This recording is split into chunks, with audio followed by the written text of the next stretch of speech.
Hello and welcome to the Library of Chaos podcast. I'm Wosley. I'm Ogrium. And I'm in Jimbus's fields where the poppies blow. Today we're going to continue our discussion on the Gaunt's Ghost Saint arc. This time we're on book 3 of that omnibus, which is Straight Silver. Straight Silver. Yeah. Bit of a fun name given how the last book ends. Very fun. Oh, here's a drinking game which you could do, but I would not advise it. Take a drink every time Straight Silver is said in Straight Silver, and you will be under the table about halfway through the book. Probably true for a lot of the Gaunt's Ghost books. Both Straight Silver and title drops. We've had some big title dropping going on in the last two books. But the title drop here is but because the title drop is Straight Silver and they say Straight Silver all the time. Yeah, if I could take a shot every time they say Straight Silver. Yeah, you're basically giving your liver a disservice. I definitely didn't notice it as much with the other books because, like, the title drop in the other books tends to be usually kind of like given a moment. And very isolated from the rest of it. Well, Honor Guard has like one proper like title drop early on, and then it also says Honor Guard a whole bunch later and after that because there's an Honor Guard. Guns of Tanith just has it right at the end, but I don't think there's like a specific like moment for Straight Silver that is the title drop. I think you're right. How can it be for the title drop when it's just being said every 10 seconds? Yeah, I think they just all become the title drop. You're right. Yeah, well, the thing with Guns of Tanith is that the Guns of Tanith was a weird name for that book anyway, and so like actually dropping that phrase into the story was going to be difficult. But he managed. He did manage it. He He didn't shirk from it. He had to make it very obvious though. That's why that was one of the more obvious title drops, simply because of how it didn't really feel like it fit in that story. So, what are before we begin with like the spoiler / plot go through? What are everyone's thoughts on the Guns of Tanith? I want to hear your two before I read Abnett's Straight Silver thoughts from his forwards. Straight Silver, good lord, sorry. No. It's even more World War One than the earlier books, which have a little bit of trench warfare. So World War One, you could rub off the names, replace them with Germans and British, and this would actually be a very good World War One like historical fiction book. And as we go through it, I'm going to point out all of them, but this book is so World War One, it can out World War One. Yeah, I think every single like World War One trope is being hit here as hard as possible. Yeah, I think Abnett just wanted to write a World War One story, and I mean, this may be a hot take, but honestly, I don't think I really like this book very much. It's not a hot take, as I'm going to point out in a short second. Yeah, I mean, the character work that Abnett is usually like carries most of his books on was still okay in this book. It wasn't terrible. I think the plot was kind of meh. It didn't really interest me that much. But the stretches that he had to make this into the story he wanted it to be, which was a World War One drama, as you just said, were so fucking huge reaches. It just felt, it's just something that felt really off with his story. I think the problem with putting the technology, we're talking back when we did Iron Warrior, Storm of Iron. We were talking about Storm of Iron and about how they tried to fit Vauban's 17th century siege warfare into 40k. This is doing the exact same thing. It's fitting the warfare of the First World War into 40k. And of course, 40k's technology, and this is literally going to be a thing we talk about in the story, is Imperial technology is vastly... It makes World War One technology... Well, it should. It should make it look primitive. This is the problem. Like, I don't think it's quite as bad in the story as Storm of Iron, simply because Abnett has already been writing Gaunt's Ghosts with a very weird level of technology that was way too close to World War One for my liking anyway. But then I don't think we could really. Yeah, I don't think we could really have as much of a complaint with. It was MacLeod, wasn't it? Storm of Iron. Yes. Yeah. I don't think we could really complain so much about the way MacLeod kind of wrote that book without saying that this is pretty bad as well, in my opinion. I think some of the biggest issues with things in MacLeod's book are like I want to call it the way it maps things across to new technology, which is why you have really weird things like this bizarrely short range artillery from Chaos Space Marines. Whereas within this book, you see lots of like really shitty technology on Showcase, but like it is called out within this book. Everybody's like, what the fuck is going on? This is like an enigma within the setting. Everybody's like, this is crazy that they're using this level of shit.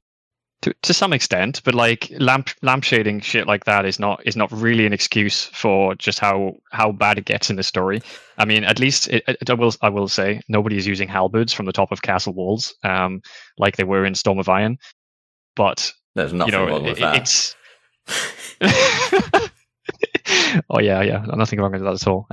There's no horse charge that is secretly camouflaged as a tank charge. In this book, at least. Yeah, like not everything in this book kind of... It's weird that some of the things are in this book, but everything in this book kind of feels like it's behaving like something in this book should, even if it's strange that it's there, as opposed to some of the things in Storm of Iron. I think that's just Abnett, like, having written the other books down technology. You know, like he's teched down a lot of the stuff that I would have expected from the Imperium in the other Ghost books, which means that he gets a little bit more leeway here, I think. But well, I think still, I don't know. Something to explore here is the idea of the Imperium's tech level, because I don't think you're talking about it as if there is a unified tech level. Well, I understand there isn't. Then that's one of the things that kind of it's both interesting, but it also kind of annoys me in some aspects. Like, they talk about how everything is standardized, but then it really isn't standardized at all. Well, there's within the Guard things are standardized, but then there's the whole notion of like, okay, the Guard have gone to fight here, but now this is what people are working with on this planet. Because I don't think typically like I don't know if it references PDFs or if the Gaunt's Ghost things reference PDFs, the Planetary Defense Forces. You see them brought up a lot in some other... No. Damnable files. Like, no wonder they're so bad at disseminating information. They're all fucking PDFs. The planetary forces typically are not actually armed in the exact same way as like the... God, I almost said that. Yeah, I can understand Guard. You know, I can understand, and it makes somewhat sense, I guess, that, you know, out like far-flung colonies are not going to have the same technical level as necessarily as the Imperial Guard themselves. It just, well, it's easier to talk about this, I guess, when we have some actual examples. Sure. It just it feels like they're pushing that to the absolute fucking limit. So before we begin, I want to, because in the introduction, Abnett actually puts an entire paragraph, and I'm now going to read the entire thing verbatim. Straight Silver, and I take it out of sequence deliberately, is the only ghost book I ever hear less than favourable comments about. I find this odd, as I think it's one of the very best written of the entire run. I think what gets people is not so much what I do in it as what I don't do. That, I assure you, was quite deliberate. It would have been too easy to play to the stalls. I wanted to twist the knife just a little longer. I hope that, reading it as part of this omnibus sequence, the gainsayers might re-evaluate it.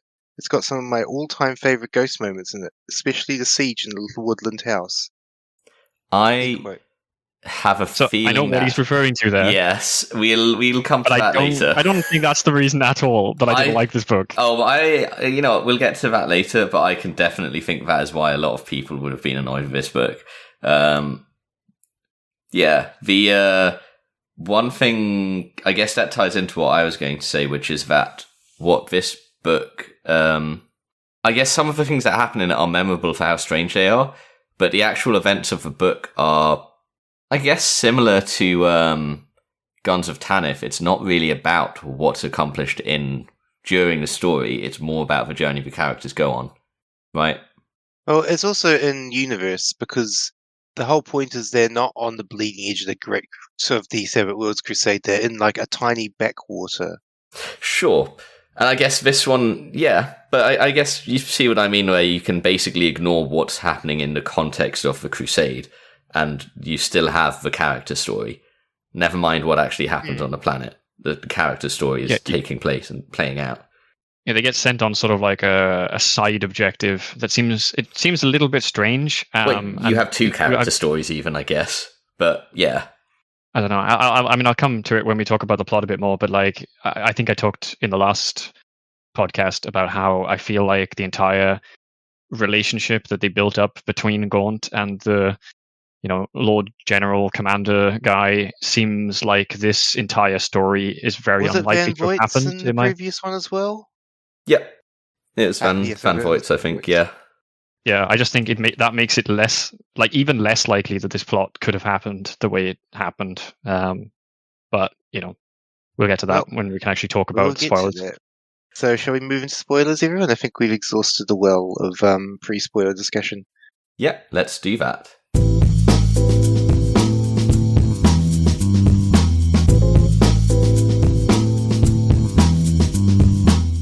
All right. I did plenty of talking on the last few. Do Jimbus and Oberon want to take us away on this? I'll take over. I've studied World War One history quite extensively, and so I have a lot to talk about. So we start in X Cardinal. I think it's X Cardinal, the capital of the X Alliance. X Cardinal is a planet, which is Exegari is the faction, isn't it? Is it worth talking about the little blurb first? Okay, read the blurb first. I will heavily paraphrase the blurb. Llap Goch has got 3 capable warlords whose names may or may not come up in the immediate or less immediate future. Anaquanar Sec, Shibol Redhand, and Enoch Innocenti. MacLeod goes, I'm going to split the crusade up and deal these different things. And Van Voigt, the super competent, not Melchett general from last book, ends up nominally attached to a different force with a way smaller force than he'd hoped for, and sent to X Cardinal, a planet that has had a 40-year land war deadlock, somehow. Yeah. 40... So the town is called, or the city is called Brunsgate, I think. Now, is it worth... the entire... Sorry. I want to just do a really quick comparison and say it feels really silly, but then we have had, we do have other notable examples of planets that have got a war going on for more than 40 years. Wasn't the Krieg War 100 years or something? Yeah, it was. Yeah. It's not the length that I think is necessarily the issue here. It's the depth that Abnett has to go to justify how this war could have continued for this long. And also the nature of the war is a bit weird. So we start in the prologue, and Brunsgate is basically, it's London in 1916, or Paris in 1916. It's everything about it, the way they've got the lamps, so the first thing that really, really spoke to me was the car crossed Kongressplatz, passed under the shadow of Cesar's Gate, where slopes of red reeds were piled up, and ran the length of the colonnade of fishes to Tremency. Now, about a week and a half ago here in New Zealand, we had Anzac Day. It's our local equivalent of Armistice Day, and where wreaths are laid to commemorate the war dead. So when I read this, just after that, do you get it? Do you get it? And Cesar's Gate. It's like the Menin Gate. Within 3 pages, Abnett is smashing us over the head with World War One imagery. It's like, this is World War One in space. This is World War One in space.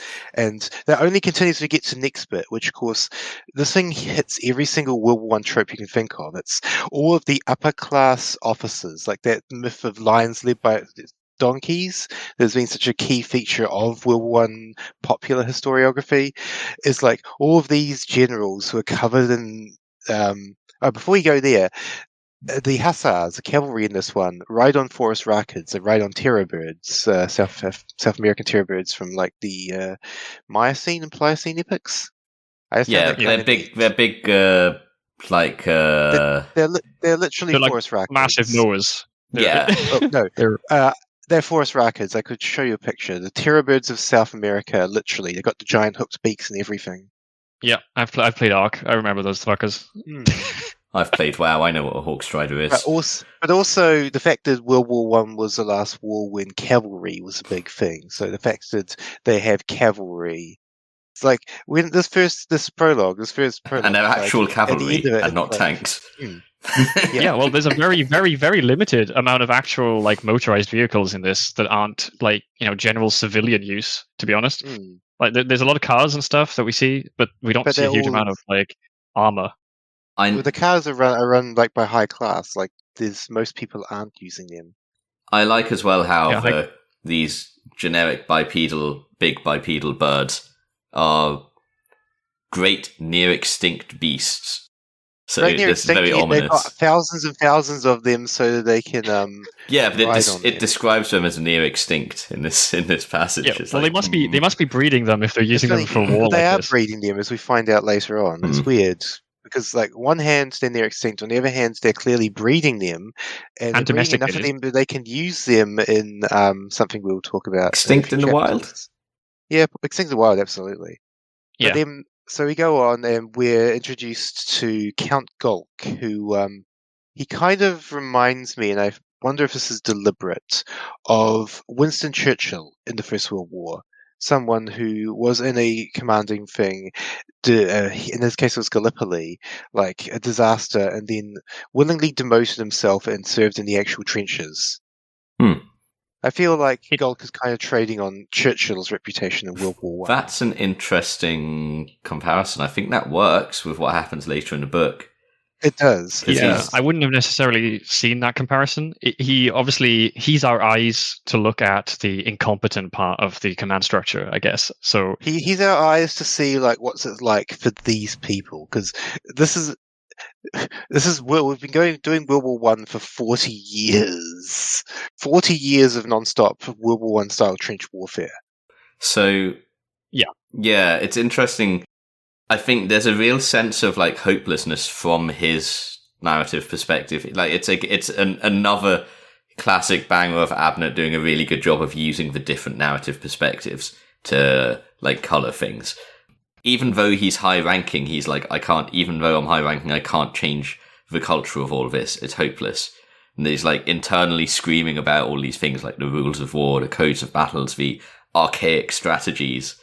Yeah, well, it's like I was saying, he's our eyes to like look at the rest of the command structure and to scream about how incompetent they are, basically. Like, and Abnett's done that a few times like now. this idea that the command structure of World War One.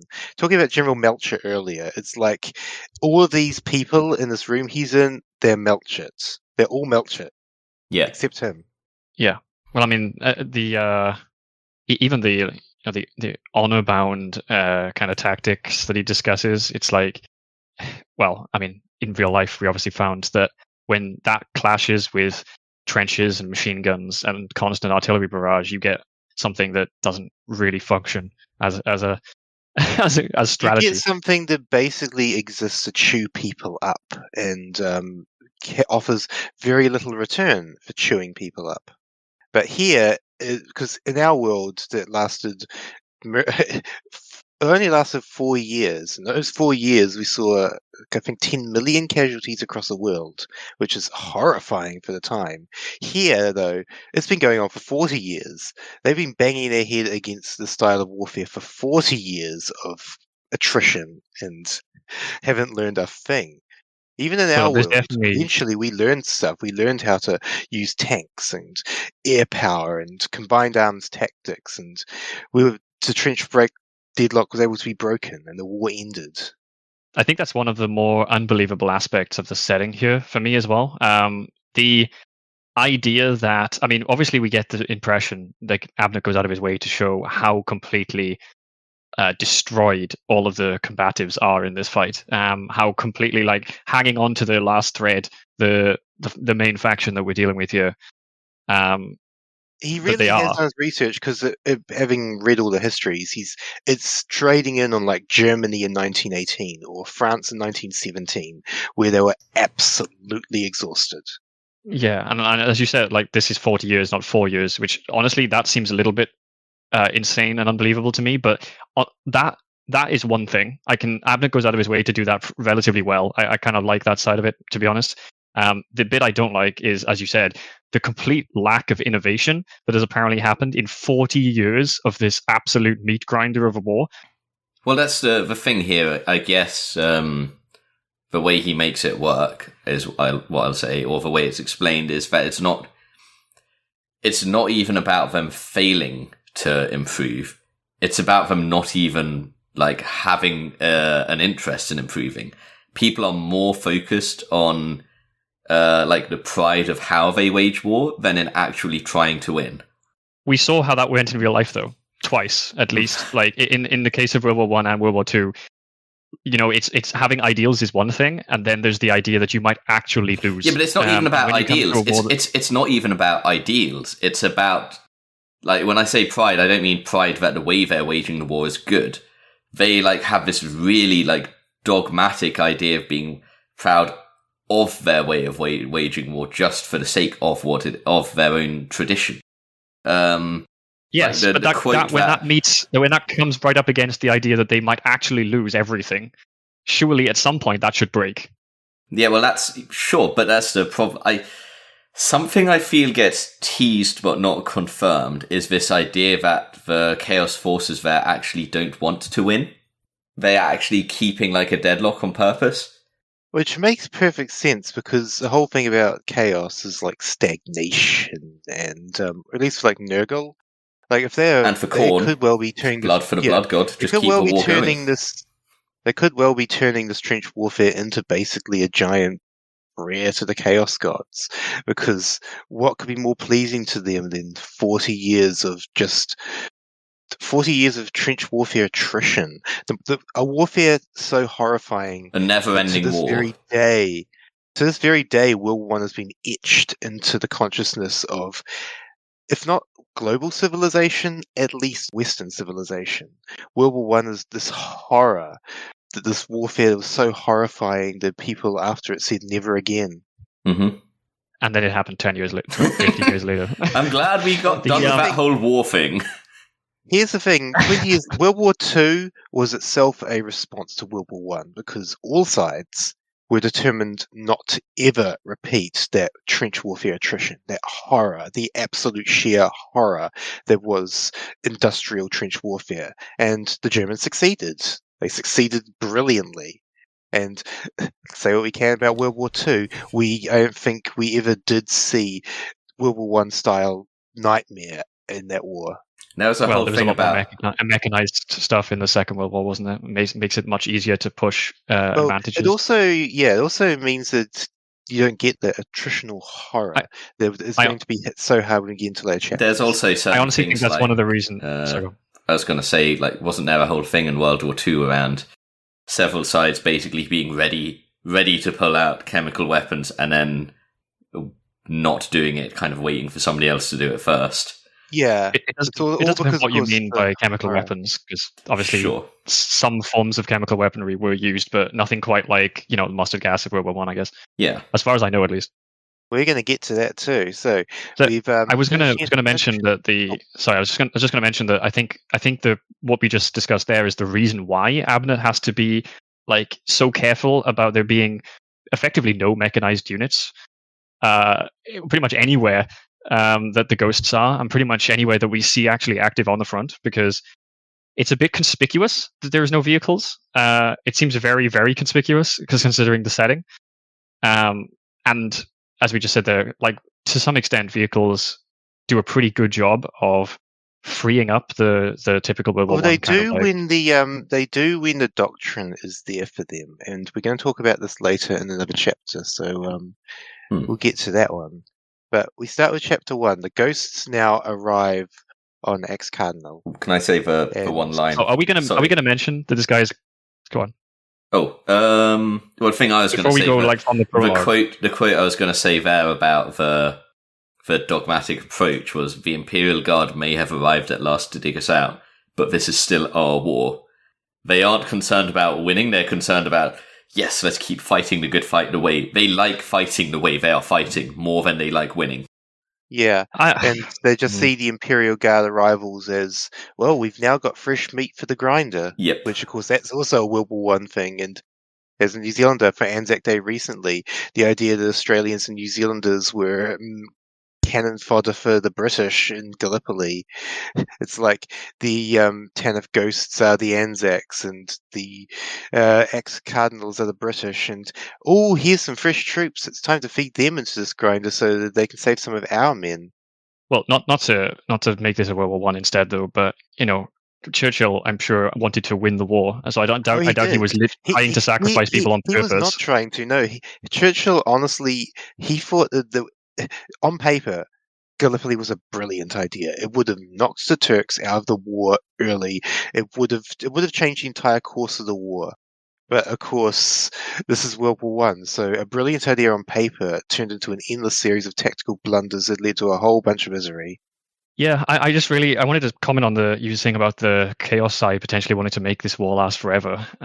It's interesting though, because like we see just how absolutely fucked like the quotation mark good side of this war is, the side of the We'll see that in the next Imperium chapter. side. We can talk a lot Like, about that actually. Yeah. So, but what I mean is like they're clearly not going to last forever. There was a few things I wanted to mention from the prologue before we moved on though. You mentioned their capital basically being a mix of London and France. I feel like he's going almost for a German vibe here, though. So we're somehow going into World War One. It's all of them. It's like Berlin, it's Paris, it's London. It's all the capitals of World War One during World War One. I just mean that the leader is a Kaiser. In the audiobook, and this is obviously not necessarily what Abnett intended, but in the audiobook, they all sound very German. They all have somewhat German accents. As far as I can tell. Because they're called the Shadok Republic, they might well be French-coded, for all we know. Yeah, well, it's definitely not a French accent, as far as I can tell. But it would have been, that would have been, to be honest, more funny, in my opinion. But, the poor yeah, French don't deserve it. They didn't, but yeah. Alright, so Chapter 1, when the ghosts arrive, one of the first things they thought of was when Catherine arrives, he walks around these empty plinths where statues of heroes used to be that have been melted down to make more shells for the war effort, talking about the fact that everywhere in little touches you are seeing the fact that this war has just drained everything. Manpower, resources, everything has been eaten up and consumed by the war effort. Yeah, I mean, there was a huge, I don't know how much the rest of the world learns about this sort of thing, but we were always taught in school about, they melted down fences, they melted down pots and pans. There was like, you get poster drives. II, but was that not World War One as well? Or? No, it was World War. I think it was pretty much World War II that they went all out on that. Fair enough. Because World War One was the first war. I don't think they actually knew about that sort of thing at the time. They learned about it quickly enough. Well, I mean, I guess that's what you get when you get Total War, though. And 40 years in, I guess these guys are far past the point, even potentially, of what World War II did to most of Europe. They're scraping the bottom of the barrel. And so we're introduced to some of our characters, and they're the one that stuck out to me is Coup versus Creed, which and the ways in which like stuff audience knows doesn't line up with what the characters know. So when we see Creed smashing Coup's fucking nose in to assert her authority, we who know something about what happened in the last book are cheering inside, even though to her it's just asserting her authority as squad leader. We're cheering inside and fearing for her safety. Yeah, I was gonna say, I'll tell you why I wasn't cheering inside is because the problem here is that Creed deals with Coup directly. Head on, which that's all very well, but that is not how Coup works. Coup will stab you in the back when you look away. So my as wasn't you said there, my concern was that like this was setting Creed up as Coup's next potential victim, because Coup is not going to forget this, obviously. Cue the little telltale thing. Coup will not forget this. Telltale Games. There's a bunch of you mentioned there about like the giveaways. I'm pretty sure almost immediately as soon as they fucking land, it's like complete fucking chaos. And do they not see trenches? Like, or they get like people start talking about trenches like almost immediately as soon as they get there. I think people are talking about things, but I don't think there's trenches yet. I think they basically they're like 1 or 2 train trips away from the trenches, basically. Well, somebody starts talking about it at least because this is like I've got notes here from literally the first like section of the first chapter about trenches, mainly because it drove me mad again that they even talk about the Imperial fleet sitting in orbit above them, and I'm like, how the fuck? This is what you're thinking about when Abnett says people mad about the things they didn't do. Yeah, I know what he's talking about. I don't give a fuck about that. I'm just mad the fucking like Imperial fleet didn't bomb the shit out of them. Well, it's described later on that all of these trenches have shields up to keep them safe. Which was it? Okay. Oh, sure. Yeah, it is. Mentioned that they have void shields covering all the trenches. I mean, they talk about the artillery. Yeah. They talk about the artillery having shields. Yeah. They can't possibly have shielded the entire fucking trench line. I'll find the section when we get to it, but that also raises even more questions where they have the technology to raise shields over their trenches, but they're still... Especially with how void shields work in the Abnett verse. Yeah. So I skipped over. We get to catch up with Larkin, and losing Bragg has fucked him over something fierce. I was going to actually comment on this whole opening scene. We talk a lot about Abnett endings being these like montage endings, but I think a lot of these Gaunt's Ghost books actually have like a soft montage intro as well, and this is definitely one of them. Because they've at least after the prologue up with Larkin, and Larkin's just he's a lot shakier than he ever used to be. Yeah, you have Catherine. I feel like the typical being nostalgic for Tanith as well, looking at all these forests too. Yeah, there's actually there's a bunch of actually nostalgia for Tanith in this book. I thought I don't know if I've noted much down. I remember, especially in a later section where we'll talk about when we get there. But there is more nostalgia for Tanith in this book than any of the others. I think it's the first time we've seen a tree. Of this world. This is the first planet that actually has trees. Wait, what? There's definitely a lot of scenes. I remember them as I was reading through the book. There were several scenes where they all, like several different characters too, reminisce about their time in Tanith. Yeah, there was one little thing that made me laugh. Was like they arrive and the locals. This is another World War I thing, trading on like the arrival of the Americans to World War I, 1918. Is this going to be Val? Change the tide of the war. Yeah, it's Val. It's the sergeant being called up to like give a speech by a local mayor and then being given the keys to town. And they think it's someone important. It's just a Tanith squad sergeant. Yeah, and he was fine with everyone treating him like a hero until suddenly they were like, "Give a speech, give a speech," and he's just like, "What the fuck am I supposed to say?" Yeah, that was good. But yeah, there was a lot of montage scenes like that as well. I was going to say like one of the things I think Abnett does quite consistently is he'll have the prologue, which will introduce kind of like the concept for the story, which in this case is the general talking to one of his commanders, and them talking about how the war is the stalemate and it's going on forever and whatever.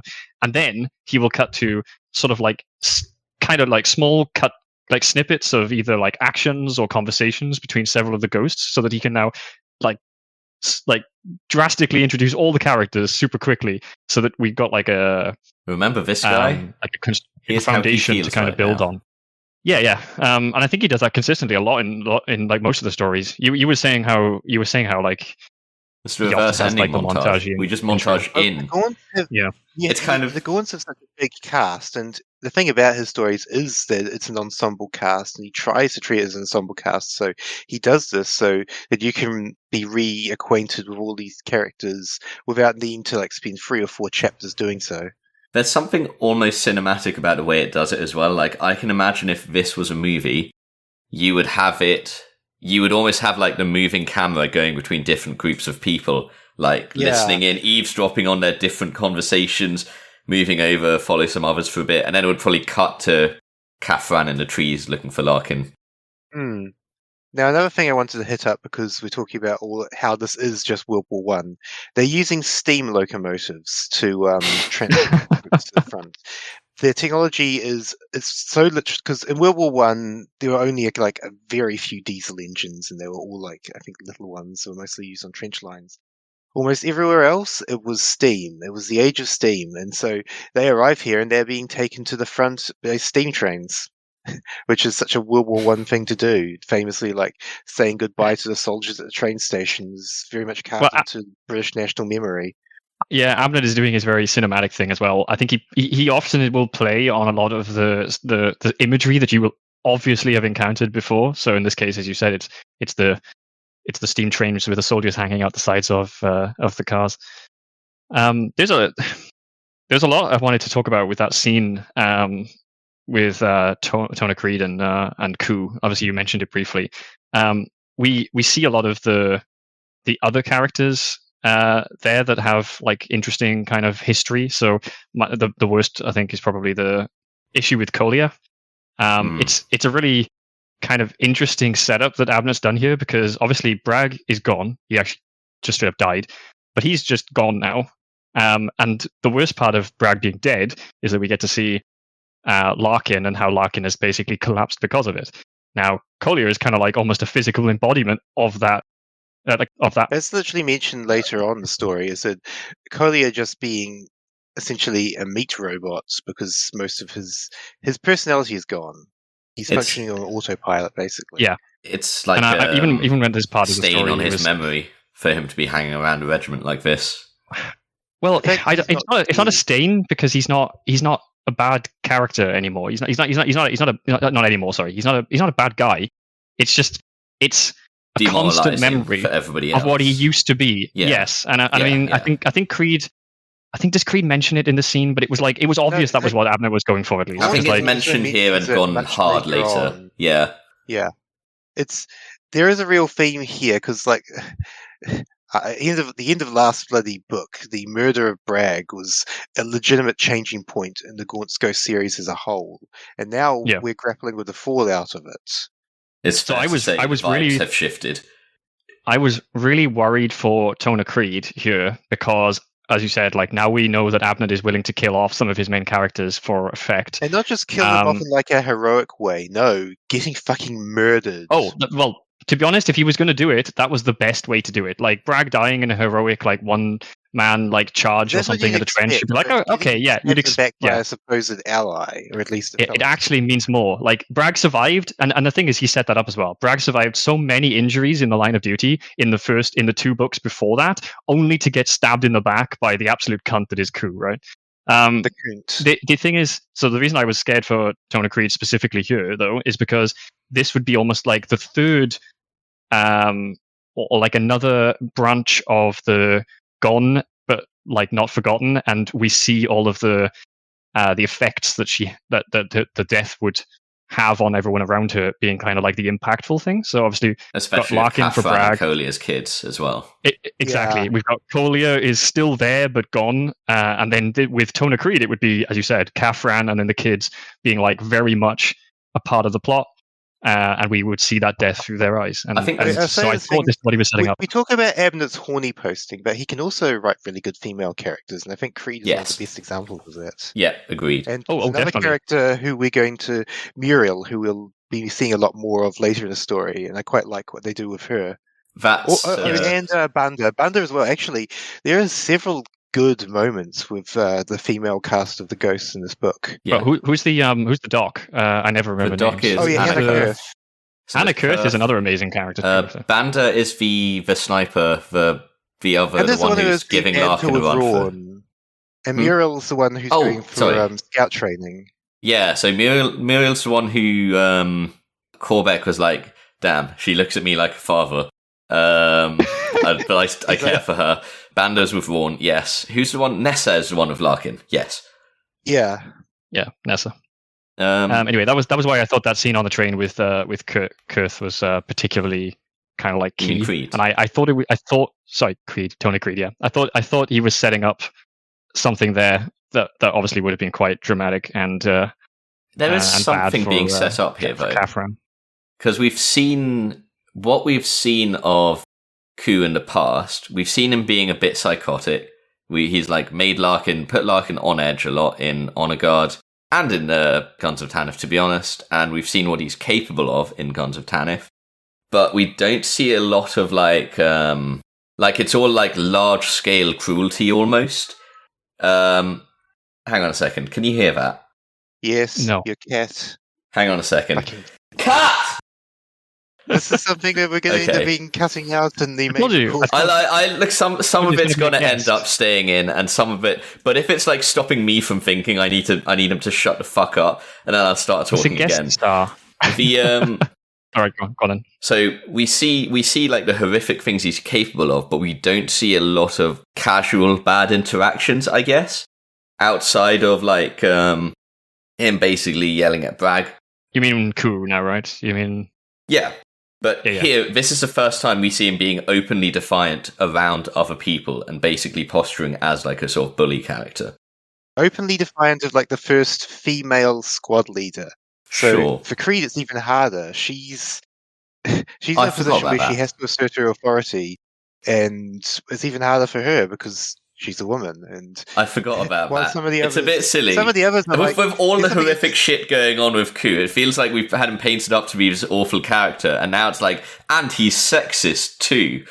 It's a bit silly. I mean, we don't It's, like. you say it's a bit silly, but certainly I got the impression of that. Like, Kona Creed has it harder to assert her authority because she is a woman, and a lot of the others are like standing aside and like expect she's got to do this herself. Sure, no, I don't mind it from the Creed perspective. Like having it's harder for her to like get in there and deal with this sort of bullshit as the first female. Is it Squad leader? Is it just a squad leader? Fine, Yeah. I get that, and I like that. sergeant. But from the Ku side, it's a bit of a murder, arson, and jaywalking. You know. Well, I know what you're saying, but like I guess it's just a tool, and it was a really convenient position for like Abner But to take. also, Sure, I Kona think he was like- his character. he was like, I've already got a a- nasty character. Why wouldn't? Yeah, he exactly. want Yeah, no, it works. The whole thing works.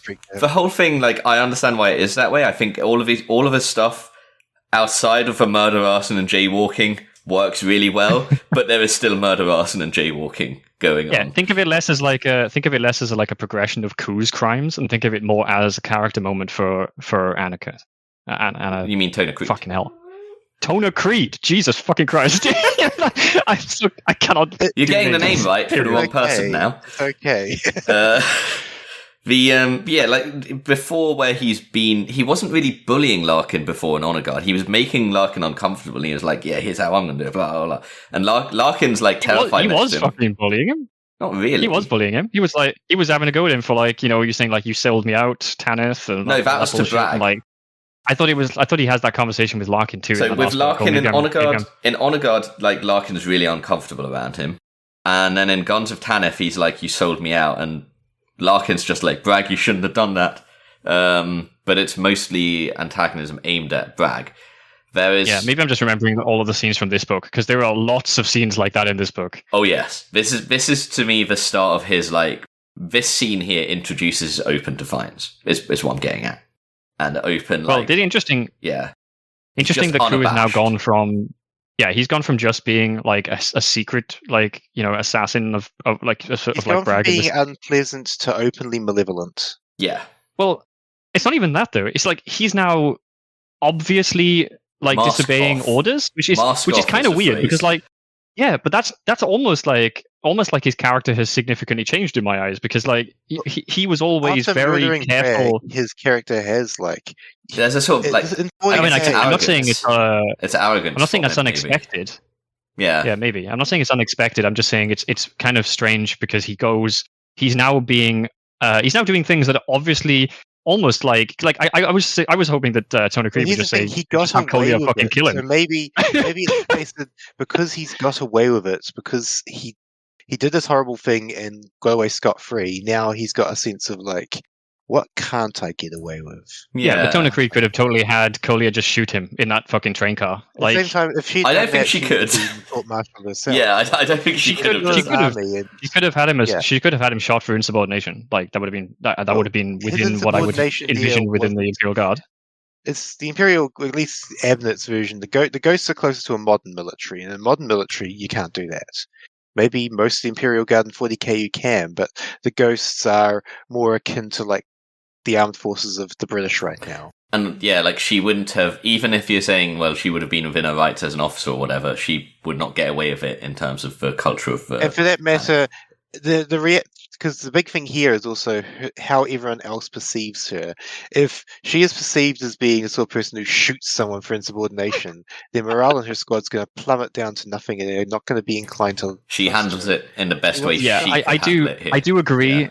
Yeah, I do agree that for her character development, she needed to handle this in a way that didn't involve just like ordering Ku to be shot. But at the same time, I can't say that I wasn't hoping that would happen. Yeah, I know what you're saying though, and I agree. Although I would disagree with necessarily this being portrayed as like a modern military scenario because look at the fucking like absolute sham of a trial we had in the previous book. Like we ended up getting like a relatively reasonable outcome, but at the same time, like that was not how it started in the slightest. And it seems almost like, yeah, I don't know. So the chapter ends with a line I really, really freaking like. War had a metallic tang. You could almost isolate it, a mineral smell, quite subtracted from the diverse secondary odors it generated, a smell of steel and hate, pure, repellent, universal. Gaunt had smelled it on Balhaut, on Voldemort, on Caligula, on Fortis Binary, Persephilon, Monfax, Vergast, Hagia, Fantine, and all the others. That diamond-tough scent of pure war, lurking behind the sweaty, more obvious perfumes of decorated human conflict. This was going to be hard. Axe Cardinal was going to cost them. It was in the air. War, waiting for them, old and hard and cunning, like a wily, immortal beast, ready to pounce, ready to kill. Which is one of those Dan Abbott lines that fucking sticks out to you. God, he can write bangers. He can write absolute bangers. Yeah, it's like the polar opposite of that line I complained about in Guns of Tanith. I do wonder he also Abnett, does good fun lines. Like, should he be bleeding like that? Which was another line from this chapter. Yeah. I think Abnett probably. Yeah, I think he figures out a scene. It's like we had a scene from one of the short stories where he introduces all of the characters like really rapidly, and that was another like really like thematically well described like flowing kind of description of the setting. I feel like he writes these set pieces and then sort of like constructs that sort of area of the story around those things, because it feels like this is the crafted part of this section. Yeah, I know what you're saying. Like, are you it's a really well kind of. Are you thinking about that post Vervenhive short story where there's like there's the whole thing with like the guy who's the I think we did that one. Basically, the guy is like, I need to capture a Gaunt for the statue, the memoriam. Yeah.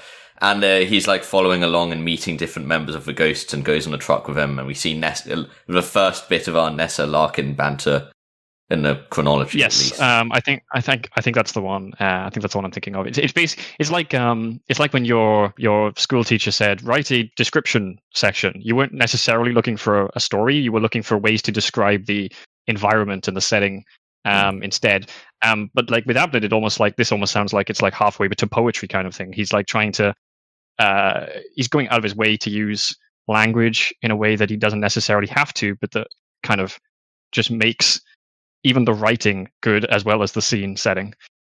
Yeah. So one thing I wanted to bring up, because we're about to start chapter 2, is that each chapter has a little tag which ties in very directly to the material of that chapter. So for chapter 1, the line is, it's all a matter of ratios. Several FIP Link Sec, Supreme Commander, ex-Alliance forces on reviewing casualty lists, which is like, that's the most World War I thing you can imagine, is the guy looking at the tens of thousands of people who've died that day and going, it's all a matter of ratios. Get ratioed, Kaiser. Well, that's what World War I was. Attrition is ratios. Yeah, I know what you're saying. For chapter 2, The Wounded River, I love it. It's a touring guide of like the local area before the war, and it's like talking about the rural valley commends itself to the visitor, and in clement season there are many rewards to be had: the old parish churches, the cafes and inns, and the undemanding footpaths and bridled ways of the tranquil riverbanks. And that stuck in my mind when we got a bit further in. The very next line, the ground was peppered with ancient rain-filled shell holes for as far as he could see. It's like immediately that image, that famous image of World War I, of that shattered, shell-bursted ground, is smacked right in your head.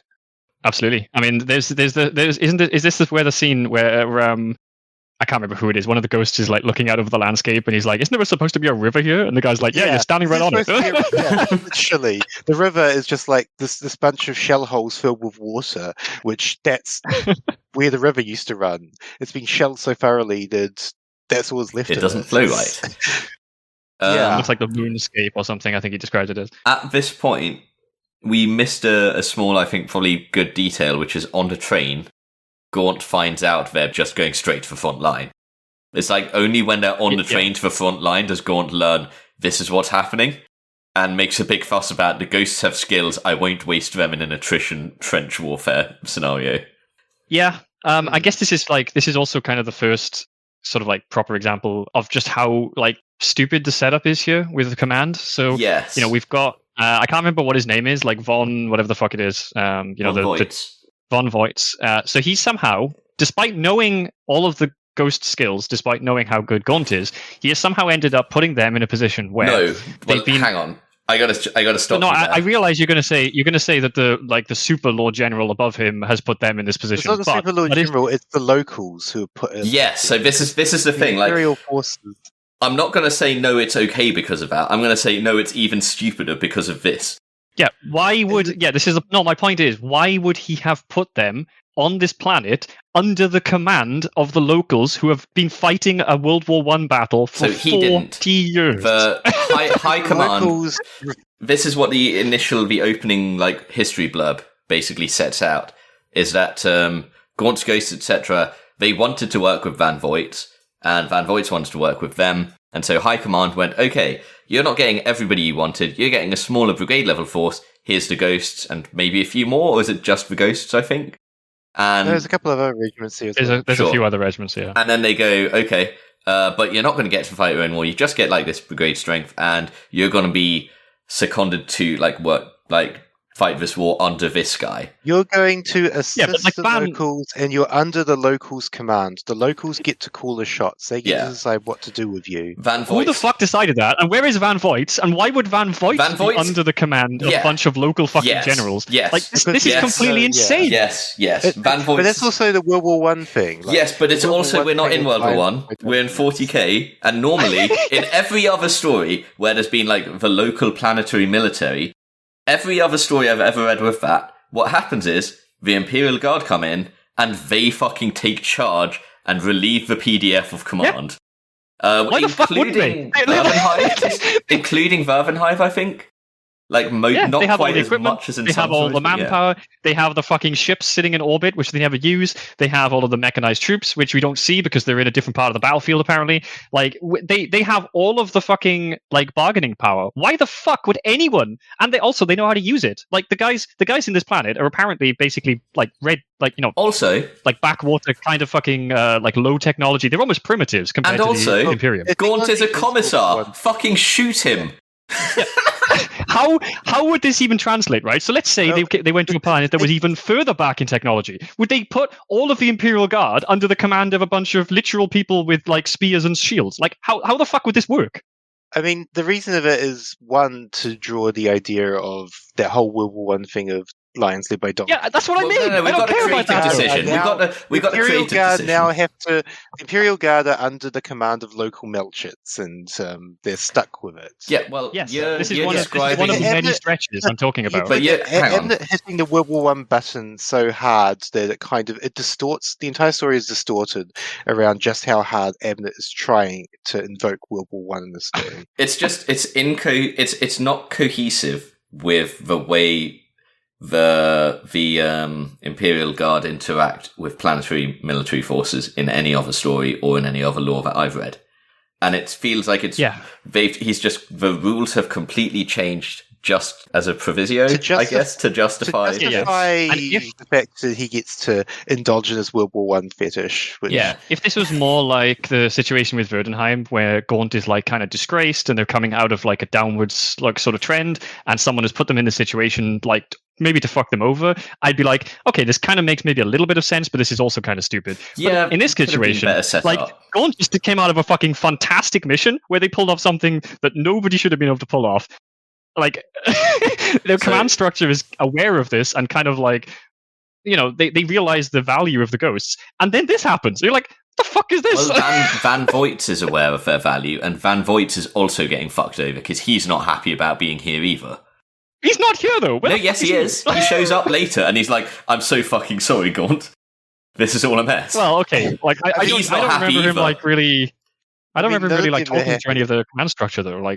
Yeah, no, he shows up at a banquet or something later, and it's this is all fucked. And it's again, it is all fucked because we get to hit the whole World War I thing. Van Voigt doesn't even have a fucking say in this.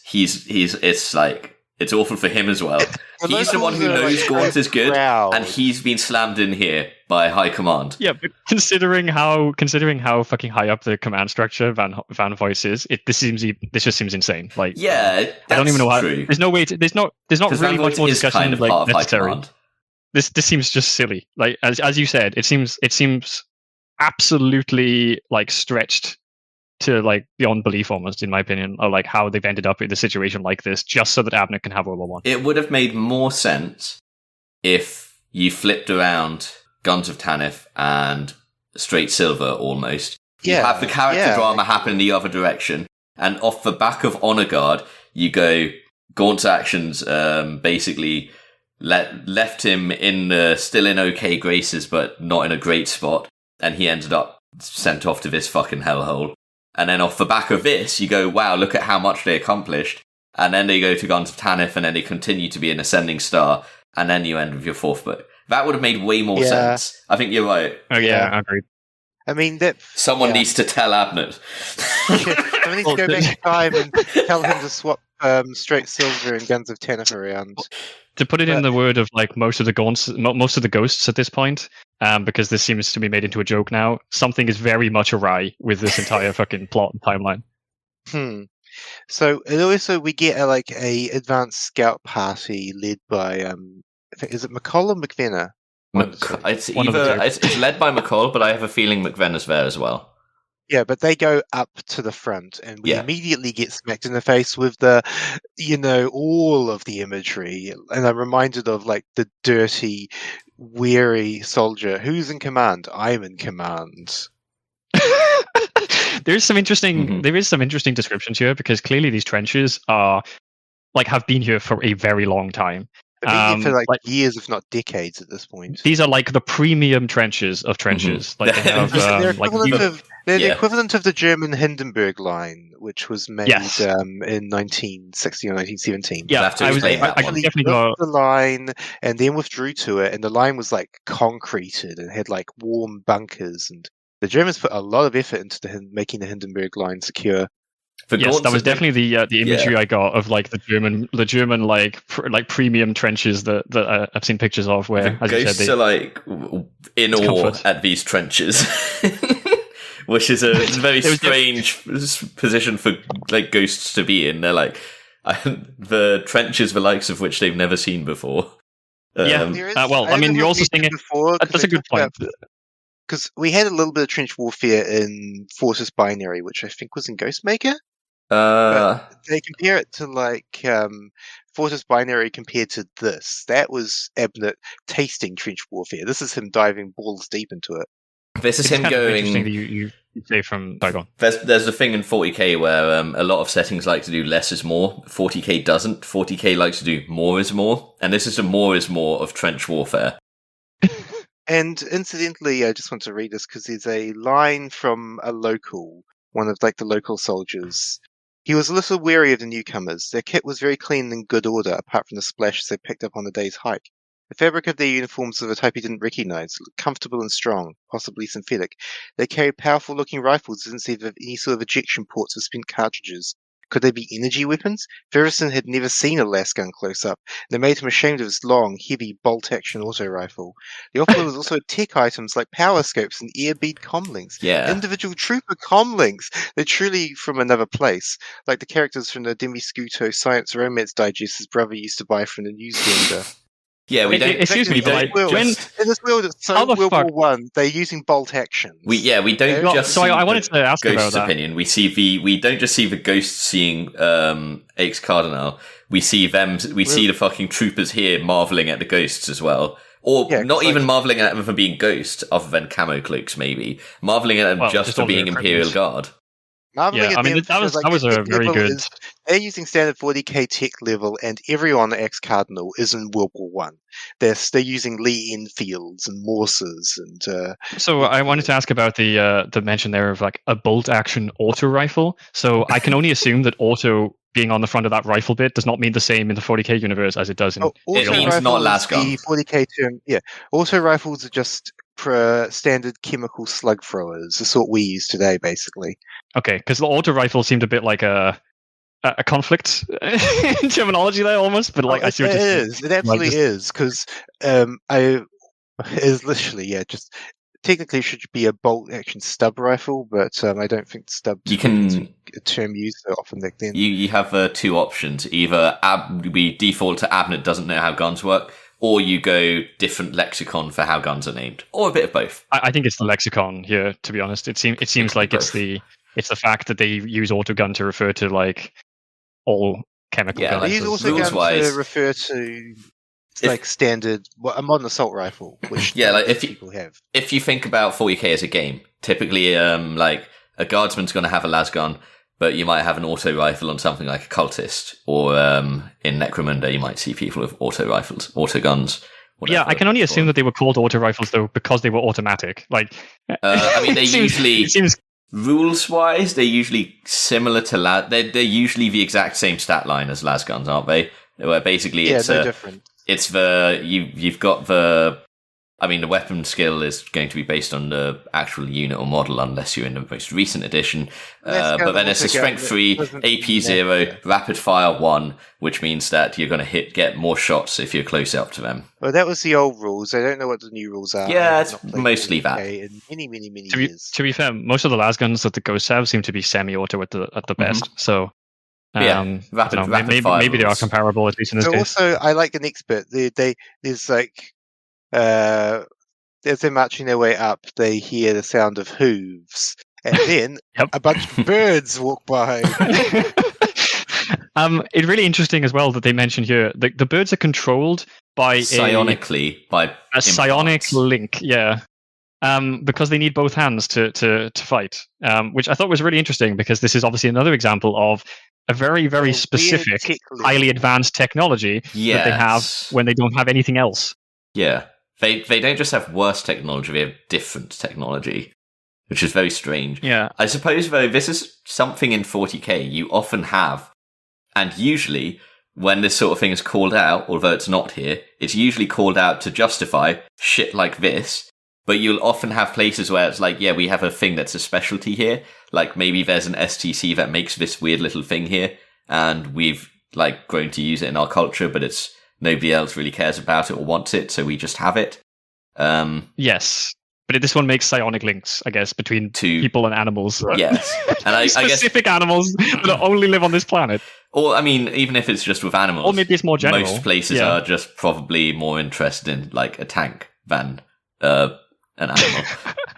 A thing that I can imagine something like this being big on... Have you ever seen Love, Death and Robots? A little anthology series. I don't think so. One of the stories, I think it used to be the first story, but they've rearranged it now, is basically people fighting with these big monsters in an arena. And by fighting, I mean 2 people outside the arena are controlling the monsters in the arena. And I could very much imagine people using a few nobles in 40k using some of these implants to do shit like that. Oh god, yeah, Rock'em Sock'em Robots, but with endangered creatures. That sounds like a very 40k noble kind of thing. You've got the whole thing with like what happened in Xenos, the Eisenhorn books. The whole just like, hey, we're going to stick you in an arena with a big monster. You know, I could see a demand for this sort of thing. That has become. I mean, I'm not saying that's not very 40k. It just felt so tropey at the time, and it still feels kind of fucking like a huge, massive like trope. Oh sure, it is a trope. It was well done in that. We're not going to kill you immediately, Eisenhorn, and save ourselves the issue. We're going to throw you into an arena so that you can escape. Well, so that we can watch you die for sport because Definitely we're not escape. Silly, arrogant nobles. Yeah. And to be fair, they do some mauling. I hesitate to bring this up because this might be an absolutely like massive tangent off to a different topic entirely. But I recently read a bunch about the Black Carapace and how power armor is either controlled by the Black Carapace, or the excuse they give for people to be able to use power armor that don't have the Black Carapace is really rare and expensive Neuralink chips. Have you been listening I couldn't help to thinking 40K about those YouTubers again? No, this was like the wiki, I think. But I remember seeing, depending on which wiki. But yeah, I guess for Space Marines, the idea is the Black Carapace is part of, like, it does more things than just this, but there's stuff built in there to interface with the armor. Whereas you can also have armor which is controlled in other ways, or I don't know. I imagine some power armor doesn't need any weird links and stuff, and it's just designed for. Well, the reason this came up is like the suggestion was that the Neuralinks are actually the better option because the Custodes and Primarchs didn't have Black Carapace like connection points to their power armor, so they must have been using some other form of connection, probably the Neuralink. And so I was just interested because like this.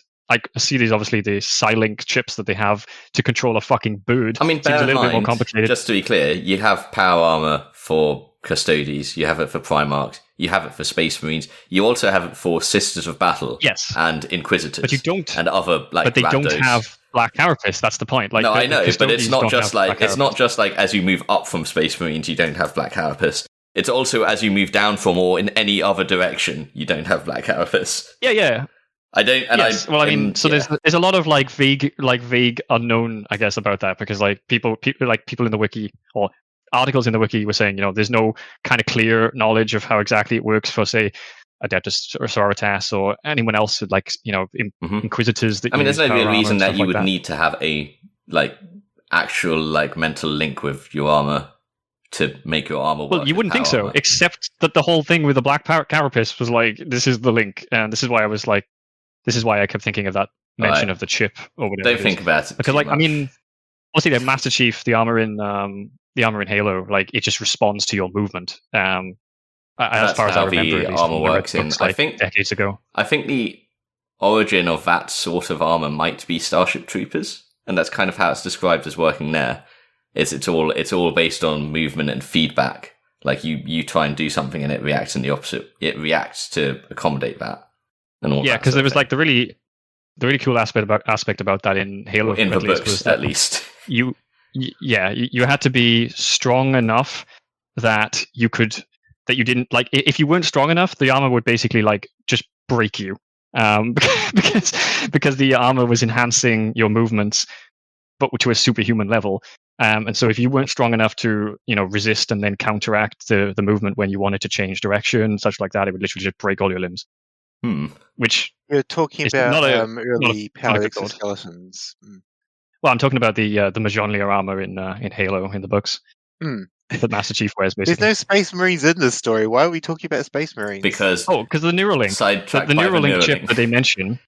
Yeah, and I was kept thinking about how much easier surely it must be to control armor than it is to control birds. And so the suggestion that this Neuralink was like super rare kind of made me think, well, these guys apparently have like entire fucking like brigades that are just filled with like psionic, like chip control linked chip thing people with cavalry. I don't know. I kept thinking about that every time I saw these fucking bird things. Power armor is very, very rarely does the way power armor is controlled ever manifest itself in a meaningful way in 40k story. It's the sort of thing where I'd say that's not the sort of story Space Marines are used to tell. And and I think the bird things it's more just we want to add a bit of flavor. What sort of weird things do we do different here? We don't want them to just be worse technology. Birds to fight, not just horses. Sure. They didn't have to be controlled psionically though, or like psychically. Like that didn't make it. That wasn't but it's required. just like we want to make it interesting. It's just flavor. Abnett made a choice, and we have to respect Abnett's choice. You might have to like it, but you can respect it. We don't have to respect it, but I do. It's flavour. Also, just an interesting note.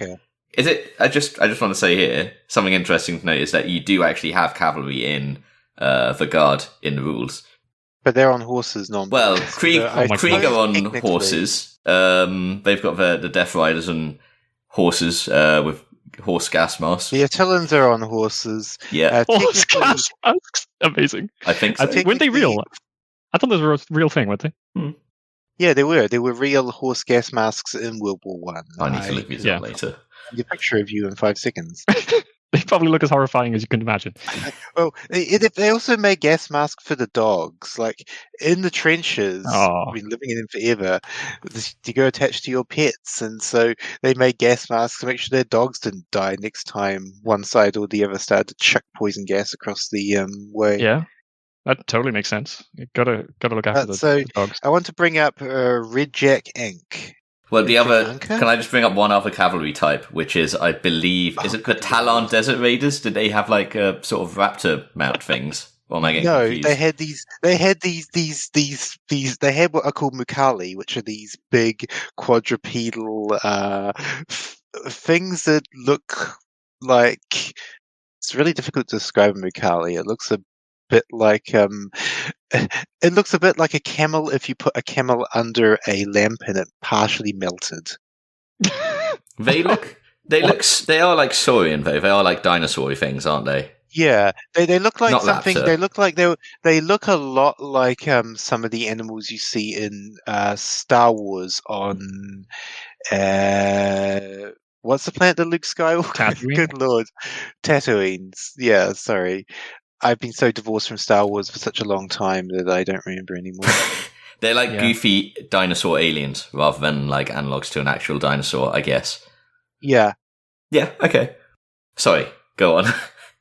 it's all good. But I was reminded of so they come up to the front and McCall talks to this local commander and kind of sass talks him, and then afterwards they pull him aside like, "Do you know who you were speaking to? It was Mirjak Ankh, one of the greatest war heroes of this war." Yeah, he's one of the three generals we got the name drop for at the beginning, He's and also one of the like, leader of the Allied forces, aren't they? Like, so they've Well, recently been no, joined in this war. I don't think he's a leader of the forces. I think he's very prominent, very I think he was prominent. the main commander of He's the the forces. finest field commander of the Allied nation. So not of their forces, but the Allied nation who everybody's in Yes. awe of. They're like they've got like the better troops and everything, and they're all honored to have their troops here and fighting for them. Also, I and this love is the like the sass. field commander. Yeah. I like Admittedly, his- I they've like only his- joined recently, so And the guy probably is- not as. I love SS. We're lucky to have them in our sector. And McCall's answer, "I'm sure you are." The guy giving McCall the tour is like in awe of McCall standing up to him. Red Jack. Yeah, I mean, I think so. I think like it kind of makes sense though that they would have better troops, obviously, because they haven't been fighting in a war for 30 years at that point. It says they joined recently. Like, do we actually remember? I don't remember how recent it was. When we I think say it was something join, like that's like another Yeah. continent on the planet, though. So that they're like Yeah. overall still a part of like this alliance fighting chaos on this planet. So they haven't so much joined the war yeah, recently. but they don't know it's more like they don't know they've it's lent- chaos, right? I think they kind Because of at this point, where it's like not even suggested it's chaos, because like the chaos suggestion comes later on when they suddenly think their tactics are changing drastically. Suddenly they have a lot of different like ideas and different weaponry as well. That's not true. We have it at the very beginning. It's mentioned that the Shattuck Republic has been corrupted by chaos. The Imperial Guardsmen who are coming there know this, but I think the locals, they don't see that. They're ignorant of chaos. Or if they are aware of it, they aren't really viewing it as fighting the great enemy. They're viewing it as fighting the Shattuck Republic. You know, so even if they sort Yeah, of know that they're corrupted didn't and get the gone evil, their concern isn't like. But they are fighting against. Yeah, basically, it's a civil war across the planet against one nation's. I definitely didn't get the chaos. vibe from like the actual people, like the allies on the planet, that they were fighting chaos. It definitely seemed like they were treating it it's like back in book 3. Chaos. It's like book 3, right, where what's it called? You know, that other hive is like corrupted by chaos, and they're attacking. And all of Irvinhivers don't think of it as fighting chaos. They're fighting the Phaerozoicans. Yeah. But you are They still don't fighting understand chaos. how chaos works up until the point where it's discovered that like the entire population of that hive is coming at us. Like they've gone mad completely. This is definitely a lot more evidence for what you guys were suggesting earlier, that the chaos was like purposefully trying to create a stalemate, because otherwise I can't imagine why chaos would not have advanced, even if the other guys Chaos's victory is just stagnation. Chaos's victory is the state of the Imperium, and in this case, Chaos's victory is the fact that this war has been going for 40 fucking years. So I guess they only needed to up their game really when the Imperium actually arrived. That makes sense. Which we will talk about when we get there. But so they come up to the trenches, and then we get our next World War One moment: the bombardment and the trench raid. So Star Shell goes up, and the guy who's taking it around, corpse light. Oh, before time that, for war. Just before that, sorry, we have McVenna character building, because we remember last book we had this whole moment where McVenna did his fucking quarterstaff hold the hallway shit, right? And it's like the legend of the Nalsheen. Here, the forest. I have a paragraph quoted here in my notes. Unofficially, McVenna was McCall's number 2 in Scouts, totally dedicated and totally ruthless in a way that McCall, for all his reputation, could never hope to be. Some Tanif said McVenna had been trained in the old martial ways of Quilwul? I don't know how the fuck I'm supposed to pronounce that. There's no vowels in it. The way of the forest warriors, right? But yes, the way of the fighting art of the Nalsheen, legendary warriors who had maintained law during Tanith's troubled feudal days. McColl always quashed those rumours, mainly because they were true, and he knew how close McVenna guarded his background. So we're straight up told he's like he's been trained in the forest. in the Quilwul, whatever fucking vowels. It's CWLWHL. Yeah, it's pretty sure it's Welsh. I don't. Can you help us with this? Well, no, because I can't remember how the fuck it's said in the audiobook, and I can't see it written down. Like, you'd have to write it to me. I'm writing it to you right now. Okay. Subject matter expert in the Welsh language. Okay, I can't imagine a word would actually be spelled like that in Welsh, but it kind of looks like Quilwul. Oh, I was pretty close there then. I'm happy with that. Yeah. Quilwul. I'm so glad we have you for the Gaunt's Ghost books, because now we have someone who can understand Tanith speak. This is the way of my Celtic people. Yeah. No, a lot of this feels very like as you said, very Celtic styled. But I don't know exactly what that. I touched on something I referring. mentioned at the beginning when they come up to the front and they're like poison. A wide floodplain of poisoned water and stagnant pools into a space of muddy islets and ridge crests of shell-blown soil. A lot of water down there, he said. That's the river. McColl looked again. No river. River smiled. Oh yeah, that's a beautiful name. Proud life flow of the borderlands. It was just pools and lakes and flooded plains. McColl's voice trailed off. He realized the river would look like that for being shelled for 40 years. The environs, even the riverbed itself had been ripped apart and pummeled into ruins, but the water still flowed. It once been a proud major river meandering through meadows and sleepy villages on its long way journey to the sea. It was now cut loose, leaking out across the punished landscape like blood from a wound. Its original form and structure lost to the war. It's a very nice description. Abner can do World War One so well. Honestly, I'm surprised he hasn't written proper World War One historical fiction, because he would do an incredible job of it. Honestly, I kind of would have preferred if he had, as opposed to trying to squash it into a 40k story like this. If only Abner had other avenues for telling stories outside of 40k. If only. But yeah, worth mentioning. I can only assume that the cool or whatever the fuck that's supposed to be said. I can only assume that's supposed to be referring to the ancient druids kind of thing. It's the martial ways of the fighting art of a Nalsheen. So sorry, I just mean in terms of a real life comparison. There's always the legend of the Celtic druids. There isn't a Welsh martial art. Not that I know of. At least not one that they teach anymore. But then the Jedi wouldn't teach you that. I guess that would probably just end up being HEMA. Well, yeah, I guess from that time period. There is, in fact, a traditional Welsh martial art which is spelled LLAPGOCH. LLAPGOCH. Yes, traditional Welsh martial art, apparently. Llap Goch. Yeah. Okay. I mean, that sounds like Llap Goch, so I don't know about that. Sounds like an interesting martial art, that one. It's direct, it's effective. I absolutely hate how every time I look at Welsh history, it was a Monty gets more and more ridiculous. Invention. I do apologize. That makes sense. Wow. That actually, now that would make sense, considering how fucking ridiculous that sounds. Jeez, Monty Python in One Day Story invented a Welsh martial art called Llap Goch, the secret Welsh art of self-defense. Wow. Yeah. Never trust what you see on the internet.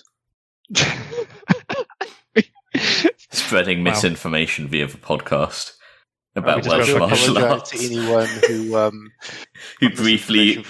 who was briefly hopeful about a Welsh martial art.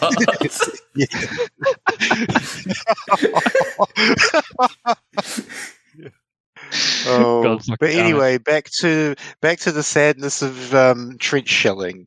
So the star shell goes up, and then we get that famous thing from World War One. The shell starts screaming in, and they're under artillery fire. And then the whistles go up. All hands to trench raids, and so we get right into the World War One imagery, right in there. This fucking scene, though, so wasn't it you talked earlier about how the locals, we get the image of the guards from the locals' perspective, and it starts off obviously with just discussing how incredible their equipment is compared to the And we get locals. to see a bit And then more you of see that this, here. and this is obviously not just any fucking Imperial Guards. This is not even just any Ghost squad. This is like the Scouts, who I guess within the Ghosts The are kind cream of like of the the crop. special forces The elite of the elite. of the special and forces. It's amazing because again, the Shadok attackers like have bolt actions and stick grenades. Well, and can I make- They're up against las guns. Which Yeah, can I say? Yeah, the fucking stick grenades.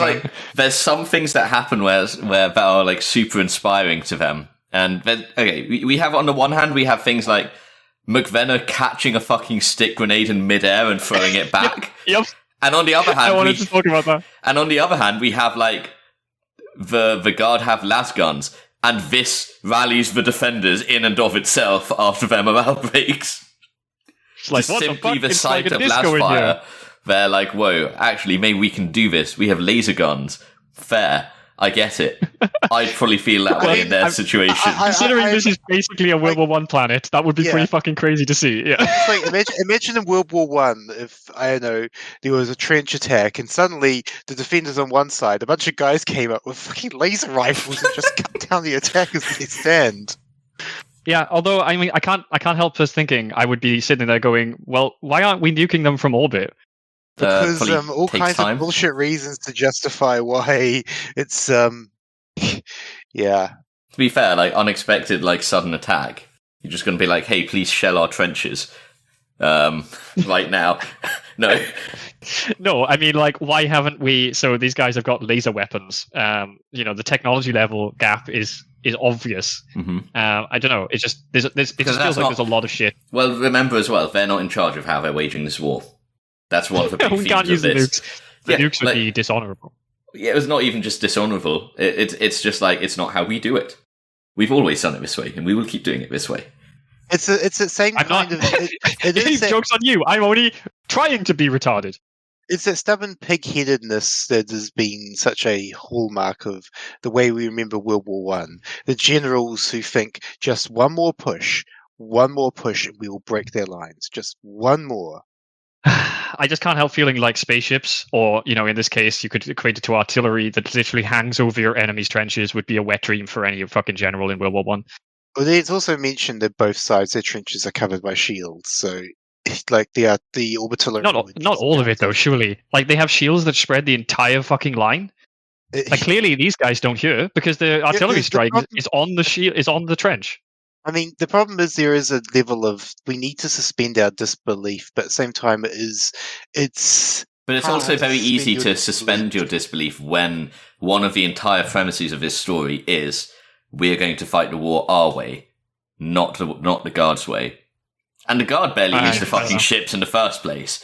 So Well, that is true. They always do that. Yeah. Use the ships because the ships are Imperial Navy, and the Imperial Navy and the Imperial Guard are like the Japanese Navy and the Japanese Army in World War II, where they hate each other's guts and refuse to help each other unless they. You said that. I just think that's absolutely ridiculous as well, though. Like this is ridiculous. It's all just. Why do you think it's all Japan just further lost World War suspension? II? The reason Japan lost World War II is because the army. There's a lot of reasons for that. A lot of reasons for that, but like I don't think they're all related to the Army and the Japanese Navy. Navy refuse to work together is a big reason why. It's part of it, I would guess, but I don't know. I feel like every level of this is just more. Every level of this is just more suspension of disbelief. Line, which is a really good one. It is a good one, but the only thing I'd say there is there is a moment. One of the other highlights of the raid, I guess, is we actually see. We see the scouts engage in trench warfare as Tanith scouts. As they like go over the trench with their cloaks sneakily and like flank the fucking trench run, the people rushing the trench, and like outmaneuver them like that, which is like an interesting little like spin on like how do we make the ghosts work without just having them be like run-of-the-mill infantrymen in the trench. They're doing the best to make use of their specialized skills, even in a situation that doesn't really lend to it. Yeah, and it's not like they get off completely scot-free. McVenna has one of his earlobes. McVenna actually gets shot. McVenna, like the guy who fucking killed a dreadnought, a chaos dreadnought. No, that was McCall. That was McCall. Oh, it was MacLeod. Sorry. No, McVenna is just the Welsh martial arts master who sat and like took on like 15 blood pact in one go in hand-to-hand The master of combat. Llap Goch.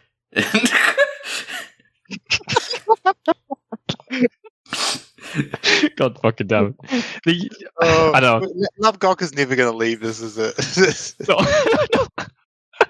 We didn't mention as well that like the Red Jack guy, the commander of the Allied forces, he doesn't seem to want the Imperial Guard here. It seems like I can't remember exactly what he says, but he thinks they're like stepping on his toes. He says something along the lines of, he wants to we win don't it without need them, basically. Yeah. He says he wants to win the war without the Imperial Guard for some reason. McCall that also gives like a very professional clapback, doesn't he? Doesn't he say something along the lines of, well, that's not my duty to say, but somebody seems to think we should be here.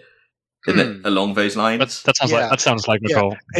It's And we also see here that. Sorry, I was going to mention we also see Chaos is upgraded here. Right. They sort of mentioned that they're using better guns. Well, yeah. There's some of them have submachine guns now, which of course the Germans used MP-18 in 1918. There's also the ranging of the guns, isn't there? Because one of the things we've been told artillery. is our trenches are outside the range of their guns, and here we are actually getting bombarded, which is why morale was breaking. They're like the guy who's been giving McCall the tour is like, I've never seen anything like this. They're supposed to have shitty like guns, and now they're actually at least as good as ours. What the fuck is going on? Because McCall comments on the fact, he says like, what are the chances that the enemy would upgrade at exactly the same moment as the Imperial Guard arrives? He comments on like how unlikely that is as well. And I thought there was actually going to be more to that, but I guess that's the whole thing with like. I guess it really is just. That's what's teased and never explicitly addressed, that they seem to be like trying to keep pace in the war rather than just win it outright. Something we do, we see so little about we see so little of the Shaddocks, we know so little about them, and it kind of helps shroud them in a sense of mystery. And there was also a case in World War One, you didn't know much about the people on the other side. They were kind of mysterious, shadowy figures. It's something I've read several times. Well, I think something else that happens in that quick brief action is Bonin shoots a guy that's about to throw a grenade or something, and it explodes and kills like the entire like squad that that was running. So like there's so like within like a very short period of time, which the Germans did that. The Germans developed grenadiers for their trench warfare attacks in 1918. They were armed with submachine guns and tons of grenades, and they'd like sneak up, jump into the trench, and like storm it quickly and efficiently. It's how the Germans were able to break the trench lines, because they never developed tanks the same way the British and the French did. Makes sense. It makes sense. Yeah. McVenna gets wounded, obviously, and that was like the end. What do you want? You wanted to read the final. The last line. What will you tell this commander of yours? Feverson said. The truth, said McCall. The front line's everything he was afraid it would be. Yeah. And then, of course, the next line. The opening section is, and this is actually an important one, and to the general disposition of auxiliary support elements. Officers of said elements are the answer to 1. The primary commander of their given area sector, and 2. The ranking alliance officer in their specific line subdivision. Ex Alliance General Order Book, 772nd edition, Section 45F, Paragraph 4, Command Protocol. Which, again, each one tells you a lot about what's going to be in that chapter. That tells you this chapter is going to be command headbutting. Well, so we're about to get a very heated argument between Gaunt and one of the alliance quotation mark. Well, it's Red Jack, isn't it? Commanders. Isn't it Red Jack straight off the bat? I don't think that's Red Jack. He does meet Red Jack here though, but I don't think it's the Red Jack he's having the argument with.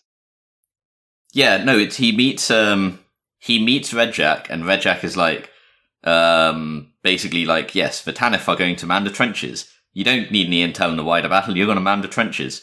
And Gaunt basically tells him to fuck off and go get someone more useful. It is Red Jack. That guy he's having the argument with is Red Jack. It's not much of an argument. I thought it was, he mostly just tells him fuck off and get me someone more useful. Because here's a fun thing, look, we noticed, like, the story goes, there will be a chapter of action, so previous one is the trench fight, and then a chapter of character stuff, so this one's not just Gaunt, it's a bunch of the others as well.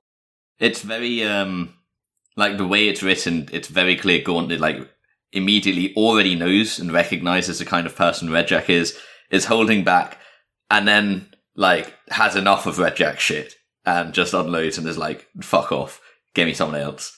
I also like this thing, like, I can't believe in this day and age you're still fighting wars like this. Have you never read Bacharius, Solon, Slado?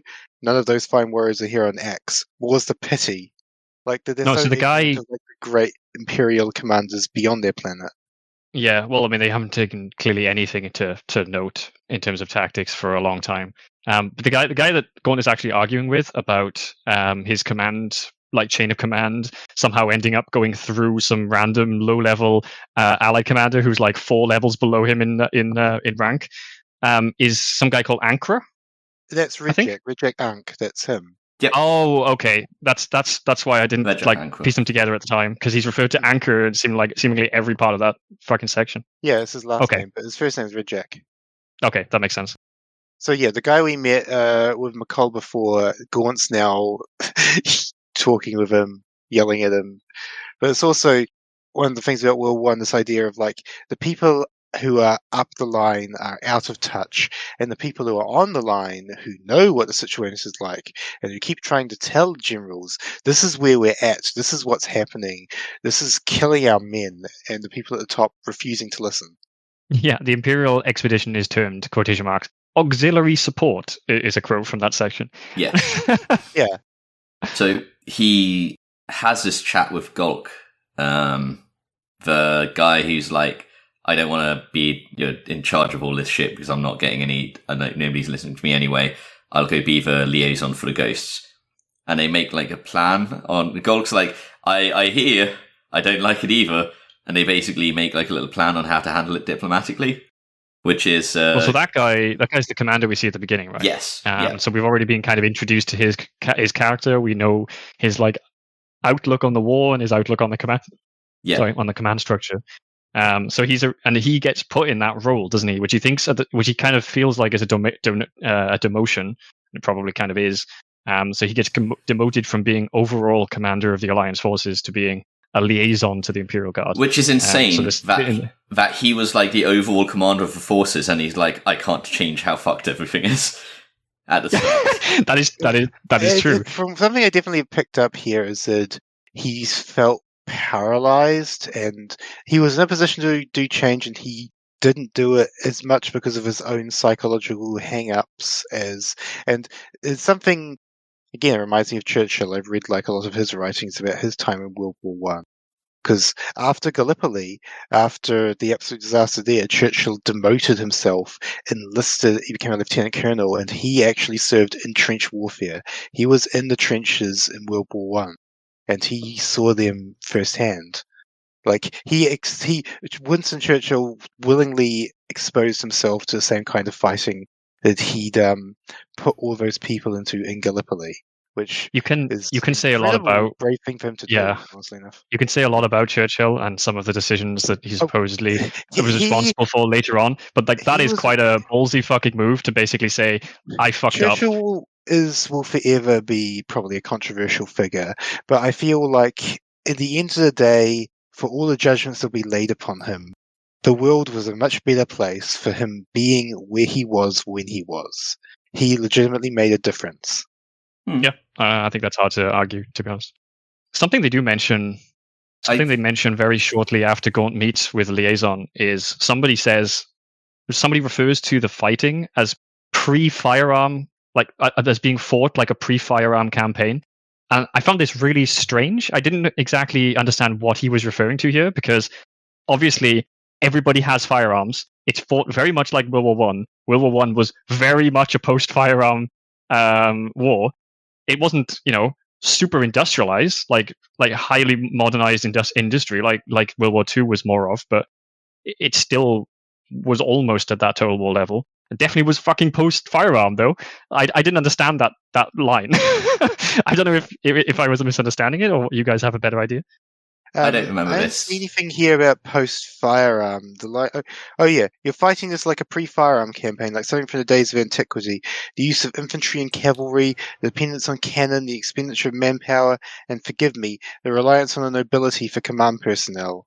Like, does that really make sense? The dependence on cannon in a pre-firearm war? I mean, I realize cannons were around a long time before, proper, I mean, infantry firearms. But you know how World War One was waged in its first few months in 1914. It was Yes, but waged in like the line warfare. Yeah, Yeah, but like the that was Napoleonic firearms though. Wars. Yeah, Those are firearms. I know. I feel like you're completely right there. That's on evidence. But it just felt like a strange line, and I didn't quite understand like if I was just misunderstanding what he was referring to. Sorry, to round out the thing I was saying before about Gaunt and Gulk sort of making a little plan. Their plan is essentially Gulk is going to try and get Gaunt what he wants, is going to relay his demands, and Gaunt's going to have to tough it out in the trenches for a few days. Not an ideal plan. Yes. He also gives Gaunt the maps, though, doesn't he? And actually, not only does he give Gaunt the maps, he gives Gaunt the maps knowing that his command would probably have him executed if it was found that he'd gone around them like this. So he risks his life, literally, to make the change that he sees as necessary. Was that right, Van? We also get a little scene here with they've come back and they're getting patched up in the field hospital, so we get some time with Dorden and with Kurth. Oh, and we find the medical supplies are fucking missing. Yeah, because one of the other things I like Second about time this it's mentioned. is it also leans a fair bit on like the World War One for medical was a huge step forward for medical, but it was also absolutely awful. So much of modern medicine was born in World War One because of the absolute awful nature of that war and the way it demanded stuff like weren't triage. I was going to say, weren't both antibiotics and anesthetic basically developed during World War One, meaning that for a long time in that war they didn't have either, which is insane to think about considering those sort of wounds that people were getting. The World War One was an insane war, which is the way it's gone down in history and certainly the way it's portrayed here. And that makes it perfect fitting for chaos, a war that defies sanity in everything it does. Well, they also talk here about how everybody's got lice, which would have been another feature of World War One. And the funniest part, everyone had lice, everyone had rats. It was the funny part to me is war early on. Like Abnett like very briefly mentions the lice and that being a huge issue, and then he goes into a scene with is it Creed in the trenches? Creed, yeah, it's Creed again, and there's corpses she starts walls. like covering herself. She starts covering herself with mud or something, and the rest of her squad kind of follow suit. And the people who don't, it's kind of obvious that they're not sort of like not quite fitting yet into the squad. So like everyone else is following her lead, and they're not. But I couldn't help thinking that like because it mentions that everyone. Like it didn't really probably help with camouflage, but everyone felt a bit better.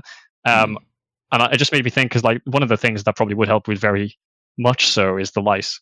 Covering yourself with mud like that would probably do a lot to protect from the lice, which apparently had been causing them a lot of problems. But probably not so good for other things because, as they find out, there are corpses buried in the walls. It's just some corpses. I'm sure that's fine. World War One, like so many. They couldn't bury all the bodies, and so sometimes you'd be digging a trench and a body would just fall out. Which you read some of the like letters home and stuff, and it's like, God, that was. Yeah, I mean, how horrifying would that be? Like, you dig a shovel into the wall of your trench to expand it, and you just like slice off an arm or a hand. Yeah, or just like a bloated corpse just falls out and it's like it explodes, and like not explodes, but you know what I mean. Like, yeah, it would be horrifying. Like everything about that would be insane to try and deal with. I mean, like World War One is as close as like war is war and hell is hell, which is a line from something we're going to come into later. But World War One is like there is a special horror of that war that I don't think any other war has ever been able to replicate. And that might be a bit of a stretch, but it definitely feels that way. Anyway, we're now talking about Chapter 4, which is where we were. I like a quote there. Sergeant Toner Creed.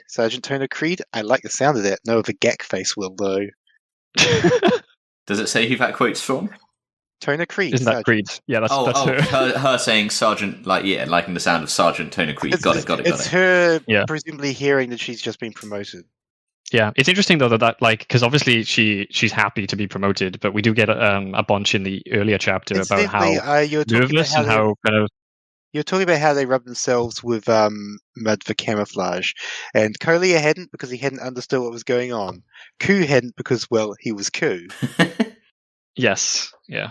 Yeah, I was just saying that like she obviously has a lot of doubts in the previous chapter, which it seems like it intermingle with the fact that she's obviously quite happy to be in that position as well.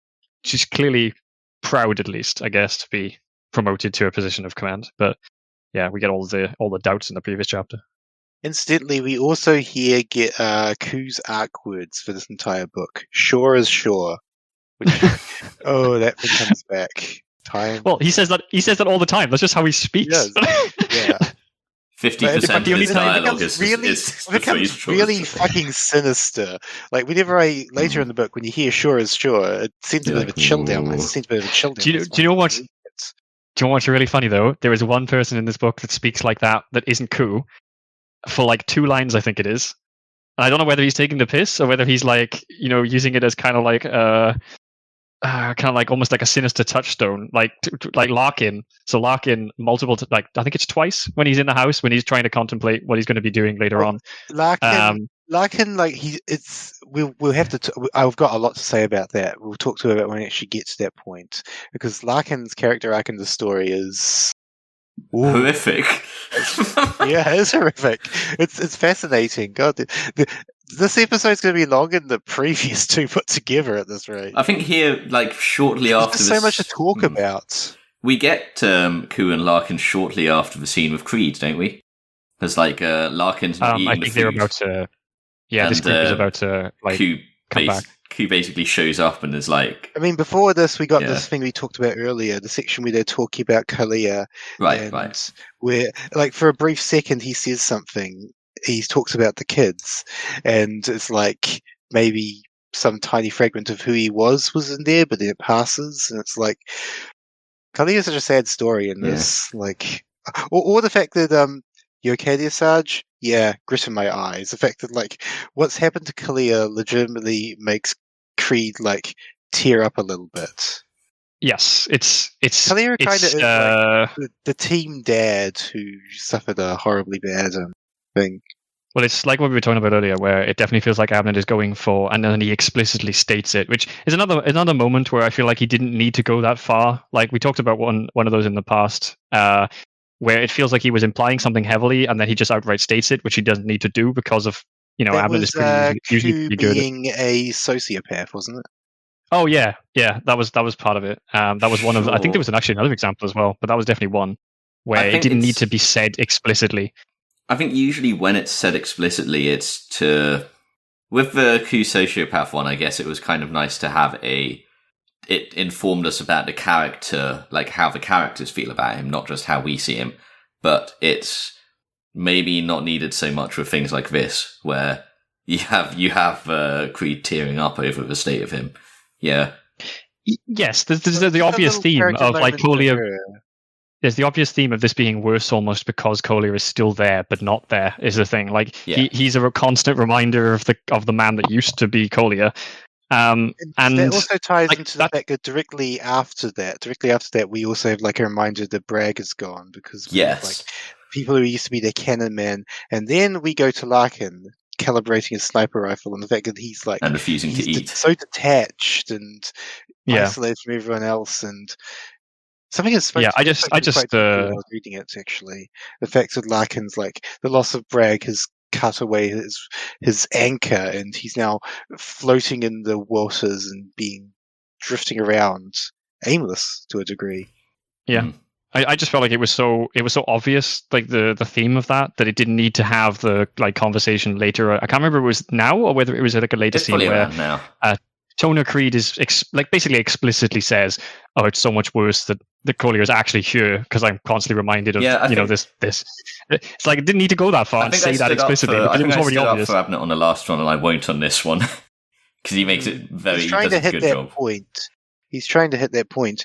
Actually, you know what? I think here's what I'm going to say. I think there's a specific line around that which you have used verbatim about reminding people of the man he used to be. A constant reminder, which I think is just a line he wanted to put into prose. Well, yeah, that's why it's so that was why it annoyed me, to be honest, because I was thinking that when the first scene happens, where it isn't as explicit, and then this happens, and it's like Abnett is like, "Oh, did you get it? Did you get it?" I'm like, "Yeah," and then he says the line that was basically in my brain. I'm like, "Oh, okay, well, great." Cool. Thank you for that. Well, I guess just got to make sure that I wasn't stupid enough to miss that. Maybe he just wants to use the line. It's a good line. But then we get a scene that was oh dear, we get the scene where Larkin's still there, fiddling with a sniper rifle. He turns around, and Koo is behind him. Yeah. Koo is always behind you. That's the problem with this. It's either it's McVenna, McCall, or Koo. Like one of the three is behind you, and you'll never know. Two of them, you'd be very happy if they're behind you. The third one, definitely behind you. It's a horror movie. Oh yeah, definitely. But here, like Koo's like immediately insulting Bragg and says, "We got a score to settle between you and me." And Koo, well, he basically he does. He like says he did it. Yeah, basically. Yeah. Not in so many words. He basically says he did it, and then he fucking tries to murder Larkin right then. And well, he provokes Larkin to try and he tells Larkin nobody's going to believe you. He hits Larkin, but no one will believe you. I killed Bragg. Nobody will believe you.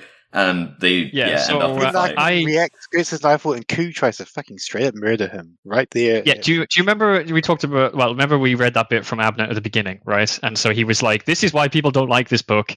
And this I don't think is a good enough reason because this is what I was trying to do. Well, I don't like the way he does this bit, even if this was what he intended. So, like, for example, here is the first time, only the first time, where somebody directly watches Larkin and Koo fighting, where Koo tries to murder Larkin, and then immediately dies before they can tell anyone about it. This is only the first time this happens. So I don't think you are. This is a huge fucking trope. I think you are digging into a level deeper than what Abnett is, in my opinion, correctly calling out from what people don't like. And I don't disagree with what you're saying about this as a trope, but I mean, tropes aren't necessarily bad. Sure. I just don't like the fact it turns up multiple times. Sure, wasn't he? Sure. Sure. But like, I think sure. People wanted to see justice for Bragg, and they don't get it in this book. And like the here's the thing: he teases it, and then as he said there, he keeps on teasing. He edges you with that justice. This other person sees it, and then what kills him is just that section of the line then gets shelled, and the guy who's watching it, just a shell lands next to, like the way he describes it, he sees the shell landing next to him, and he gets blown to Kingdom Come, which is such a World War I image. Like just random chance saves Koo yet again. And I think the problem I have with it is not even that it's a trope. It's not because like being a trope inherently isn't bad. It's a trope that I think in this case is just misused over and over again because it doesn't even just turn up once. Like if this had been one time and then you'd be like, okay. But you can do it. You can do it in different ways. And we got to talk about that one. Okay, I think there's two things though. There's two things here. You could do this sort of thing in different ways. One thing is you are talking about being mad at something Abnett did do, which is tease it and then not do it, and then like have it be foiled repeatedly. Whereas I think the thing people are mad about is probably not so much this bait and switch as just the fact that they had to deal with Koo for an entire thing. Abnett, like I don't know if that's true because like this is obviously part of that, right? It is, but if you ignore the like contrived nature of all of that, Abnett is not giving people what they want after the ending of the last book, and he knows it. And that is what's deliberate. From the introduction, I think what gets people is not so much what I do in it, is what I don't do. Yeah, his exact line. And what he doesn't do. So is I think Koo get justice or get caught. Yeah, I don't know. I think even Abnett is kind of maybe not describing what he thinks as best as he could there, because I think even Abnett would be hard pushed to not notice that maybe the reason people were so angry about him not giving justice to Bragg is that he is teasing it. And the fact he's teasing it is obviously what like probably annoyed most people, even if that was not what they thought. I genuinely disagree. So even if you disagree with that? I think the average person reading this book, your run-of-the-mill like Black Library enjoyer, is going to be like, no, why didn't something happen to Koo? It's not the teasing; it's just they just want Koo's blood. You think that wasn't amplified by the fact that they were almost getting what they wanted? Oh, was it amplifying it? Yes, but even if it wasn't, I think that would be the case. Well, I think even subconsciously, that's going to be. Yeah, obviously. But I think what I mean is, I think even subconsciously, even if they weren't thinking actively about that, that is going to be a huge part of why they were so annoyed with what Abnett didn't do. Quotation mark. The I think fact that they're annoyed tells you that Abnett succeeded in what he was trying to do. The fact that they're annoyed means that they care about the fact that this beloved character was murdered, and the monster who did it, they want to see him pay. Yeah, I mean, if anything, that's good. Yeah. Like, it is weird. It is weird. Getting worse. The fact that now Larkin is like, he was jumpy about Ku, but now Ku straight up tried to murder him. I I mean, to some extent, I agree with Abnett, is that he's right to think that it's weird that people didn't like this book because of that, because that shows that he did a good job of making you like Bragg. I think, which I absolutely think is a good thing. Can I use an analogy here to like say what I think the discrepancy is? Abnett is describing the wound. You are describing the salt in the wound. Probably. And I think people are mad. Might not like the salt, but what they are mad about is the wound. Yeah. I just think that, like, I have seen too many other shows. The wound to exacerbate the wound because, it's good. It's good narrative. I've just seen too many other narrative shows. Seasoning Too many maybe not so good shows where this is used as a massive crutch for the plot, where like people don't communicate is one problem. Like that's a one like obvious trope that comes up in everything. The only reason the plot happens is because people don't talk. But in this case, it's like classic sitcom drama setup. Yeah, so you've got a bit of that with like Larkin won't talk to anyone. But to be fair to Larkin, he has like I'd say at least a 60% good reason why he's not telling anyone about this. But then you have the worst trope.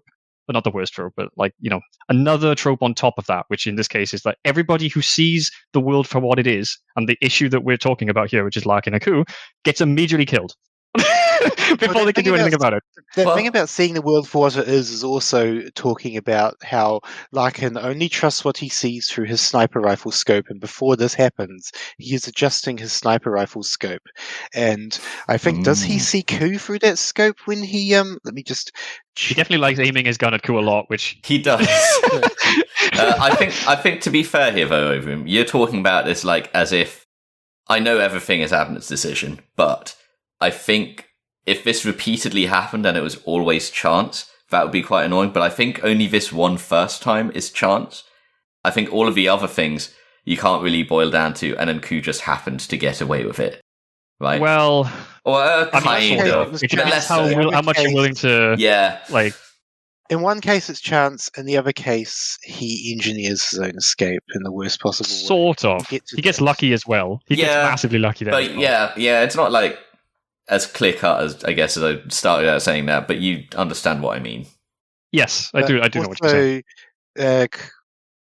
Also, there's the next bit, which is Agun Sorek, who's a Vegastite. Yeah. Have we seen much of him in the previous books? Yes. Yeah, he's the psychic guy who turns up constantly. He had the dreams about the rats, and then it saved Corbeck because they listened to his dreams, and he was like, "I'm not a psychic, but my great great grandma." Confusing. So Sorek is woken up, which I think was quite funny. He's just asleep. He just gets woken up here. Something about the way it was described was just funny to me. And he finds a message shell in his pocket.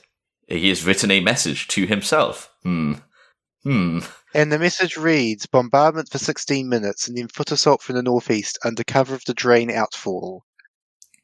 So this was so confusing listening to the audiobook because like you don't really have as much time to like let it sit and like think about it as when you're reading it. So I did have to actually go back and listen to this bit again like multiple times because I was like, what the fuck is Abnett actually trying to describe here? But like obviously he opens his hand, reads this message, realizes it's his own handwriting. So like, okay, I guess we're to assume here, and like this is evidence that it is him that wrote this. But like, what the fuck is happening here? Did he write it in his sleep? I assume some sort of psychic phenomenon where he's able to, some part of himself is able to manifest. Okay, so here you might think he wrote it in his sleep. Let's leave it at that for now and come back to it later. Well, he's not manifesting paper with writing on it, is he? Let's come back to this later. Paper. He's he's manifesting the writing, actually. I think is like... Well, surely we have to assume later on it's just an unreliable narrator. I thought he just like didn't remember doing it, right? But let's come back to this later. For now, let's work under the assumption that he's writing it for now, because that's how it reads. That's the least when crazy it's first option. Introduced. Okay, that's the least crazy let's option. Continue. Okay, so now just to bring this up, because it's written here, shields had come on over the rear line and command sections, but they weren't the day's targets. So yeah, they're using somehow in World War One, they're still using void shield technology.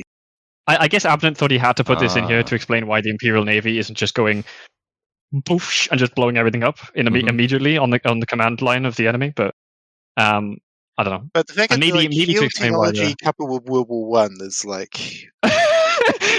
I mean, this is the thing. That bit actually doesn't like drive me quite as crazy as everything else, because I can sort of get the idea that, you know, they have very specific tech that they can't really do much with other than what it was exactly designed to do. So in this case, you know, they have some shield generators. Okay, cool. I definitely don't believe that they had one for the entire line, because otherwise it sounds part of the like line would different be parts of the getting line shelled. had shield generators, and they turn them on as and when, which suggests they can't just have like all of them on all the time. Yeah, I mean, it's like as far as I remember, the enemy guns, which they obviously care a lot about because they're like super special, massive guns that they're using. Again, they're like rail guns. They're like those are new. Those are new. Those are new, though. That's the whole thing. Is they didn't have those before, and yes, now these. But they have the shields. Is what I'm saying. Like they put the shields. They took the shields and they put them there because they were key. They were a key defensive objective. So in this case, we're getting the description of them using shields to protect the command line and the reserve trench specifically. Mm-hmm. So like I feel like they had a limited number of these like. Sure. But also, can we get over the shields? And get over the fact that ships are not used a lot? Because, as was noted, we are fighting this in the style of ex-Cardinal warfare. But with shields. But that's part of it.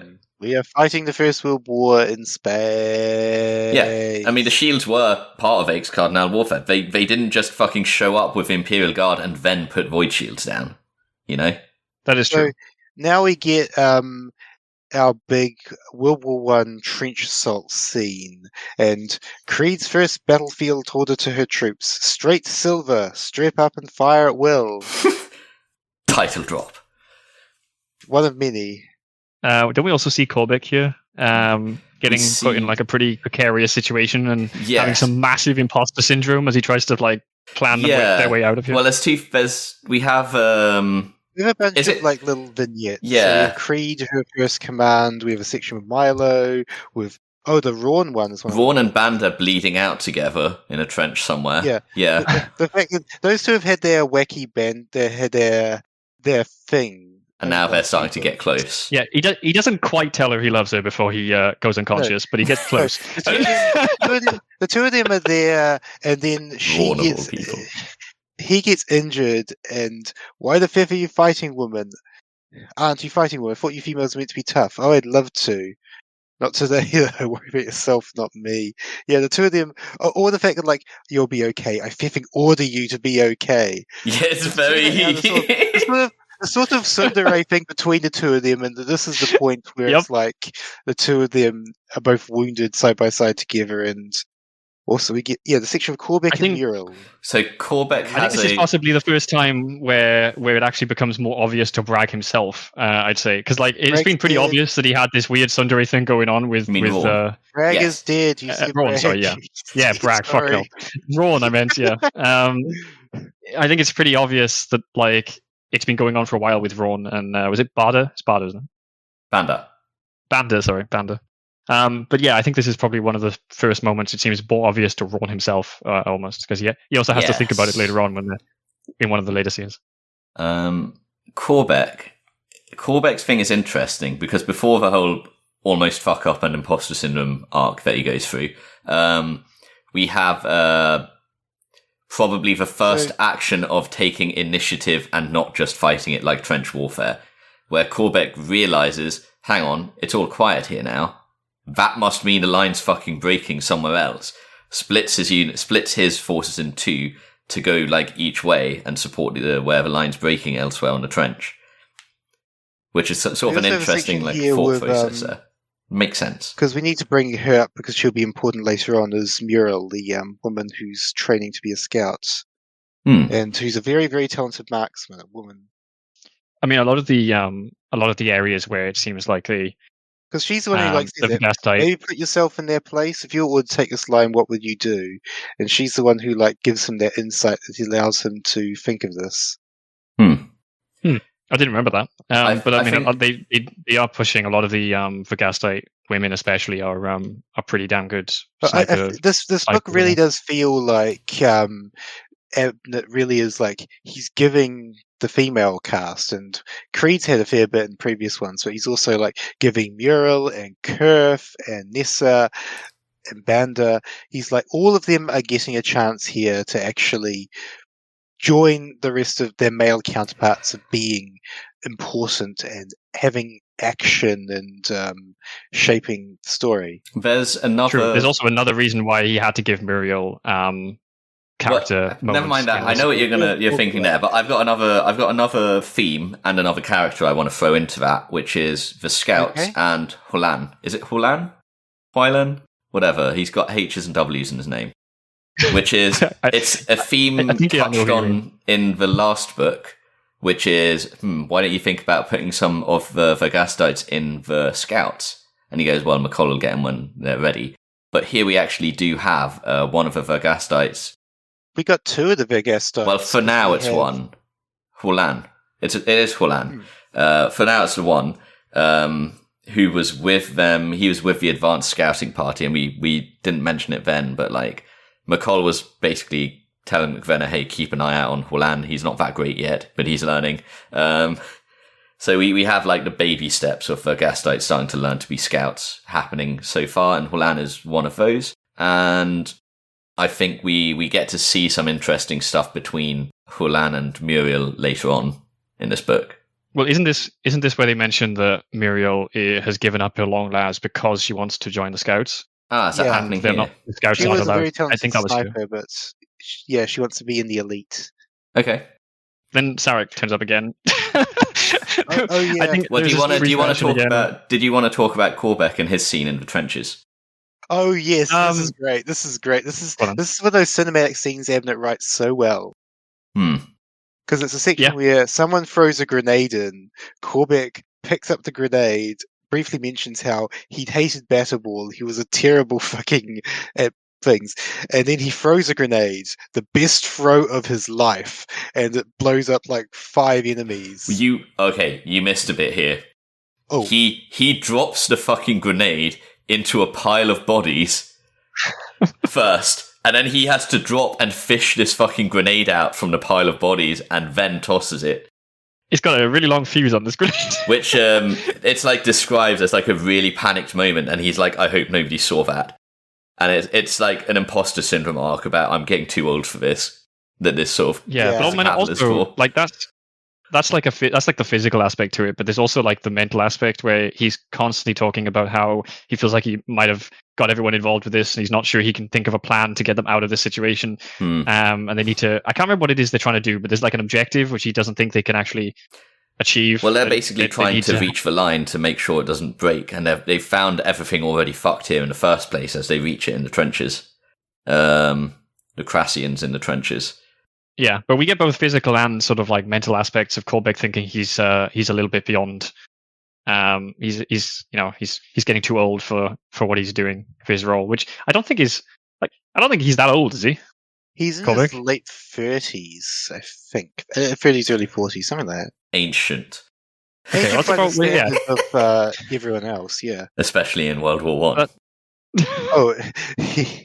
It's about the age that I sort of envisioned him anyway. Yeah, but it didn't seem like it doesn't seem like he's that much fucking older than everyone else. Involved in this. I get he doesn't like feel. How long has it been since Tanis? Like since the since the founding? 10 years, maybe. 10 years. Holy shit! Okay, that's more than I thought. Yeah, that feels about right. Maybe a bit less. No, that means that like quite a lot of them must be getting quite 5. At least 5, because I think Milo's now 18. I think he was under 18. Wait, you're going to say he was 8 12. at the beginning? I thought he was like 15ish at the start, and he turned 18 like because he became a proper trooper a few books ago. Yeah. So it's been at least 5 years, I think. I think so. Definitely been. That feels right. Enough time that enough time has passed that it's like it's out of like immediate memory.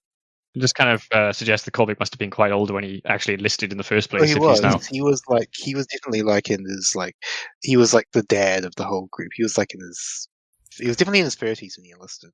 Fair enough. His scene ends in quite a cinematic way as well, as they find the raiders dug down in a munitions trench and just fucking pour lamp oil down there. They just find a fucking barrel of lamp oil in there, like, here we go. Get fucked. Raiders, trench raiders. And then we cut to something very different. Sorek having the time of his life. Just absolutely just like, I will follow the instructions on the guidance of my message. Just absolutely slaughtering all the trench raiders there. Just like basically catching them as they come through the pipe or whatever it was. But at the same time, he's like, while he might be doing a great deal of damage, inside he's freaking the fuck out. Hark shows up. Well, yeah. Holy fuck. Hark shows up like, right. You did a great job. Other sections took 70% losses. Like, oh.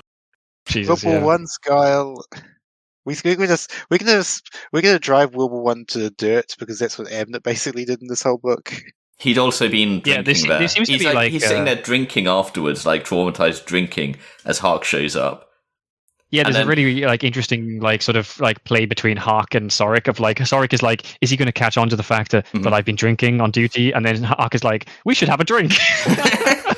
And then he leaves and it ends on like a comic beat as he like reads a message he's been putting off opening, which is like, don't drink, Hark's coming. Yeah. Oh yeah. Like he warned himself and he was too terrified to read his own warning. But foreboding. And it didn't really matter. Sorek, this is a very big moment for Sorek, not just for the rest of this book, but also for the rest of this arc. Because it does now sort of Sorek's thing is out in the open. Somehow he's got clairvoyance. He's able to predict the future, and he's definitely got a touch of the psycho about him. No more than a touch. It's interesting because he's like manifesting as a psycho. I guess this kind of suggests or like opens the question of like what is it that he gets messages about? Because the first one is obviously incredibly important. He gets a message that says, there's about to be attack at this point. You can go there and you can stop the attack and do so in a crazy dramatic fashion.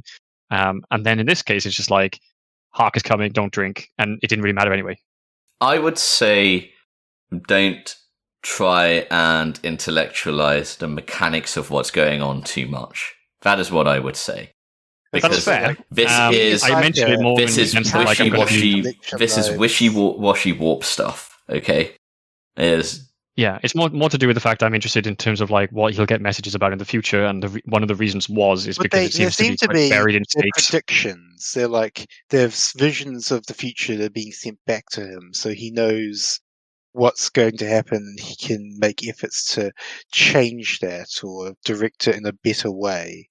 Yes. So the question was, which is why I raised that question, what about that interaction made him think, oh shit, I shouldn't have drunk? And then his subconscious sends him a message back in time. No. You missed the point. You missed the point.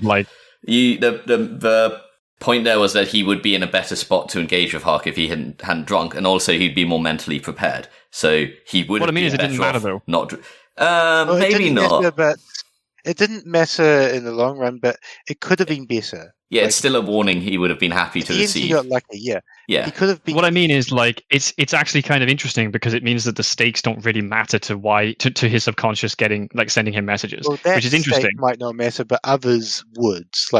Yes, that's literally what I mean, though. Yeah. But it's the interesting part. It's about it's okay. Think less about stakes and think more about what advice would Sorek give to Sorek with a bit of foresight. What matters to Sorek? I see what you're saying. And Sorek would probably advise Sorek, don't drink, Hark is coming. That's true. That's fair. I can see what you're saying. Like, it's more about what matters to Sorek as opposed to like what the actual stakes are. That's fair. Yeah. I was waiting to get messages about all sorts of random things. Is why I mentioned this, because it would just been. I just thought it would have been continuously like interesting.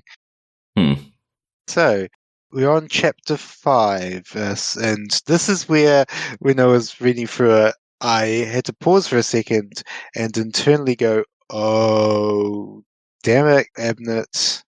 Because this is the section, the attack's been done, they repelled it, everyone's wounded. It's that other chapter we get like one chapter of downtime and character stuff, and then one chapter of action.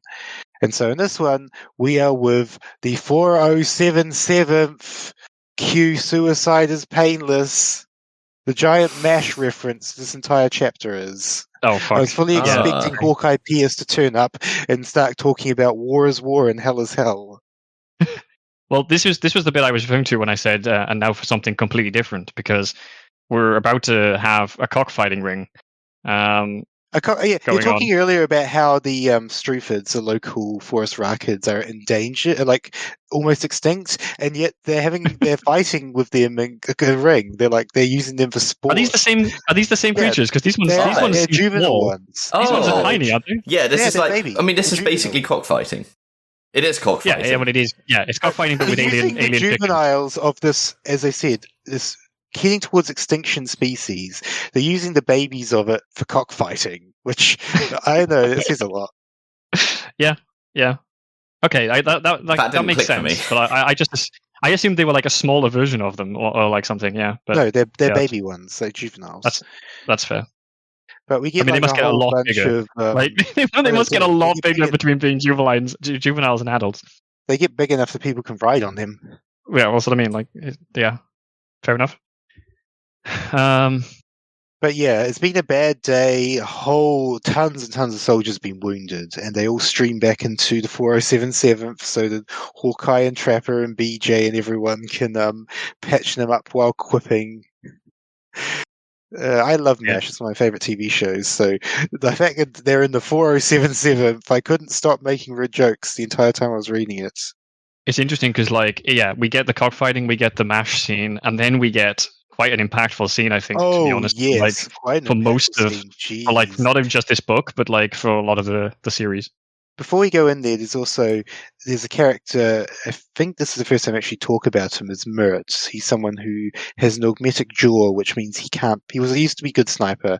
He had his jaw shot off, replaced with augmetic, but it means he both stutters and he can't shoot, and he's going to be a recurring character for a long time to come. So hang on, we've talked about him. I think he was in a right. So I think this is the first time he was written about, but we've read about him in the story of their lives in the ruins of the cities, whatever it was called, the mouthy one, which Abnett wrote much later, but he recommends that you read it early, and it's included in the Founding Omnibus, I think. So we read it then. Yeah. So it's that I think he's basically the guy Gaunt was hanging out with, who was like, "Yeah, I'm the best sniper of a bunch, even better than Larkin, even though they won't tell you that." And I think he got injured in that story. So now is the first time he's being written about, but that's, here we are. This is the trooper. There's also an interesting little line here. He's like, I'd like to be working with a long list, but took off and gave me to some girl.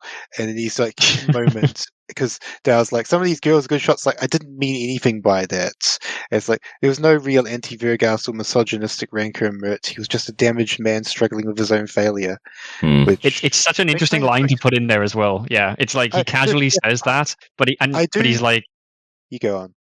I was just gonna say he casually says that, which as you said, as Abnett points out himself, like it sounds like he is particularly against the idea that it's a girl that they gave his gun to, but really he's just really sad he's looking about for the fact that he's no longer has the ability that he used to have. And that spoke very deeply. This speaks very deeply to me at this moment. But also, like, this is a book where, like, the female characters, he mentions them by name. He mentions Nessa and Muriel and Banda. Like, this is the book where they really do, like, step up and take their place, because we're starting to lose characters now. We need characters to fill their spots, and the female members of the Ghosts deserve as much representation as the men. Yep, and they feature heavily in this book. I obviously can't speak much for going forward, but we'll see plenty more as we go along. Yeah, we're probably filled in on like backstories and characters for a lot of the female members, particularly the Gastites, I guess, because there were no female members of the Ghosts originally, right? Yeah. No. We also get a section between Mirren and Dower, which neither of them have been talked about much in this book so far, have they? Maybe they got touched on earlier, but Merrin, they're continuing his Merrin is a dick arc from last book. Where they like he's like taking over Vaughn's title of like just general asshole of the regiment. Yeah, other than also Coop. Like the fact that it describes him as he recently taken to cultivating a moustache that made him look sinister in Dow's opinion. Very massive. Twirling. Yeah. Yes. It's like isn't it? This is where we get the follow up on the scene with Ron and Bander as well, right? Well, he's just like out of action. Yeah, because we've got the scene in the medbay, basically, haven't we? Yeah, we got the scene in the 4077. She teases him about the fact he ordered her not die. That's an order. Oh man, yeah, that's that scene where kind of like Ron has to confront the fact that he did in the heat of the moment order her to not die, which doesn't really make much sense, but kind of suggests how he feels. We have this whole thing with the supplies. He's had that whole thing. She winked to him, like the whole back and forth between the two of them. But now, in this moment, something has changed. Like their relationship is.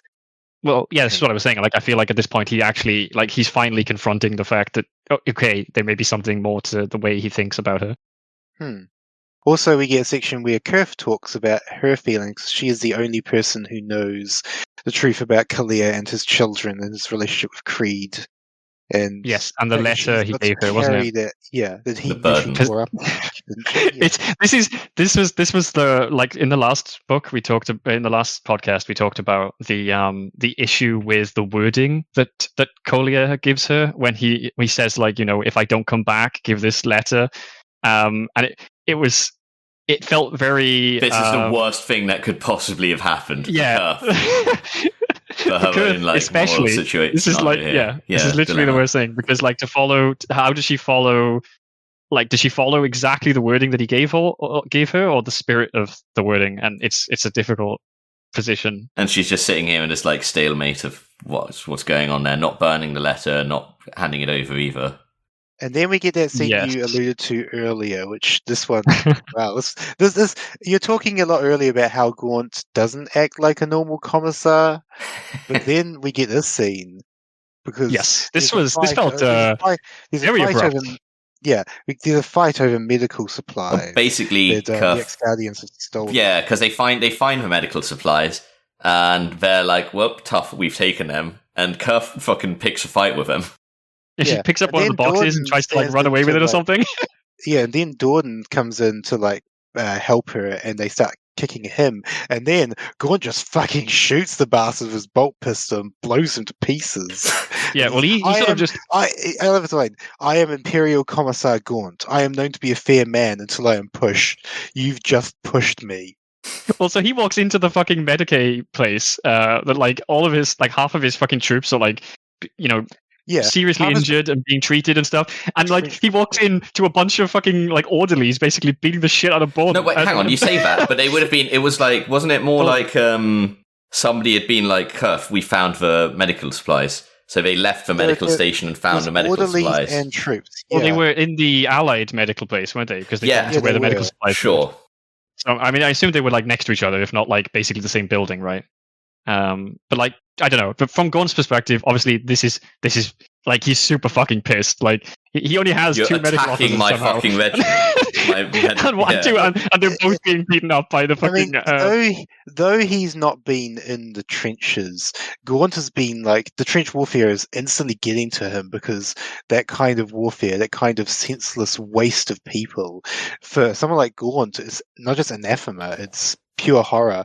And so at this moment he snaps, he pulls out his bolt pistol, and he just blows these allied troops to little. I'm going to be real, I don't think the pressure of the trench warfare really factors into this much at all. They are attacking his fucking regiment, and he doesn't just see them as like, I am the officer and they are troops under me. He has like a proper relationship with practically every person in his regiment. They're attacking not just his regiment, these two but his friends. are like his friends, right? As well, they like, especially Dordan, and Dordan is also a pacifist, which I think feeds into this a bit as well. Like, and now he's covered in Dordan the middle of the fucking med bay is insane. Like, yes, I think also like the fact that Kurth like looks at him in frank fear, like she is instantly terrified because she has never seen Gaunt like that. And his answer, he says to her, "I'm a commissar. I don't think you realize what a commissar is, Anna. Get used to it." Well, this is the thing. I don't think anyone really realized what a commissar was, and I think it's almost like Kurth in some ways is kind of the reader in this perspective, because like we don't see Gaunt in this kind of light very often. He's never acted like the commissar of 40k games, the ruthless shoots his own men person. We've never seen Gaunt act like this, and here he does that. Almost Well, he's almost the we reverse mentioned here, this though, last 'cause, like, time. He's not shooting his own men. Well, yeah, that's something. It's still disciplinary, but yes.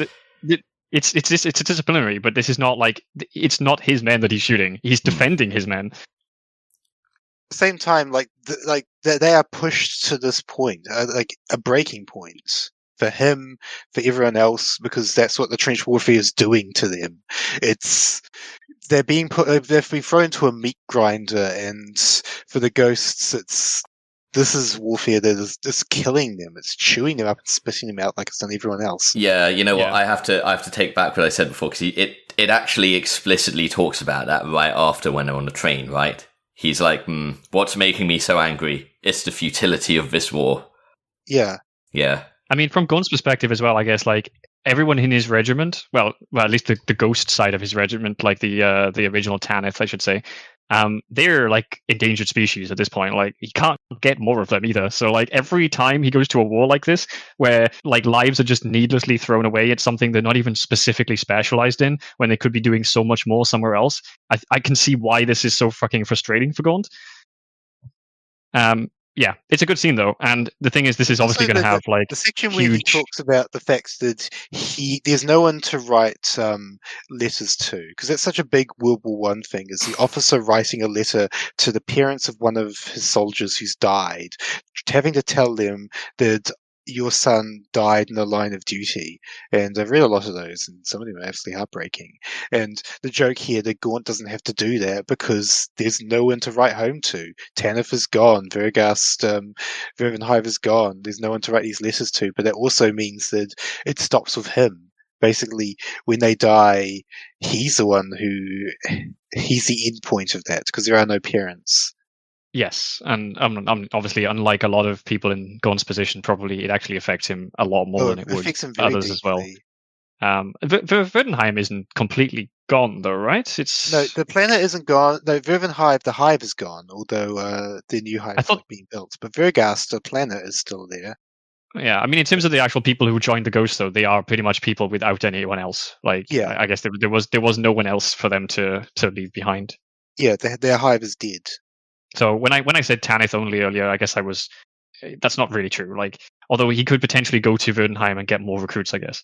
But yeah, as you said, like, they don't really have anyone, like any relations. But incidentally, the end of this chapter, you're talking about that horrible trope of not being able to talk, because the end section is Larkin, who survived, coming in, meeting Corbeck, and, well... he decides under his skin that he can't tell him about all of this because, well, he's just traumatized. I mean, it's understandable here. He's just fucking traumatized. He makes a decision. As I said, like, he makes a decision. I'm not going to tell anyone. I'm just going to kill Ku. Yeah, he's like, I'm going to deal with this issue myself and like deal with the consequences afterwards. Which I think that's justified. I think like this is not an example of that trope that's frustrating me, because I think in this case, like, Abnett does the work to make this a choice that Larkin would very much like. It doesn't feel like it's too. It feels like a Larkin like decision. It feels like a decision that we can see that character making, as opposed to in many cases the plot is basically entirely founded on. It just relies on them. Yes. Why don't these two people just never talk? You're talking about the Gav Thorpe special. Is that the Gav Thorpe special? Yeah, partly. Well, there was a huge part where like Cage and all of the people the story like forward.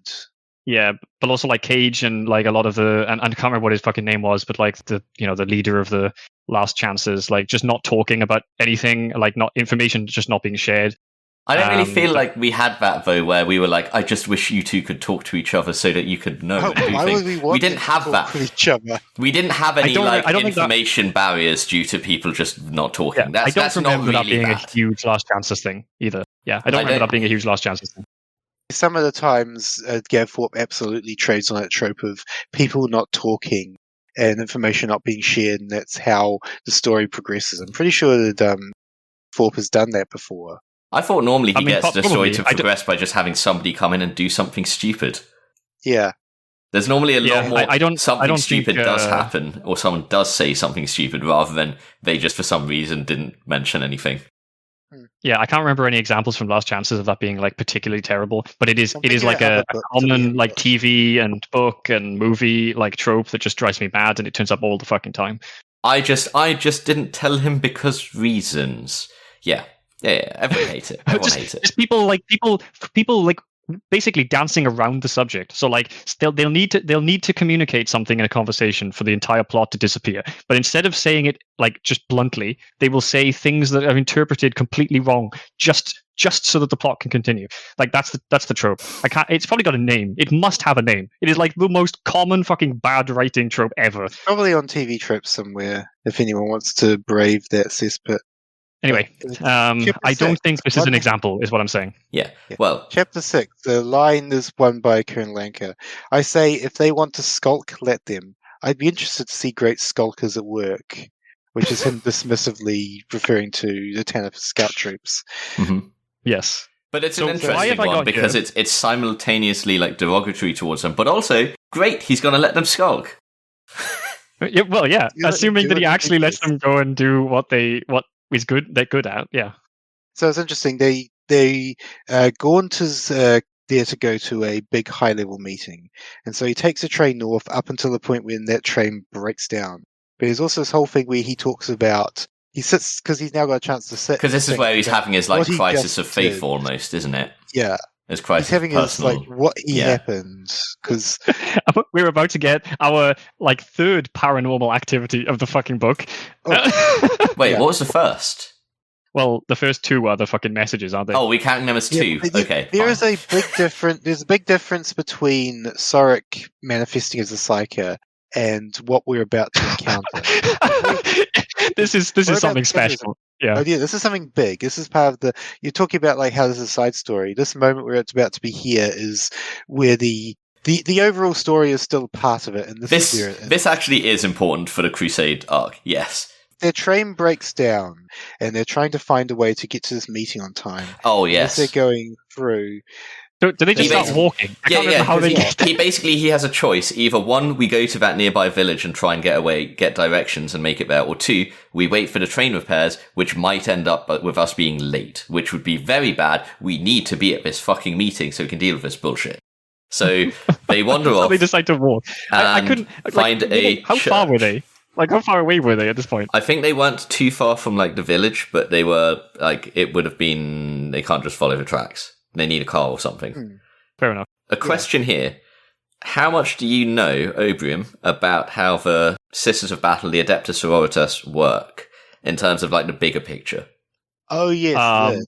Fire, penitence, more fire, power armor, white hair. That's probably about it. Okay, I mean, this is about how it works for tabletop, but there is something to be said here, which is that the Adeptus Sororitas aren't just military, they also serve like other functions, so they can also these branches of Sororitas are the Hospitalers, who are basically like doctors, military healers, although I think they also do civilian stuff, and then there's a branch of Sororitas who do like translation work.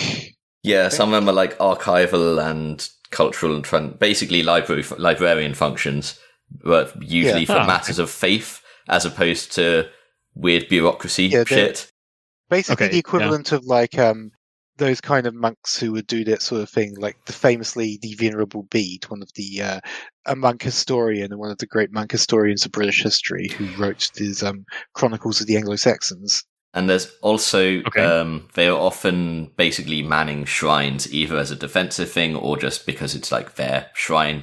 I think there's like a blurred line between it's a shrine and they're protecting it or garrisoning it, or they are garrisoning this and it is therefore a shrine. You know? Okay. Yeah. But These two stumble across this chapel in this woods, like as they're making their way through, and they come in, and this old blind lady who, it turns out, welcome to the chapel of the Holy Light Abundant. Yes. So she starts speaking very cryptically immediately. This Eleanor blind Zaker, sister. Order of our Martyred Lady, now Warden and Keeper of his Chapel, which, when I read this the first time, many, many years ago, I'm like, can Sisters of Battle actually retire?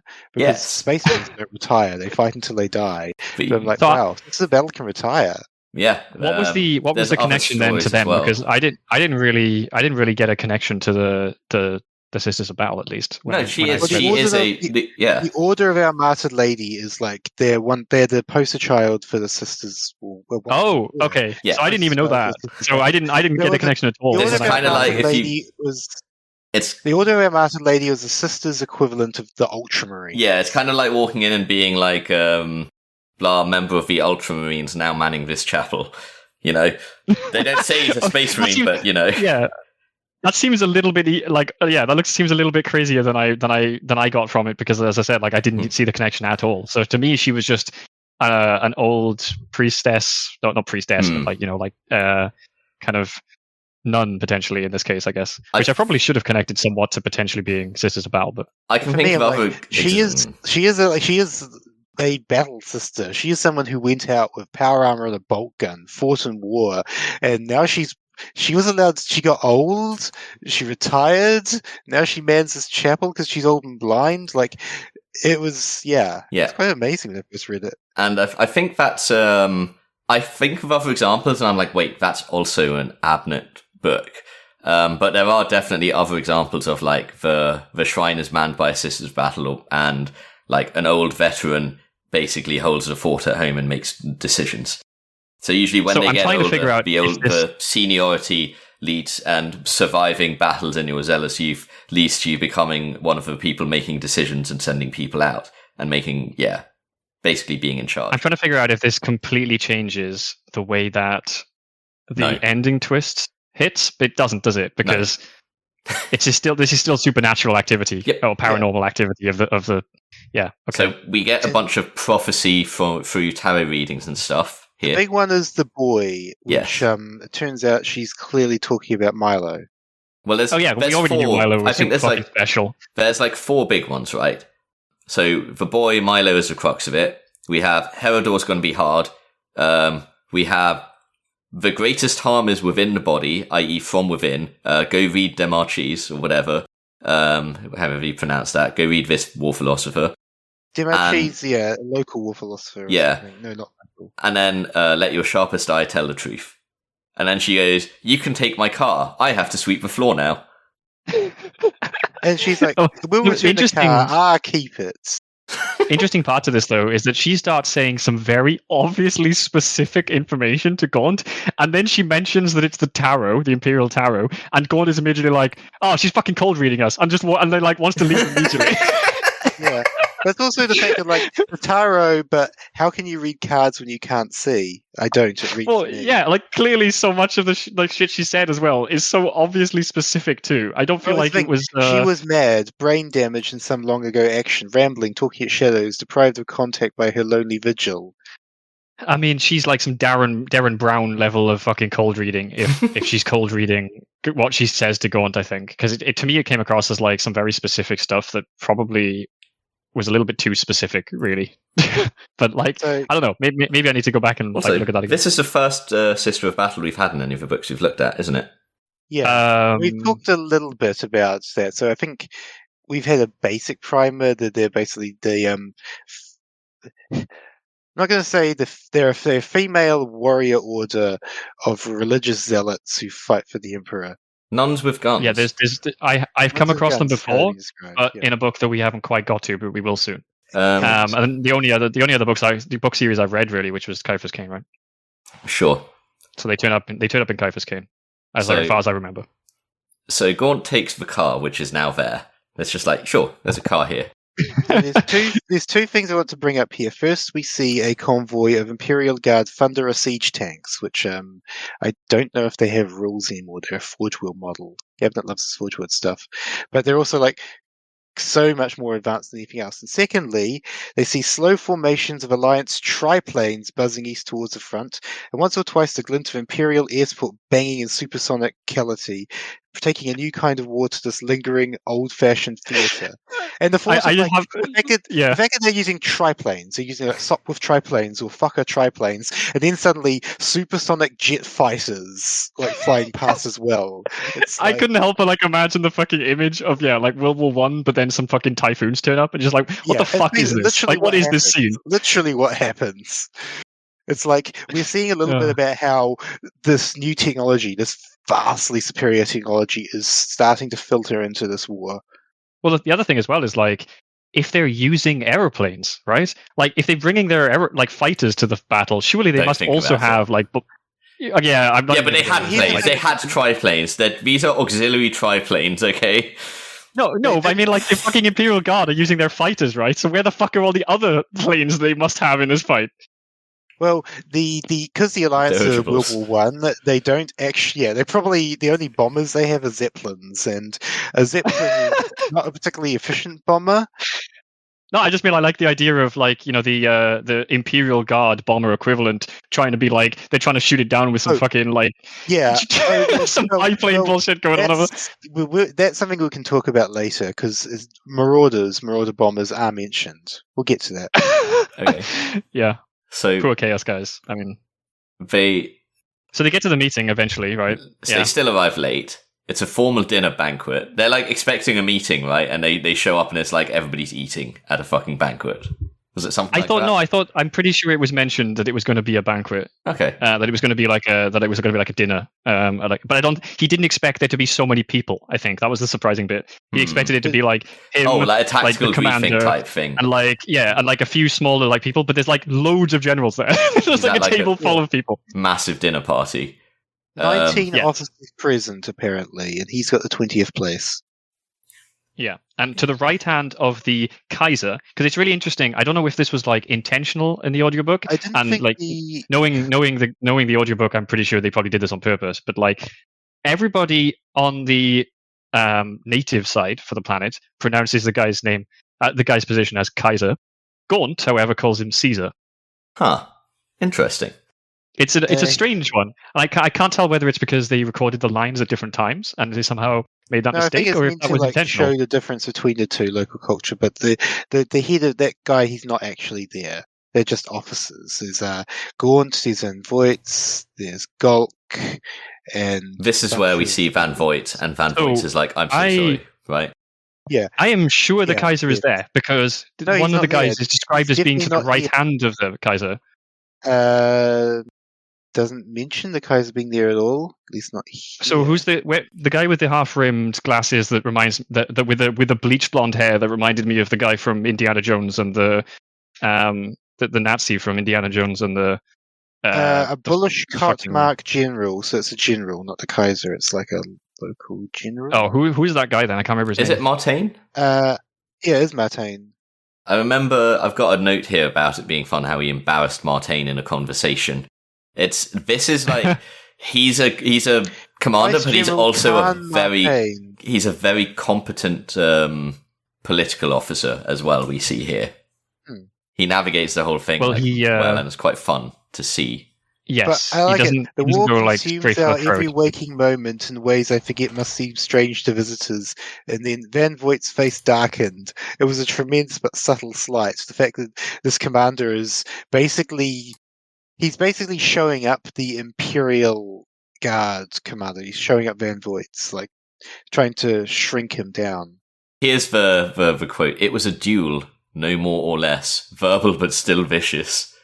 Imperials versus Alliance. Martain's remark had been cutting and poised, allowing Van Voigt's two options: pass over it and take the put down, or trigger a more obvious clash by marking it.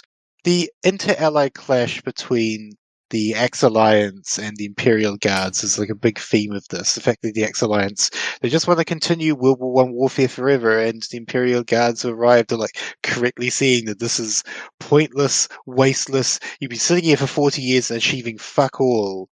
Yes. So I mean, yeah, okay. I remember the guy. I thought for some reason I was sure the Kaiser was there too, but that doesn't really matter. But yeah, yes, it's an interesting conversation and worth noting as well. That, like, for some reason, and this is an audiobook point, I guess, but he's described in a way that makes me think, as I said, of the Nazi from the first Indiana Jones film, which for some reason I can't remember the name of right now. And he has a very, very, very British accent. Like, he has probably the poshest British accent that turns up in this book. Which makes perfect sense. We want them to be the upper class tough generals of myth who sent all these men to their deaths. I'm just reading. It's just interesting because a lot of the other characters from the planet have German accents. Reading through this entire passage it's a really delightful passage with like the metaphors used all over the place. Like a comment that seemed light and warm but had sharp steel running through it, and then Gaunt's response is described as parrying directly. It's and the I don't know how section this is like afterwards almost the opposite of cinematic, because it's not actually what's happening. It's just like completely flowery imagery, but very well done. And then afterwards, Van Voigt's and Gaunt pull aside, and Van Voigt confesses, "This is a difficult theatre, Ibram, one that requires tact. If we had supreme command here, I'd gladly take the Alliance and shake it by the scruff until it worked properly, worked like a modern army. God Emperor, a full guard army employed here purposely could turn Shattuck back in a month. But we don't have that luxury. Albeit nominally, the Alliance leaders, Sintor Sek, who I confess I cannot stand, and the High Caesar Kaiser himself have battlefield command. My Lord Warmaster Makarov himself has made it clear that we are here to support the Alliance, not take command from him. Our hands are tied. Their men will die, Sir, said Gaunt. They will. We are obliged to fight this war at the Alliance's pace, the Alliance's rules, and following the Alliance's traditions. Excari and its allies are desperate to regain control of the fight. No offense, Count." Like, this whole section we just point out, like, we are being forced into a straitjacket, and as a result, people are dying needlessly, which that's World War I nutshell, isn't it? I appreciate Abnett putting that in there for the sake of explaining, like, somewhat as to how this stupid fucking situation is even there. But I don't know. I can't help but call massive, massive bullshit on that. Like, would they have done the same had the technology level of the natives been even lower? Like, how low would it have to go before they just say, yeah, we're going to put Imperial Guard commanders in charge, like, you know, medieval knights now? Like, what situation would how fucking shit would their technology and their, like, understanding of warfare have to be before they just go, okay, no. Like, obviously the Imperial Guard has to be either independent or in charge here. And what happens if Gaunt just decides as a commissar to just shoot everyone in the fucking room? Oh, that would... much as he would like it, it would be the same as if Creed just fucking shot Ku. I don't think... you would like to see that happen. You really would. It would be pretty funny, and it would be very cathartic. But also the line that Gulk says, that look, he saw you Imperials as brand new toys that he would use in just the same way as the old ones. I had hoped that the Alliance might learn things from the Guard, new ways of fighting, things like fluid field orders and unit-level decision-making. And just like, the Alliance is still living in the glory days of the Great Sars. They will not change. And then the joke about, this is a wonderful joke. Biota's little parable. Biota's little story. A dutiful father is distressed to find his son mourning the death of the family pet, a feline. The boy complains that he looked after it, groomed it, fed it, and yet it passed away despite his care. Anxious to please, the father purchases a new pet for his son, a hound. He is horrified when he catches his son pushing the hound off the balcony of the family house to its death. The son is distressed once more. That pet wouldn't fly either, he tells his father. Biota looked around him. We are the hounds. So I don't know where, but I have definitely heard that before. I don't mind that Abner's obviously using that here because it is obviously very apt. But yeah, I'd heard that before somewhere, and I just sort of assumed it. You know, this is just like a well-known parable. It is. It's a parable. It's probably been retold many, many times in many, many languages in many, many ways because the message at the heart of it is true for the human condition. Yep. Something else to note in this paragraph towards the end. Someone has stolen their car, but not only someone has stolen their car, someone somehow stole the keys out of... Well, I can't remember who's with Gaunt. Just one thing quickly before we go to that is we actually get good news. Okay. We get the good news that half of them are going to get to scout the Montauk Woods. Yeah, half of them are going to be pulled out of line to this area that the Montauk Woods is a bit like the Ardennes. big wooded section between Germany, France, and Belgium, which famously all three sides overlooked because they didn't think they could get troops through there. And the Ardennes was how in World War II Germany was able to break the trench warfare stalemate and defeat the French in 1940 because they sent their troops through the forest, their tanks and stuff, and then just bypassed the Maginot Line and swept right to the sea. So we're getting that position.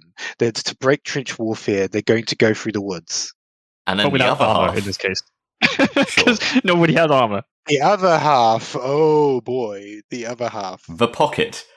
Yeah, they're going to the bulge. They're going to the They're Battle going of the to Bulge. the Right? worst part of the line. They're going to like Ypres or the Somme. They're going to the absolute worst part of the trenches.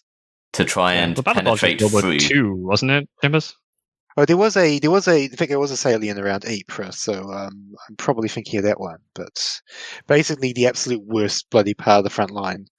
Yeah, it's like sort of described as like, you know, it's going to be hell. And Gaunt, I think, says at one point, somebody says, "Oh, sorry, I couldn't get basically all of your men out of that." And Gaunt is like, "Well, you did at least half, so that's a huge plus." But Gaunt also decides that he's going to be going with the half that's going to hell, effectively. Yeah, he's doing that Churchill thing of going into the trenches and being there for himself. And it's also the way everybody reacts is like, really, this fucking sucks. But as described, their job is to like penetrate the defenses and like locate the super siege guns. It does still sound like a bit of a Ghost thing going on here, and not just meat grinder. Yeah, potentially. It's like it's just got a specific objective at least, which isn't just like hold the trench line forever. Yeah, charge like pointlessly into guns. Yeah. Because the guns they're attacking at least are not machine guns; they're artillery guns. So yes, is that. And then we have the moment that I just mentioned earlier, which is that the car's gone missing, but not only the car, the keys, like they never existed. They've just vanished. And then we get the fact that he works out what the smell was that they smelled when they was in that trench. Islumbine, the sacred flower of Hagia, from the first book of this arc. Well, and the name as well. Like he has the name of the woman, which was Demarches. The name of the commander, Demarches, was a tactician for Saint Sabbat during her crusade. Yeah. So we get he basically compliments Biota on that parable, and he's like, "Oh, it's one of Demarches' fables." And God's like, "Wait, Demarche? Who is that? Who is that?" It's like, "Oh, it's a minor philosopher who was like one of." He served as an advisor to Ceodrus, who in turn stood at the right hand of the Beatty during the First Crusade. But his homely fables still have some merit. The Beati, right? Yeah. Yeah, so and then, he was in Saint It's Beatty, wasn't he? Sorry. Is it? Yeah. Beatty? Yeah, it's pronounced Beatty. Oh my god. At least in the audiobook, I should say. Like, this is all audio, what the audiobook says. But we will consider the audiobook's pronunciation official, given that it's released by Games Workshop. So. The BT? That sounds so silly. BT. The right hand of the BT. For fuck's sake. Fuck you, Toby Longworth. But then, is that not an actual, like, is that on a word that would be from the I believe it is a word for like female saints. I can probably look. Yeah, if it's pronounced BRT, we're using that. It comes from the term beatification, which is how a saint is. Yeah, it's ecclesiastical Latin for the saints. They're called the beati. So it's a Latin term, and it does mean saint. Said BT. And it also comes to beatification, which is the process by which a saint is made. Wait, so would that be said beatification as well? I agree that this sounds a bit strange. In classical Latin, it is beati, at least according to this. Oh man, they fucked it up. So BT is not correct to the actual Latin. We're going to go with BRT. It's not a proper noun. It's not a proper noun. Fuck you, Toby Longworth. I can't. Like Toby Longworth, he's got to be right. Like, I mean, we'll follow the Latin. Toby Longworth. We'll follow the Latin. We'll call it Beati because it's how it would actually be pronounced. It's like a long time ago. I always say the plural of codex is codices, which is how it is in Latin. And the guy who was then working at Black Library, Wait, how did they say it? Laurie Goulding said it's codexes. Yeah, because it's not. I Wow, didn't okay. agree with them. That sounds odd. I don't agree with him now. Yeah, because Yeah, I don't agree with that either. I get it, because codex isn't a Latin word; it's a product name. Okay. Oh no. Also, High Gothic operates under, what was it Goss said? Live, love, Latin. So, I mean, this is kind of like the difference between Kaiser and Caesar, though, as well. Like where, you know, But I wouldn't call as we were this talking about earlier, where like shifts. where the Germans were pronouncing it correctly in the audiobook, whereas Gaunt was pronouncing it the way that the English language speaking countries tend to pronounce it. Mm-hmm. So after that, he gets this Demarches. Well, hang on. Yeah. So after that, he's like, oh, so that's who Demarches is. And then he's like, what about this name? Eleanor Zaka or Zaka of the Order of Our Martyred Lady? He's like, never heard of her. All right. And then he smells, he recognizes what the smell was. Yeah, the flower of Hagia, yes. And so we move on to chapter 7. And this, my friends, is what they call sweet. Merton Fagor. They're going into the woods. We're now away from the trenches, away from the shells, away from the mud, the blood, and all the bullshit. And it's like the moment that they go into the woods, it says morale improved overnight. The moment they go into the woods, for those who go into the woods, it's like a blessed release. Yeah, and they're not in for a big surprise. They're definitely just going into the woods. The can I just quickly ask the question then from the end of the last chapter? The implication there is that Gaunt met a ghost effectively from the past.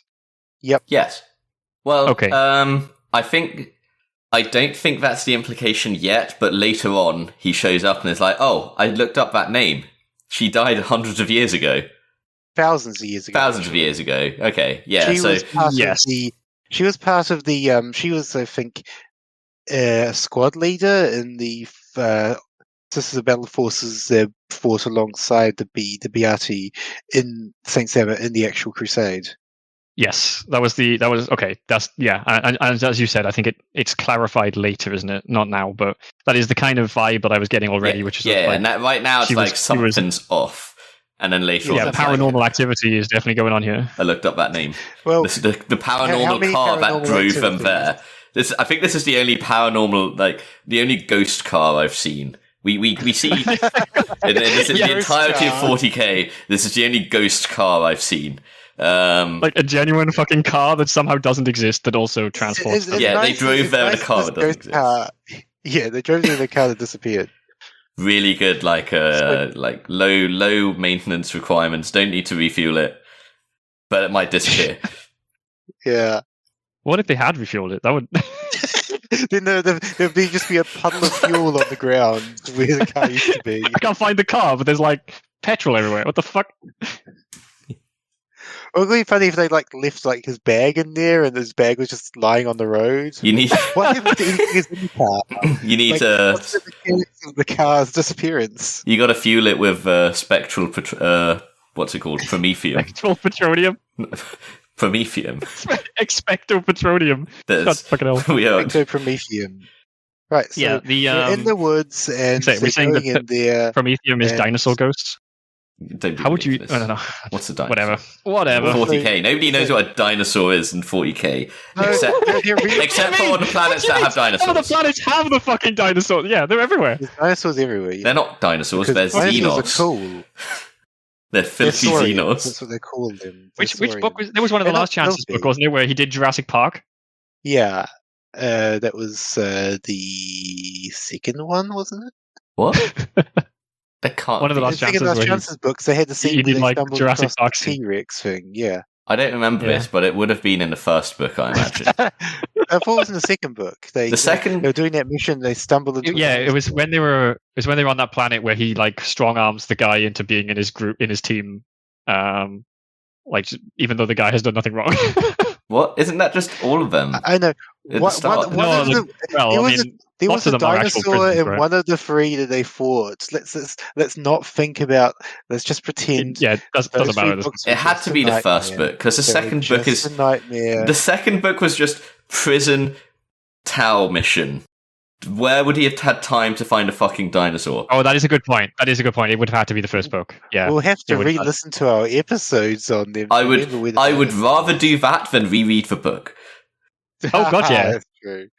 Anyway, back to the forest. Back to Oh, can I you say having that no one of the soul at guys? all. Yeah, no, go on. Read that bit first, and I'll get to my thing after. You got no soul, Koo. No soul at all. So they say. Sure as sure. I mean, that's just cool. The only time I've like one of the only times he doesn't say sure is sure is when he murders that woman because he only says one word. That's like the only time.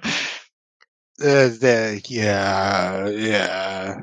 It's not just sure is sure as well. I'm pretty sure in the last podcast I had a list of like things where he just doubles up on his fucking words. He says he has a way of speaking, but at this point he's just Abner's gone. You know what? Let's keep this simple. And also, I think it's probably more sinister this way.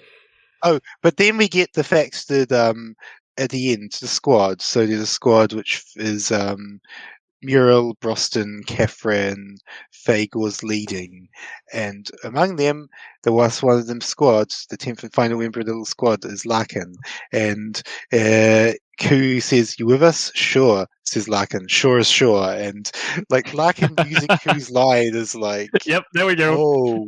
Oh no, something's happening here. Yeah, I think I referenced this earlier, but like, yeah, it's almost a sinister moment as well, which is interesting. Like Larkin's kind of just the fact that Koo's infecting Larkin with something. I don't feel like that. To me, what it reads as to me is just Larkin being like, "I've got Koo on my mind." Well, I feel like you say Koo on his mind. The fact that he's on his mind is infecting him. The fact he's on his mind is that Koo is corrupting Larkin in a way. He's making Larkin. Well, yeah, he's making Larkin do something that Larkin would otherwise not do, which is murder another squad member. But it's not like do the same. I don't making Larkin think do the so. same thing to Koo that Koo would do. Making Larkin do to Koo what Koo did to Bragg. I don't think it feels like that at all. It's not meant to feel like that. Like, I don't think it's meant to feel like that originally. But like, here's the thing: from Koo's perspective, if Koo was doing this with Larkin, then Larkin would just be like, "I'm going to take pleasure out of this." What this actually is Larkin's like, "I need to do this to bring justice to Bragg." That is the vibe from Larkin. It's not like out of malice or out of corruption. Think about what he's about to do to get that revenge. The thing is, it doesn't have to be malice to be corruption. The fact that he would do something that would be against his own morals is a form of corruption. He is being corrupted. He's actually about to shoot him in the back as well, which is like probably the most like logical way for Larkin to commit the murder, because Larkin is a sniper who's often like near the back of the line. But that is also a very much a Koo way of going about it as well. So, I mean, I agree with Jimbos in the sense that I don't think... you've won me over. I don't think we're meant to see it from the perspective of it's as bad as Koo, because Koo is obviously take pleasure in it. But we're going to be going through a lot more of this, because this is not just this moment. It's a step-by-step moment for the next bunch of chapters. We're going to slowly go with Larkin as this thing. And, there's so much we can talk about with all this. Good Lord. This is going to be one of the longer episodes, honestly enough. Absolutely, it already is. It is. But I think the pushing Larkin to do the sort of thing that Koo would have done is actually really important for this arc because of the decision Larkin makes in the end. I know, the way this whole thing reads to me is if I think of it in terms of like what would it look like on a screen. Koo's looking back. It's obviously the way it's done here, with he's looking back at the 10th and final member. I suppose you could have a camera pan to reveal. But I see it as being like a knowing, like, sure thing, Koo. And I think it's sure. But it really does feel to me like it's sort of like an acknowledgement of Koo. It's sort of like he's playing with Koo's language as like a sort of, the fact that he does that to me is a level of mocking. I see it as being deriding Koo as part of him getting his confidence back. Rather than that confidence is confidence to do something bad. Sure, but I just see it less as I don't see it as as this is infecting me. I see it more as like a knowing derision that he's putting back, like sarcastically. I see him saying it sarcastically. Until later, and I feel he realizes that later. But sure. I think he's probably saying sarcastically as well. But like, you could almost say that he's trying to get in Koo's mind as well, to like get in the same mindset that Koo is. I mean, I don't know. There's so many different ways I think you could see this. And then like later on, I think like it doesn't hugely change how you interpret like Larkin's arc in this story, but I think it does change it a bit. But they're all like relatively good like arcs, regardless of like where you think it's coming from. So Yep. this squad is being led by Fagor, and he's happy because he's like, not only do I get to be out of the trenches, but this is just going to be an easy detail. We're going to go out, wander through the woods, get away from the war, have ourselves a time, and maybe we can bag ourselves some wildlife to eat. And then there's also a line where he's thinking about Muriel. Is it Muriel? Yeah, he's thinking about Muriel in a way that's honestly very uncomfortable. He refers to her as the girl was better, decorative. Maybe he get really lucky and bag another kind of game out here in the wild woods. So already Yeah. Fagor is like coming off really. We've got. Unfortunately. I need to correct myself. I said before Hulan was the other guy. It wasn't. Jajo is the other scout. Yeah, Joe. Yep, that's the guy. Yeah. That's the name I remember. I think there's a dynamic here with Fagor. I think it's not so obvious just yet, but Fagor here is clearly the first signs of it, which is that we've got like half of the group are people who take shit really seriously, or like seriously enough. Well, McVenna's there, isn't he? We've got McVenna. Yes, McVenna. We've got Cathran. We've got Larkin. We've got Muriel. She takes things very seriously. Yeah. Although you wouldn't necessarily know her that well yet, but yes. We don't know her. You'd probably expect her to be quite easygoing, but she's got something to prove here. That's a big thing. Jajo as well. Well, she wants to join the Scouts as well, doesn't she? Yeah. And so, like, she wants to be the first female Scout. Meanwhile... she wants to break the glass ceiling. Meanwhile, you've got Boston, who is just, like, always having a good time. You've got Ku, you've got... Goots, whose name I don't remember at all because I don't think it's ever brought up before or after this story. And Fagor is like, you don't know where he'll sit, and it makes it clear here Fagor is also on the we can slack off line. So you've basically got like you've got 4 people on team we're at to have a good time, and 6 people on we got a mission to do. And so these guys are on like even the leader more of the group is in the slack off party. But this is like the advanced scout, isn't it? From the because like obviously they said they were going to send half the regiment, weren't they, towards the forest? So these guys are like, I guess, the advanced scout for that group, right? But we also understand a bit about like Fagor's attitude is that he's kind of weary and tired, and he's like, the Feffing Vitrians have gone back into Crusade reserves. The Blue Bloods, those bastards, have got a chance of a rest. We haven't had a chance of a rest. We've been thrown into action after action after action. I am tired. I want to just sit down for a little bit. And so that's his attitude. A weird thing about Fagor as well is that didn't he get injured, and so he speaks with a voice box that makes everything sound sarcastic. Yes. So all I can fucking hear every time I hear his inner monologue or him actually speaking is just Ned from South Park.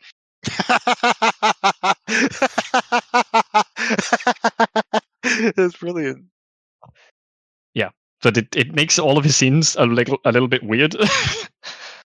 Like even characters who are like, I mean, Fagor comes off very poorly, and it's appropriate. But even then, you understand like why he is the way he is, even if there's no way anyone will want to agree with that. Yeah. Plus, he's obviously been like kind of mentored by Ron as well, because he's Ron's second in command, wasn't he? Yeah. And to be honest, now that Ron is like a lot more serious about his position, Fagor kind of like has taken over his role as like the sort of the unserious kind of maybe like. Kind of partially a criminal sort of. Yeah, well, it's like Ron's role is Ron's picking up command more seriously, and also Banda. But what his role was is kind of being split out into half to Fagor and half to Merrin. Yeah. Is also the next scene, which I really like this scene. It's the scene with Muriel and Larkin, where they're both going out like hunting, looking for a deer or something. And there's a bit of talk between the two of them that reveals like that Muriel's driven to become the first scout, even though she's an incredibly talented shot.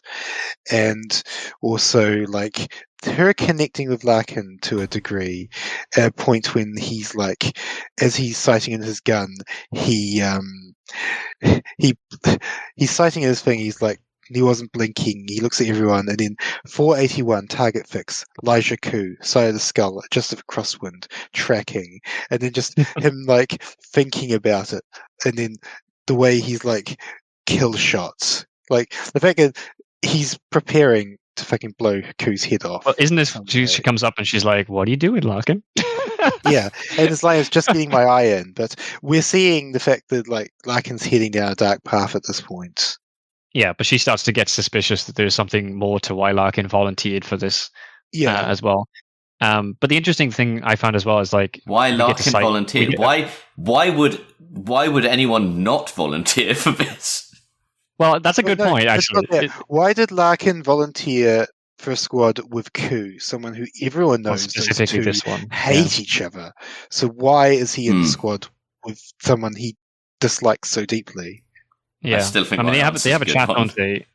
Isn't this the point where they have a chat as well? And she kind of talks about how she's worried because McVenna and McCall they don't because she's afraid like keep that they keep picking Jajo, isn't it, for like certain like missions and stuff. And like, does Ven have a thing about girls? They do something wrong. But then we also, the next scene after that, we are with Jajo and McVenna, and we get to see the other side of that.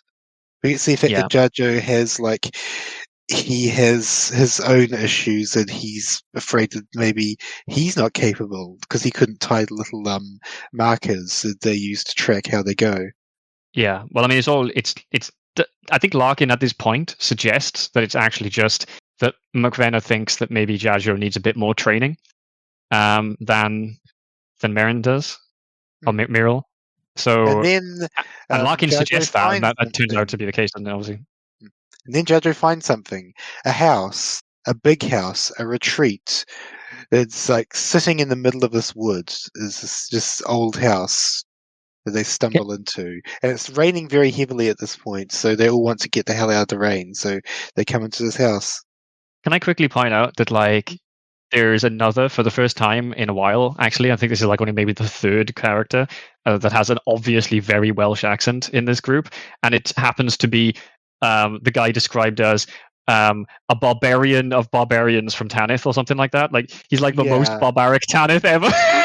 It's like typically given the Welsh accent. I was like, okay, fair enough. Yeah.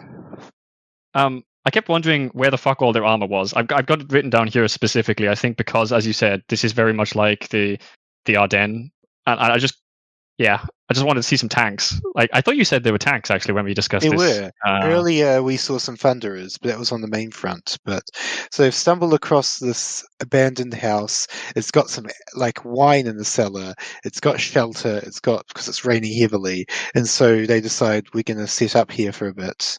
And some of them are like, there's a chance to unwind and relax. And Fagor basically wants to throw a party, doesn't he? Yeah. Fagor wants to party. And McVenna is just like, man, I'm sick of your shit, Fagor. Yeah. And so... Fuck, I forgot to mention, Larkin, when he's aiming at everybody, like there's a scene here where he's like literally aiming his gun at each individual member of the squad. And then at the end of that, there's a line where he snaps the safety on. So he was doing all of that with the safety off during that time. No, I think, let me check that, because I feel like he snapped the safety off when he got it on Koo, and it was on for everyone else. I thought he snapped the safety on after the conversation he had with Miral.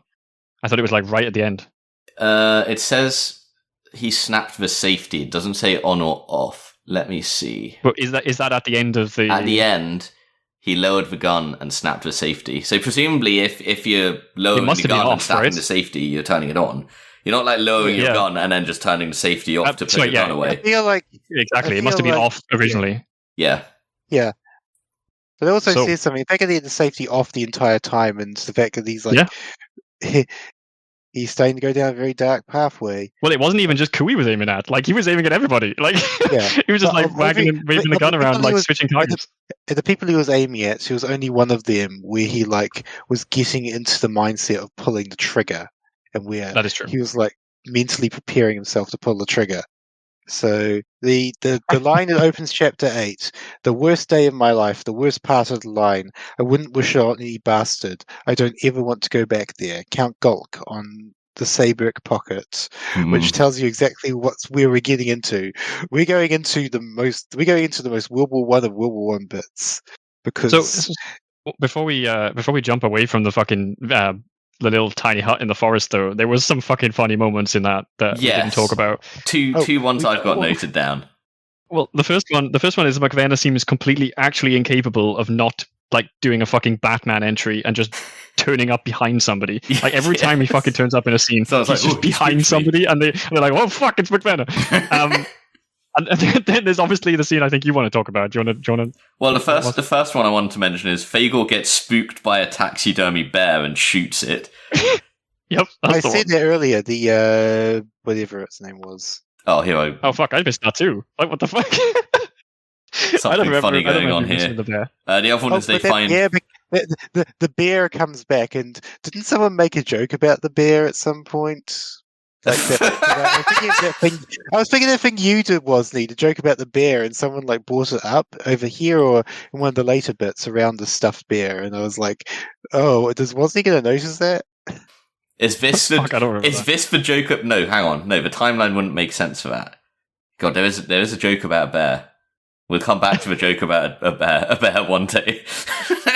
So it was really fucking. There was also this really fucking weird thing going on in this house where Fagor seems to be putting together some sort of like criminal gang, but also that like almost everybody in this group, except for maybe MacLeod, calls Fagor Mr. Fagor, which was really fucking weird. The last. Why is he referred to as Mr. Fagor? What's the? I don't know, but are you sure you're not getting confused with his like first name? What is his first name? Is it Mr.? Because otherwise I don't know. It is. It starts with an M. Is why I say that. What the fuck? Mirt, isn't it? Murt, isn't it? Mirt Fagor. It's Mirt. Because that would be actually fucking hilarious. Is if I've been mishearing the fucking audiobook this entire time. Oh no, here we go. There are people calling him Mr. Fagor. Tell me, Mr. Fagor, isn't this better than slogging it at... Fagor. Sorry, tell me, Fagor at it. Isn't this better than slogging at the front? Yes, Mr. Fagor, they all agreed. Yeah, it was so bizarre. I was like, why the fuck are they calling him Mr. Fagor? His name is Merton. Yeah. Merton, okay. Yes. So the regular feeling is, one, it's a nickname, but two, the moment they come to this, they all take the excuse to drop some of the acts, drop some of the professionalism, because, yeah. I guess, yeah. It just made me think of Oliver Twist, because, isn't the criminal leader gang guy in that called something like that? In Oliver Twist? In Oliver Twist, yeah. I have very little recollection of things in Oliver Twist. Fagin. Okay. The last thing I was going to mention is the last thing that happens before MacLeod storms off with his scout and training is they find the wine cellar. Yeah, I said that earlier. I literally said that earlier. I brought up that they found wine. I can't remember that either, dude. This is crazy. Fucking hell. Me and Wozni must have phased out for 5 minutes of the description. You probably did. But anyway, so I'll restart with chapter 8 because that opening line. The worst day of my life, the worst part of the line. I wouldn't wish on any bastard. I don't ever want to go back there. Count Gulk on the Sabric pocket.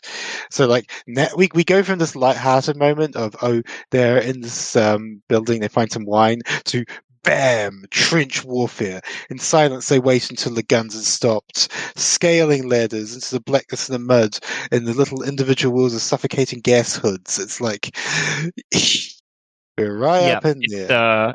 As it was described originally, this is going to be the hell part of the mission, isn't it? Yep. Of the split. I've got written down here, and I can't remember what the fuck this was in relation to, but Ron has Ron has just become the biggest Sundering now. There's another scene here which is even worse, I think, than the previous one. I don't think we have Ron yet, at least, because we open.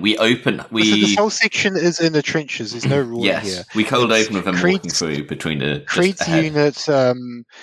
Creed's unit being thrown up in the trenches, and they are out there in the fight. They found a Shattuck observation post at this mill, and they're out Okay, there I mean, I fighting. asked because I We also have a couldn't section fucking with find it. Sergeant Raglon's platoon, and Raglon's he's not particularly good.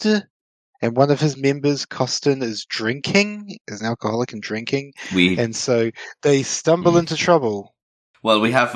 This is the payoff from earlier as well, where we have Sorek and another message. Oh, yes. Essentially, it tells him the air is clean. Creed needs to watch out for a mill, which he then tells her to watch out for. Yeah, that mill. They're like, fuck it, let's take these fucking hoods off. And it also says something about Raglon, which is unfortunately obscured by the mud. And that's, yeah. It's kind of interesting, like, Sorek becoming his clairvoyance. I like well, it. I don't know. With Ian writing just like has written it. Something Sorek knew, even if it scared the living gack out of him, he had to trust. I mean, it's typical Dan Abnett where he just has to fit some sort of fucking prophecy bullshit into everything. But, like, I don't know. Well, it's interesting in the case of this because it's a weird... Exists. I mean, sure, it exists, but, like, it seems really common. At least in Abnett stuff. Yeah, well, maybe Abnett likes these more common in Abnett stuff. Oh, he definitely does. He definitely fucking does like this kind of thing. Like, how many members of the Gaunt now are somewhat partially psychic? 2. So far, like 2, yeah. 2. Only well, 2. Doesn't Gaunt also have kind of like... no. Things Milo. happen to him, but he himself isn't. Like, Milo's had some Milo dubious and Sorek, coming and going of psychic canon potential and a Sorek. Yeah. Well, Milo is definitely prophesized as well as being super fucking special. Milo is actually not psychic. He's just lucky, except for that time he dreamed the command codes. Yeah. Maybe Sorek wrote it into his brain. So, but yeah, Costin drinking leads to the platoon smacking into an enemy trench raid unit and horrible things happening. Yeah, so that unit gets kind of fucked. Do we get the scene yet with Gaunt, where Gaunt comes in? I know what you're thinking. Now or soon. Later. Yeah, I think it's later.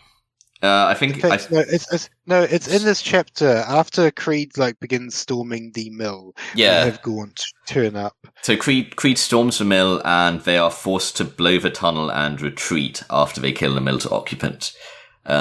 Because it turns out the mill has got a fucking tunnel back to the Shattuck lines. Yes. And that's another World War One thing for a World War One stuff is tunnel warfare, which is such a huge and intrinsic part of World War One, was building tunnels under the lines either to mine and blow up the trenches or to allow movement of troops in a way that would be both concealed and safer. Well, fucking everywhere, wasn't it? Like anywhere that you thought you might get artilleried, like you just needed tunnels so that you didn't have to go out in the open. Deep tunnels were certainly a big thing in the later trench warfare as trenches became more and more sophisticated. So all of this stuff pans out with Costin's drinking causing issues. Creed not taking the mill, but blowing the tunnel and backing the fuck out. Storming the mill, knocking out the observation post, because the mill was an observation post for the Shattuck forces to keep an eye on the Alliance trenches. And then we go back to Gaunt at the camp, right, saying, I'm going to go into no man's land. We have this section with Svile, which I actually quite like. This old priest who's able to crack Gaunt's knuckles. Oh, yes, yeah. We get the whole thing around here is essentially Svile is like, why don't we give that area another try again? Also, I want to come with you. It's a bit weird. Yeah. Svile's a crazy old badass. I kind of love him. He definitely he's not the comic relief, but he's not always. I might amend what I said before from 2 to 3 because Svile seems to have weird prophetic insights as well, where he's like, "You better keep an eye on Bonin." Yeah, trust. He constantly and tells he was like, "We should go back in there again." Yeah, the thing as well is with Svile, as I was going to say, he's not the comic relief, but he definitely turns up usually to lighten the mood. Yeah. But it's not necessarily it's not Abnett writing him to lighten the mood. It seems like at this point he's kind of built Svile's character like to do that. So like, Oh, whenever he turns up, that's just what he does. Vile is basically the chaplain. So the chaplain not only on religious matters but also on counselling matters. A chaplain has a very important role in helping to keep everyone stable and going forwards, and mental health. Chaplains have to help the mental health of those under them, and Zvile certainly does that. He is someone who he cares so deeply for these soldiers and their mental well-being, and Gaunt's in a pretty bad mental headspace at this point, and Zvile he recognizes that, and it's part of the reason why I think he reaches out to him here. I'm not quite sure why Zvile so desperately wants to go out into no man's land, though. He probably had a prophetic vision that he had to do it for some reason. Nothing's really being like strongly hinted at in the way Abnett usually does with this sort of thing, but he's suspicious. He has suspicious insight. That's what it's sort of like. Suspicious insight is, I guess, it's like the whole mystical thing. He is the priest of the God Emperor, and it gives him special insight. You know what? Sure, fine, whatever. We'll go with that. We know that the God Emperor can like perform miracles and stuff, and Zvile kind of can tap into a little bit of that. A lot of the like priest figures in this book, in Abnett's books and stuff, will have what seems kind of like visions and stuff like this. So it doesn't surprise me, to be honest. Is that everything with the trench raid? Can we move on to a bunch of people faffing around and fucking about in a house while it rains? Yeah, that's what my next note says. Fagor's lot are causing chaos. Yeah. They're just Is this the chapter that starts with a quote? Is this the chapter that starts with a quote from Bragg? No, it starts with a quote from Brostin. Haunted? Well, there are ghosts here, that's for certain. Okay, fair enough. I suppose actually there's like three factions. There's the drinkers, we're actually going to try and defend this place, guys, and there's the scouts. Well, McVenna, this is the weird thing, right? So McVenna has somehow ended up being sent on this scouting mission, but he's technically under the command of Fagor, right? Yeah. Fagor's How has this ended up being the case? Like, how is Gaunt allowed this to end up? Because the scouts are not actually like squad leaders. They never are. Like, if you think are they about... not a separate division, I thought? Yes and no. They are attached to other things. Think about the Guns of Tanith when they did the attack on the main city, right? Every team had a squad leader and a scout. And it's the same sort of thing going on here. Yeah, that makes sense. McVenna's like really in charge in terms of like wanting to do things. So he's like, here's what we're going to do, Fagor. And Fagor goes, fine, that's what we're going to do. And then we'll drink here. Yeah, because Fagor's basically decided he's having a vacation in this house in the forest. Yep.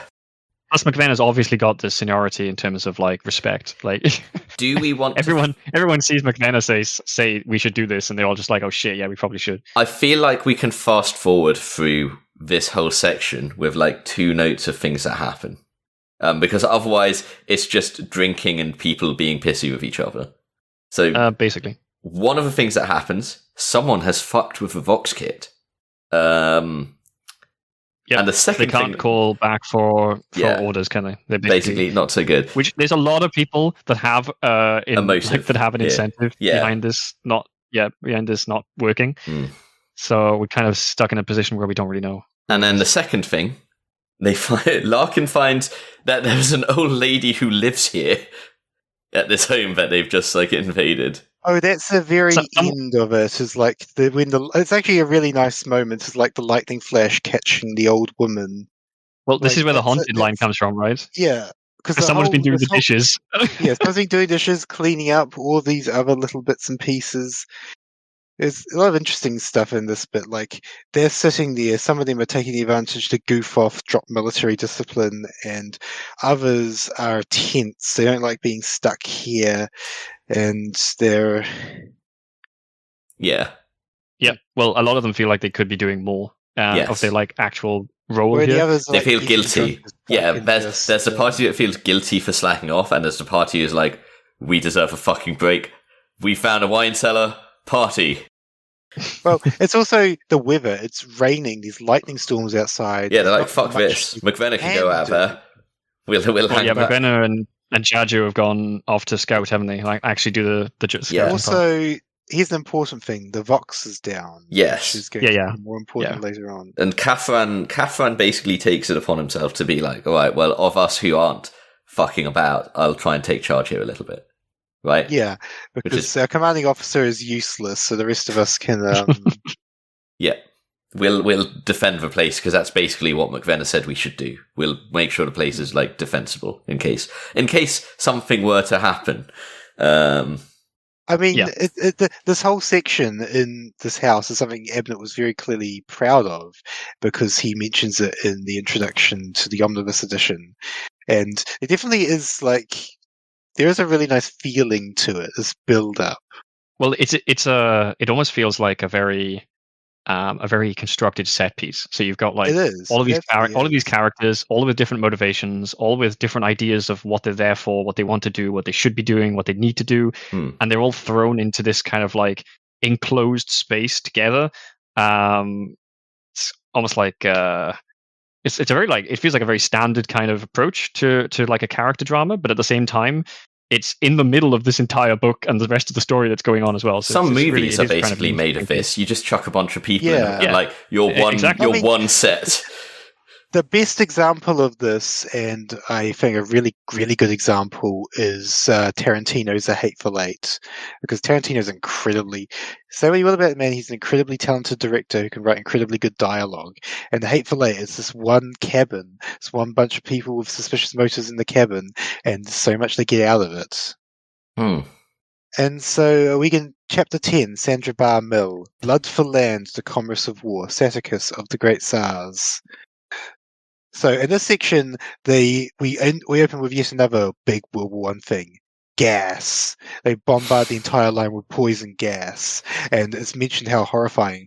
348 people die in one 5-kilometer stretch. Hundreds more being brought out with frothing and blistering, screaming and crying. And it's like, gas warfare was legitimately one of the most horrifying things of World War I, to the point where we haven't seen much of it since because of that. Because gas is like turning the very air you breathe into something that kills you. There is a particular horror to that. Especially the way one dies to it. Yeah, the way one dies drowning in their own lungs. It's And the crazy thing about, well, I don't want to speculate too much about like real life and the comparison here, but like I guess in real life the chemical warfare got a lot worse and a lot more advanced very quickly. So it probably became clear to everybody that using it in large scales, like they did in the case of World War One, it wouldn't have happened the same way. There would have been very little protection against it, like people were using with. There's stuff like there's the agents they use today, nerve agents, like sarin. Sarin gas is the famous one. Fucking horrifying on a level that the stuff in World War One cannot compare to. Yeah, and I think that's probably had a huge factor as well in why we haven't really seen it used much in general warfare. Because it is a WMD on the order almost of a nuclear weapon. It literally is. I mean, it is a WMD. There's a reason why the 3 WMDs that are classed are chemical, nuclear, and biological. Chemical weapons, gas, is equal to atomic weapons and battlefield viruses. Yeah. It is just that horrifying. But also in this section we get so they massively attack the area with poison gas, and then Alliance armor was in the main ponderous, primitive, rhomboidal tanks with heavy ruthless Sponson guns. I did notice not achieved much success in anything but psychological terms since their first employment 12 years ago. So they've been using World War I style tanks for 12 years. And I did love that Abnett threw that in. Big slab-like rhomboids, like the Mark 1s and Mark 4s and Mark 5s. But also the thing after that, however, on this day, 5 Imperial Guard Thunderers, spared from the action at Gibbsgate, led them out. And it was the first demonstration of modern armor superiority witnessed on Axe Cardinal. So suddenly these Thunderers, which are technologically decades, millennia. Millennia ahead, yeah. Yeah, suddenly these Imperial Guard Thunderer tanks, which just appear, and only 5 of them, and they're war is at that point you have to wonder why the fuck did they even bother bringing the rhomboids back again? There's almost there's no comparison I would hope between what is effectively a World War One tank, like the prototype tanks that were used in World War One, and a 40k modern military tank. So here, with that going on, I think Bandor suggests to Gaunt we could go reinforce, and Gaunt's like, no, let's get ready in case there's an opportunity. And they end up basically going out, using the counter push as an opportunity to just like get out there. Before we get that, we have the whole section with all of the gas casualties coming back to the doctors, and then we have the section with Banda and Rawn that you were talking about earlier. This is actually where it is. Yes. This explains why I was confused. They're having a good time here together now, aren't they? Yeah, the two of them are like, and I kind of like it that Rawn puts Banda in a wheelchair and takes her for a walk around. Yes. Yeah. Yeah, no, that's some really good dialogue again. I kind of like those conversations, and I think someone else, isn't there another character involved with that part as well? No, it's just Banda and Rawn, and Rawn talking about like Corbeck and like how the thing he misses is losing his place in things, missing stuff. Like, I thought getting wounded was a vacation, and that you'd be too taken up with your injury to worry about anything else. But he was right. Feels like I've been buried and left for dead, and the galaxy has moved on without me. And of course, wasn't a lie. Why did you give me the order not to die? Because I didn't want the bother of finding a new platoon sniper. Like, they're still tsundere, but something has really changed between them. That must have been the fucking line I was thinking of. Yeah, holy fuck. Yeah. They find, like, they just end up drinking there or something, don't they? Yeah. But then the next section is Dordan's working on all of these songs. Yes. And Beltane runs in to go, they're moving out. And I think they're hoping to find Raglon and that, so they're like, we might need you around, Dordan, please come with us. Yeah, yes. Oh, and the thing that Rawn shares with Banda, Sacra, the best, the very last of Bragg's legendary brew. So, like, the two of them share, like, the last of Bragg's... Oh, shit. It's like there's something about the two of them sharing the last of Bragg's Sacra to each other's health. It's like that whole arc between the two of them, her constantly winking at him not sure what to do with her. This is where that arc ends. There's something really nice about like the character arc between Banda and Rawn. Well, I think as we mentioned earlier, it's kind of had a huge impact on Rawn's character as a whole as well. Well, so Rawn started when we go way back to the beginning. Rawn's the guy who I want to kill Gaunt myself, but we've been with him for a while now. We're seeing him change to a considerable degree. Yeah. I think even someone who began the very first Gaunt series as sort of an off-color, sour, hates the fuck out of Gaunt character, at this point he has changed and evolved so much down at this point 6 books. We're in 6 books in with him. I mean, I guess the obvious explanation is that to start with, he hated Gaunt because they never got a chance to fight for their planet and everyone that was, their home world kind of thing. And I mean, now Rawn obviously has a completely new family kind of. I mean, that sounds cliche, but obviously he's seeing the merit of the squad and the people who come from outside of the Tanith too. So like, he's got something else to fight for that isn't just Tanith, which he never had a chance to. And so they, Dordan, Vile, Gaunt, McCall, and the others go out into no man's land. And Gulk. And Gulk, yeah. Oh yeah, Gulk shows up. Gulk is like, I know this place. I was here. Yeah, that's the moment that reminded me, like, of the anecdote I brought up earlier of Churchill in the trenches. Is Gulk, the commander guy, coming back to the trenches? He's like, yeah, let me be a soldier once more. I've done this. I've been here before. I can help you. Yeah. So they head off and find the mill and find fucking Raglon is still alive, who I think... Yeah. I certainly would have just expected him to be dead after the way it ended. With Creed they had to retreat and leave Raglon behind. With Costin shitting the bed there, being drunk on duty. Yeah. And so we're back to the manse. Beautiful. Oh yeah, and the opening line, "Coos a feffing maniac larks, Trooper Bragg deceased on Phantom." That's the one. Oh, that's the quote from Bragg. As I read that quote, I was like, oh no, what's this chapter got? Yeah. And it says like Trooper Bragg deceased. Yeah.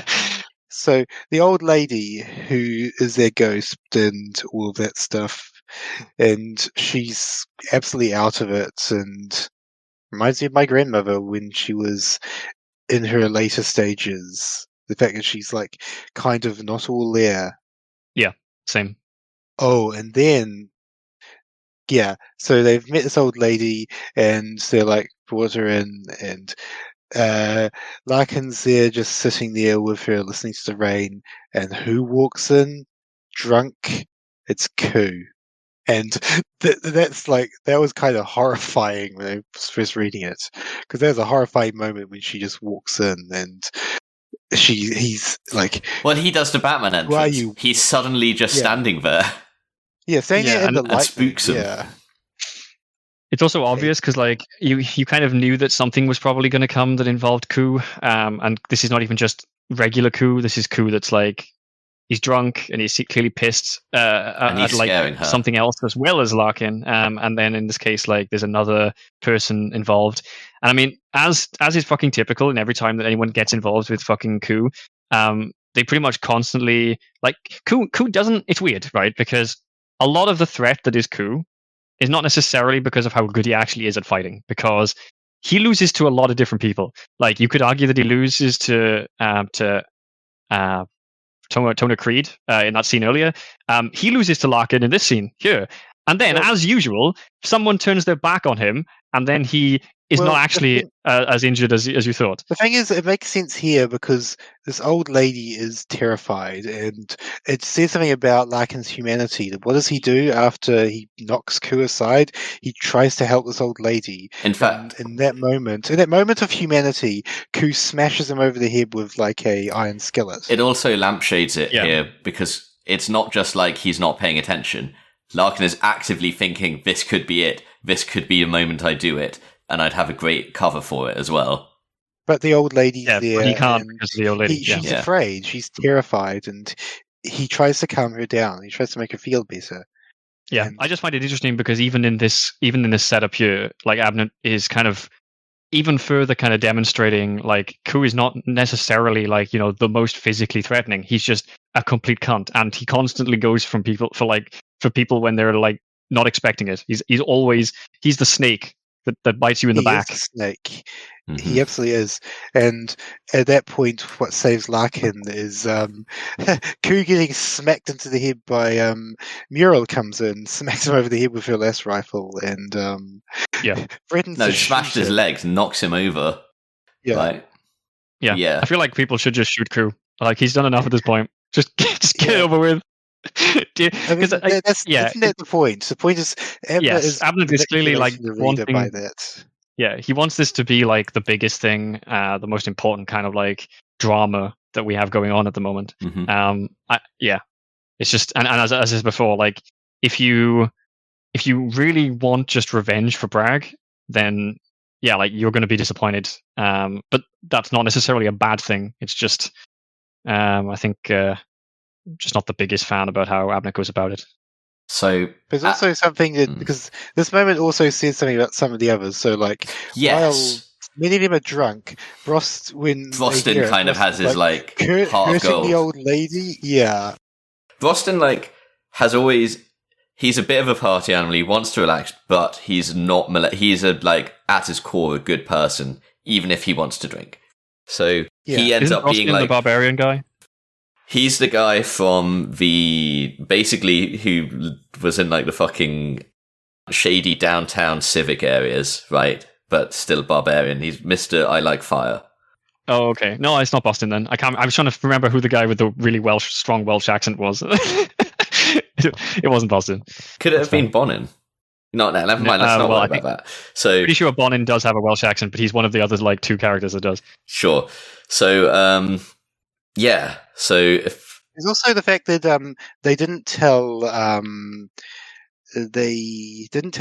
that they'd found the old lady. Well, they were basically going up. They were figuring out what to do when Koo walked in, right? Yeah.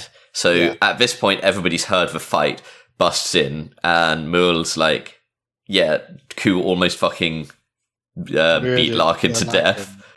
There is a whole thing here with basically Fagor trying to be like, look, we need to lock her up. It could be dangerous. Broston is fucking like disgusted at what Ku was going on about. That he was going to. He's also disgusted at the idea of locking her up. Yeah, he's like, Ku was hurting the old lady. He's drunk. No excuse, said Broston with great certainty. And then when Fagor was like, we gotta lock her up, Broston's like, you can't fucking do that. It wouldn't be alright. And Fagor was like, I think Broston is the only person Fagor's gonna listen to here, basically.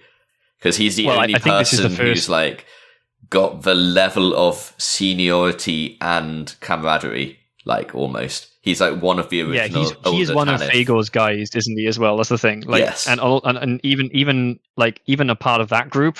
When that group is telling him, "No, this is like, no, you're going too far, Fagor." Like Fagor's like, "Okay, fine." You know, everybody else is the part I think where everybody else is either like kind of loses a lot of the command. Catherine's like in opposition to him. Fagor is someone who is very sensitive to his authority, and he's very sensitive to the feeling of his morality being undermined. And with you say that, Catherine, it's also, like opposition to him, whereas Broston, he's like willing to allow Broston's a big enabler for him as well. I think it's almost like. Yeah, I think it's more like he kind of realizes the game is up almost at this point, because like he's kind of had his authority undermined to some level by various characters, including McVenna and Catherine, through like through the previous chapters in the house, and now he's got one of his own guys also saying like, no, don't do that, that's crazy. I think at that point he's kind of just like, okay, fuck, fine, and starts almost negotiating with them instead of commanding them, which is what he's been trying to do since the beginning. Yeah, the other thing here. People start to speculate. Actually, no, just before Ku walked in, they start speculating there might be another person around, because something about like the wet coat, like where's she been going? Yes. There's something around that. So they've. Before we go any else, after this situation's been dealt with, Ku gets thrown out into the thrown out into the rain. Catherine tells him, "Sober up, you little swine." The old lady begins to clean up the damage of that fight, and Catherine initially lets her, and then he's initially like, "Okay, if you want to clean it up, that's fine," but he's like, "No, I will clean up Ku's vomit." So the next bit is an interesting one. It's Rival searching around looking for the ghost, and he stumbles across Goots, who's there drinking and going through his own the war finds you anyway. You can never escape it. I want to get away from the war. I've been in it for so long. It's PTSD, really, absolutely. And also talking about the fact that he lost his family when Tanith blew up, and then he finds a letter which is addressed to that old lady about how her son died 17 years before, died in action during this war. Maybe it is a ghost. Ooh. Well, I assume her son didn't die in the house. But who says it's a very traditional view that the ghost has to haunt where it died? Why can't the ghost come home? That's a fair point. Many ghosts want to come home, I believe. That's a big thing. Oh, I'm sure one of the things about ghosts is a haunted place, they want to go back and they can't. Yeah. And now comes a scene that this is a doozy. The rain stops. It's the early morning, and Larkin's sitting there with looking at the old lady, and Muriel comes in and sits with him and talks to him about Ku. Tell me about Ku. Elijah gacking Ku. He nearly killed you, Lux. It was about some old lady, was it? There's more to there, and no, Muriel, I don't want to help me. No, I want to get dragged into what I'm doing. The fact that he doesn't hide it very well. No, he doesn't try and hide it. The thing is, he really wants to know. After the death of Bragg, Larkin's been alone. He's had no one to really talk to, no one to confide in, because Bragg was his best friend. And now Muriel comes in and reaches her hand out to him and talks to him. And and he doesn't have his usual excuse either in this case, where he doesn't think they'll believe him, because in this case she clearly saw Ku trying to kill him. Yes. So the fact that he actually tells her is another point in Abnett's favor, I was saying, in terms of this isn't a communication issue trope. Like this is Larkin has a reason to not speak to people within his head. And when the barrier's lifted, he does. Everything he does is reasonable. And then in this case, where like he has no reason to not believe that Muriel won't believe that Ku is the bad guy here, he immediately tells her. He also sets out to her why he doesn't think there's any point in trying to talk to people about it and get it solved, and has a pretty good actual like justification, I guess, which is, it's just my word against his. Their hands will be tied. They don't actually have any evidence. They wouldn't be able to fix it. I got to deal with it. And that's on his side, but we also have to her side. The fact that she listens to him, that she believes him, that she's willing to believe him, that she correctly points out Ku's a bastard, a predator. He bullies anyone he can. Kath hates him, after that thing on Fantine. I know Gaunt got Ku off, but Kath believes that Ku killed that woman, and Kath nearly went to the wall for it. Like, yeah, I think a lot of people. She not only listens to him, she wants to help him. And she wants to help him deal with Ku because Ku is a fucking monster. That's also an interesting thing, because I think up until this point, there's never really been much mention about about anybody thinking Ku did it. Because after they found the Blood Pact masquerading as ghosts, everybody seemed to just be like, well, it probably was actually Blood Pact and not Ku after all. So this is the first we've heard of anybody being like actually like having any sort of actually Ku probably did it sentiment. Also, you're right. And also this is Vergast as well, as opposed to just the ghosts. So like, because there was the whole Vergast versus like Tanith kind of side to the conflict at the time. In this case, we have a Vergast member clearly stating that Ku is an absolute prick and he probably did the crime. Yeah. But there's also the fact that she, Larks, tell Gaunt about it. Gaunt or Corbic or Dower, they'll help you. Don't do something you'll regret. Yeah, this is where he sets out. He kills me, too late. And it doesn't matter what Gaunt or Corbic and Dower believe. With what little I've got, their hands will be tied. Don't you think a thought of that? It goes as it goes. And that's just making you off me. But do me a favor, forget this whole conversation. It'll be better that way. Yeah. So she tries to reach out to him, and she kind of he reciprocates to some extent, but then is also like, I need to do this myself. But it's also, that's what I was referring to about him, like setting out his reasoning for why he can't go up with it, which is like, it's it's logically sound. I think from their own perspective, they're both right. Like, I think Larkin is obviously, he's seen Ku get off from what was effectively a murder charge. So he thinks that without the evidence, there's going to be literally nothing that anyone can do about it. Yeah. Whereas from Meryl's perspective, they're all just like, so she's from the perspective of like everyone sees what Ku is, and so this is hard. This is not hard to believe. So there's probably a lot of people who would completely understand and believe what Larkin is saying. And then this chapter ends with something we didn't actually mention in the previous section, that McVenna fucking hates being stuck there. Oh, did you mention it? McVenna isn't here. He's off scouting. Yeah, because he hated being stuck there. They're all sitting there drinking. He despised it, and so he decided to go off. And he said, if I come back and something's following me, I'll give you a code word. And the code word is comeuppance, which is a very appropriate one for like their comeuppance for just sitting here, getting drunk and kicking their heels. And so at the end of the chapter, they get the message, and it's comeuppance. Wait, hang on a minute. First off, the Vox set. How... That's the wider Vox, right? But they can still get the Vox set. Fine. But just before that, they find a Axigarian trooper. Yeah. So they find him in the. Let me think. It's the barn, isn't it? Or like the. It's like a shed. Like out area. It's like a shed or something. There's like a shed outside. They find him and pull him back, and then they hear comeuppance. Yeah.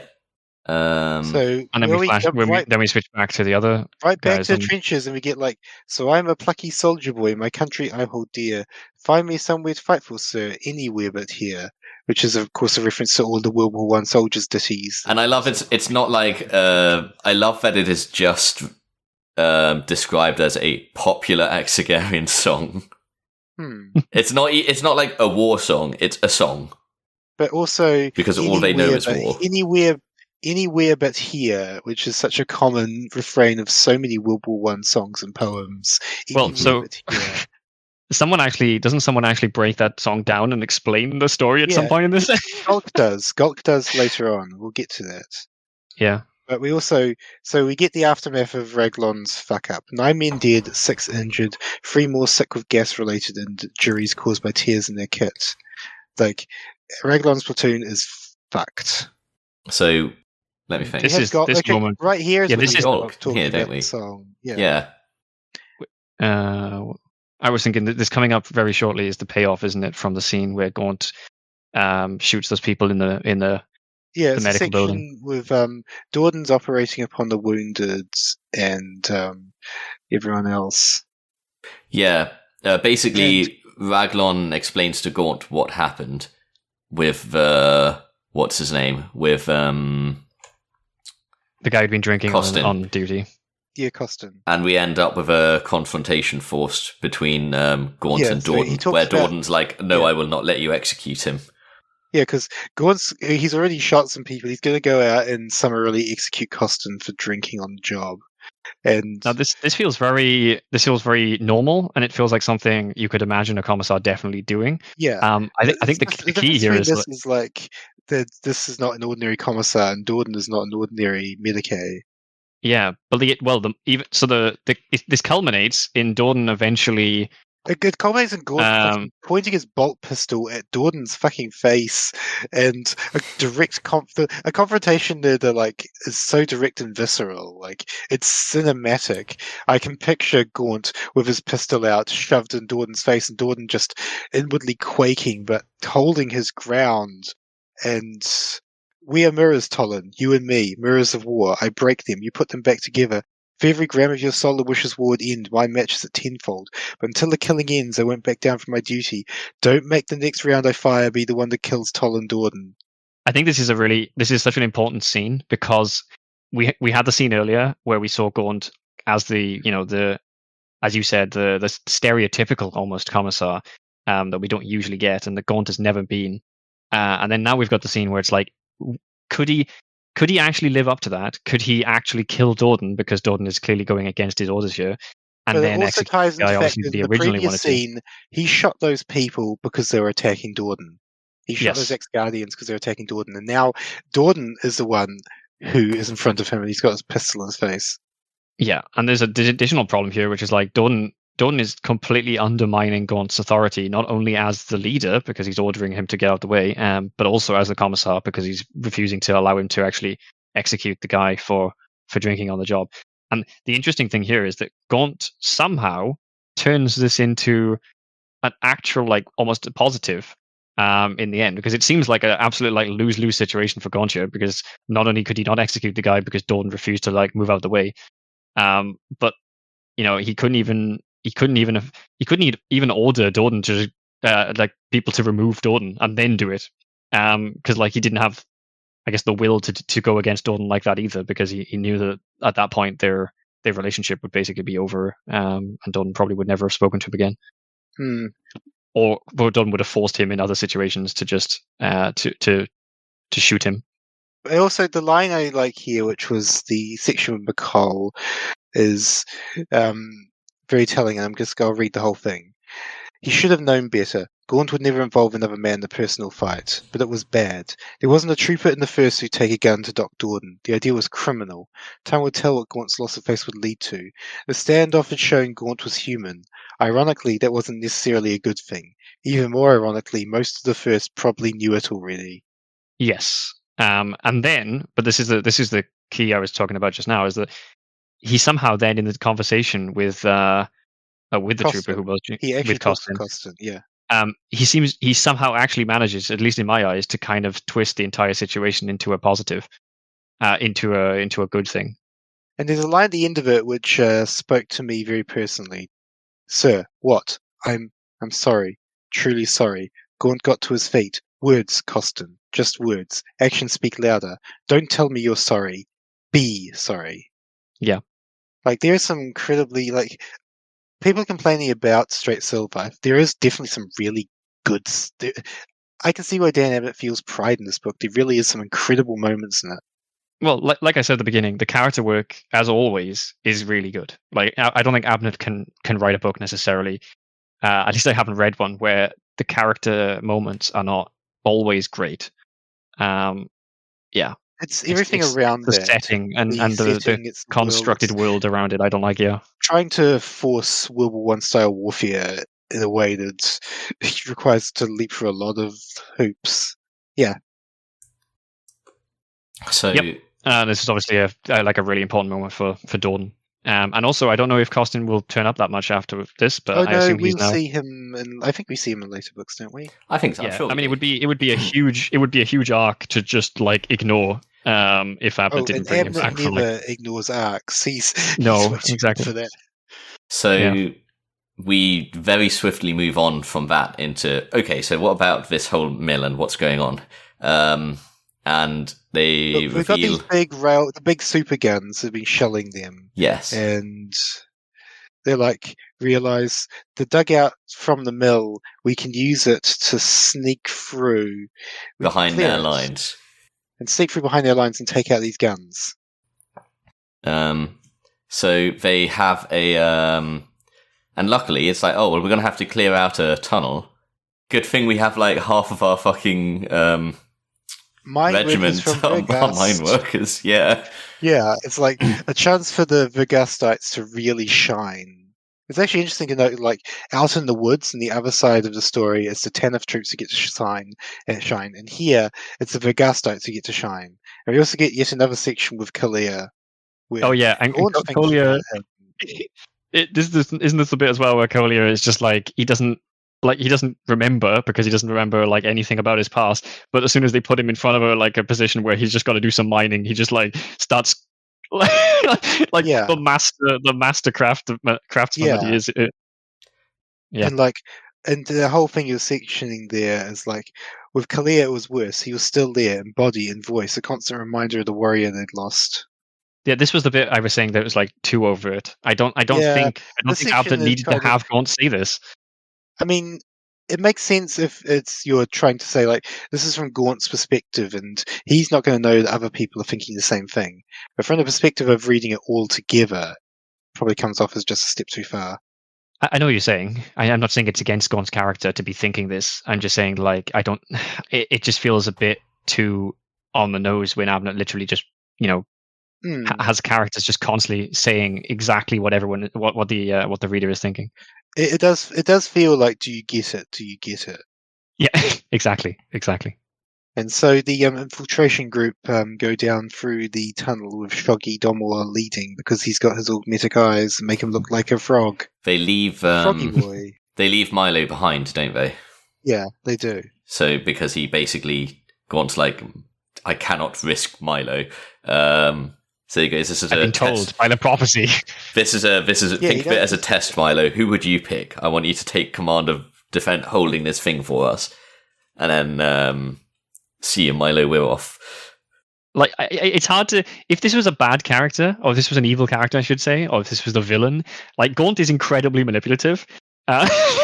He has some politically savvy, fucking political skills. Yeah, yes. And then in this case, because he's the good guy, we say that he is politically savvy, and we get to see those skills used for good, and it's very satisfying. So, the beat down earlier. Also, there's a scene in this thing as they're going underground that also ties in with the World War I imagery, which is a swarm of rats. Oh, I noted that it's actually called a vermintide as well, which I found kind of funny. The rats hit them. You're right. A swarm of vermin. A vermintide. It literally says like a veritable vermintide. Yeah. No, it was as suddenly as it began, the vermintide stopped, and one of the guys, Hair John, he literally falls down into the thing, and God, how horrifying is that? He was covered in them and started shaking and vomiting and loathing. They got on my face, in my mouth. Oh, fuck it all, yeah. And then we move on. I imagine that would be pretty bad, even if you weren't lying down in the hole. And then we get, ready order, straight silver. Let's keep the surprise outside as long as possible.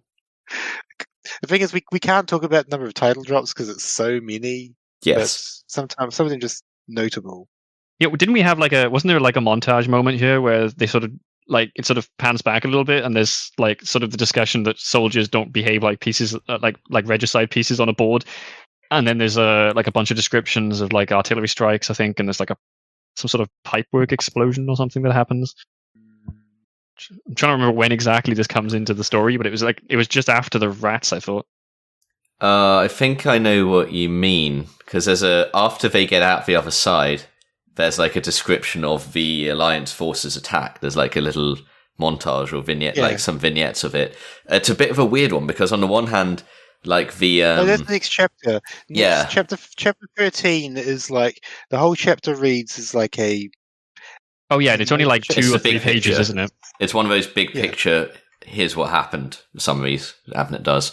Yeah, it's an interesting one describing a whole context though of all this because we have. The quotation. Sometimes, I really miss my slum. Times like this, for instance. Flame Trooper Lubber.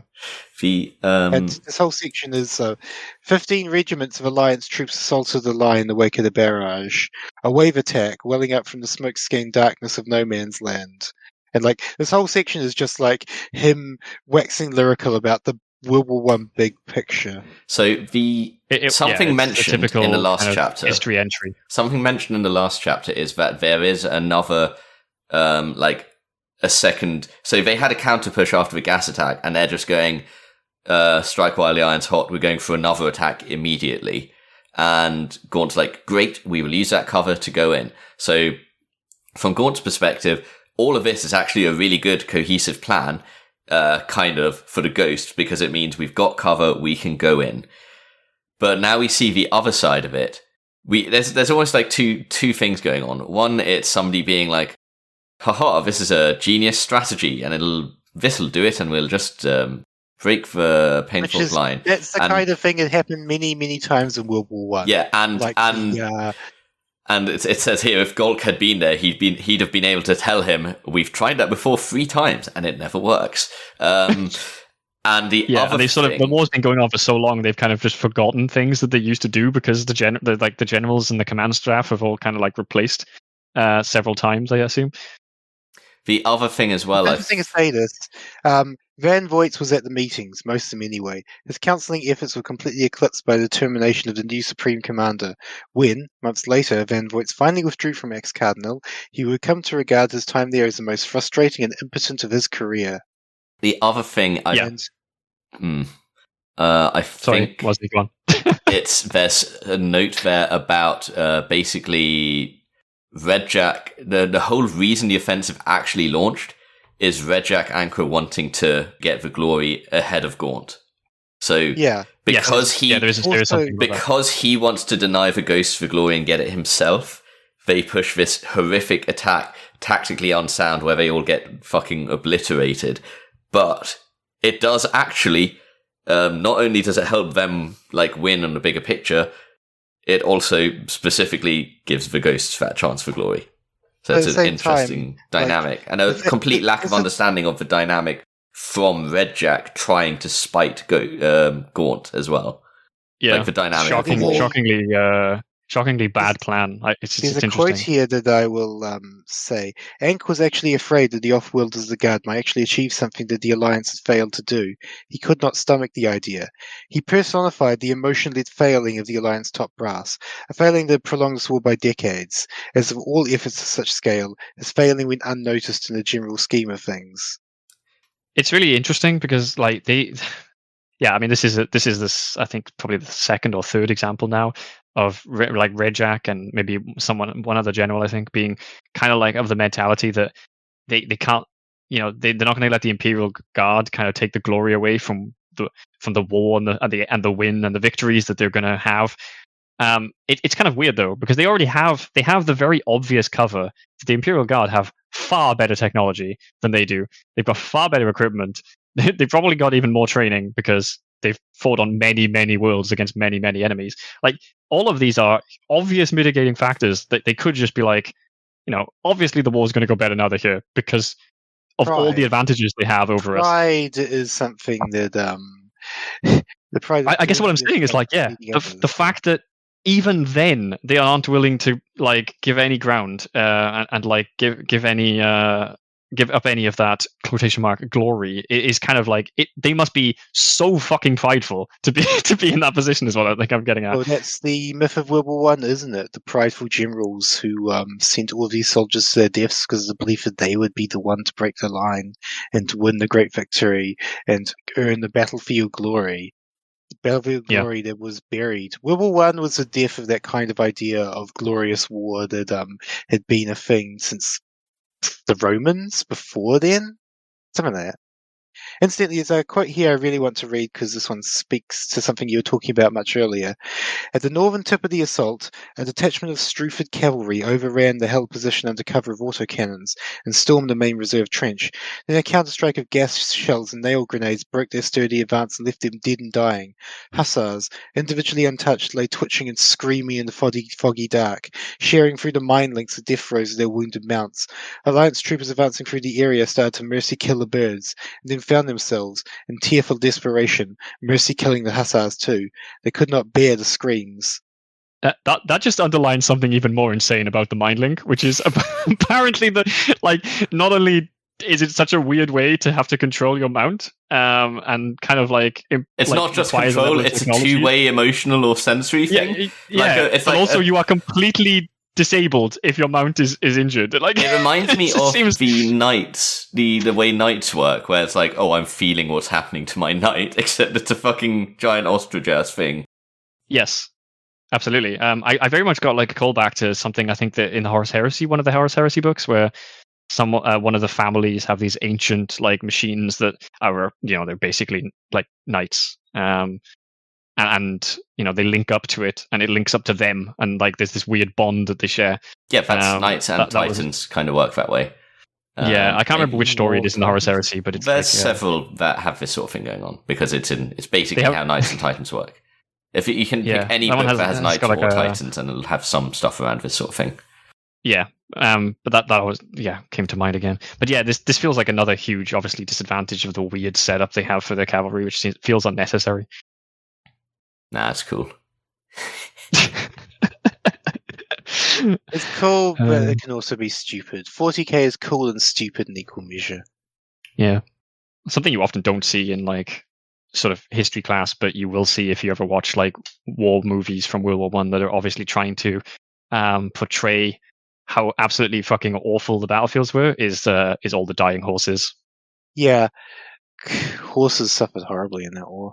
So we have this big long section where we're talking about like the war, and there's a specific section that mentions about the Shattuck super siege guns and how their immense shells broke shield umbrellas and did a huge amount of damage. And then we cut the guns back. that they're trying to stop. They're trying to stop. And then we cut back and back to, we've seen the big picture, we've seen all the stuff, and then we cut back to Gaunt and the others and their little squad, their little infiltration group going through the tunnel and coming out on the other side. Yeah. And then the thing there goes a bit, it goes awry right before the chapter ends. Yeah. Oh, it goes awry. Awry. Ori? What the fuck am I saying? Awry is how you say that. Yeah. Awry is definitely how you say that. Ori. I almost didn't know what the fuck he was saying. There we go. Awry is a terrible name. Anyway, so now we cut back to the manse, the little house in the woods, and, well, trouble's coming. And to quote, this one's for Try, Helene Larkin. So this whole thing is basically like the standoff. Who's actually in charge here now at this point? So, because like this bad news has come in, and they're all like, "What do we do?" And Fagor's like, "We get the fuck out of here." And the other's like, "Nope." Catherine's like, "Nope. This is a mutiny. If you leave, we're mutinying." So this is a mutiny. Fagor's like basically everybody except for Ku and Broston goes, "We're staying." Ku's like, "I'm with you, Fagor," and Broston's like, Oh, no, I'm with you, sure as sure. Just say the words. And because he has to incorporate his catchphrase in there somehow. Yeah, he's got to get it as many times as possible. After he looks at Broston, he shrugs. He goes, "Okay, hang on. Maybe we are safer in the house. Okay, we're staying." Well, yeah, this is like the... This is, they set up and everything. He decides it's in his self-interest immediately after Broston is like doesn't validate and enable him.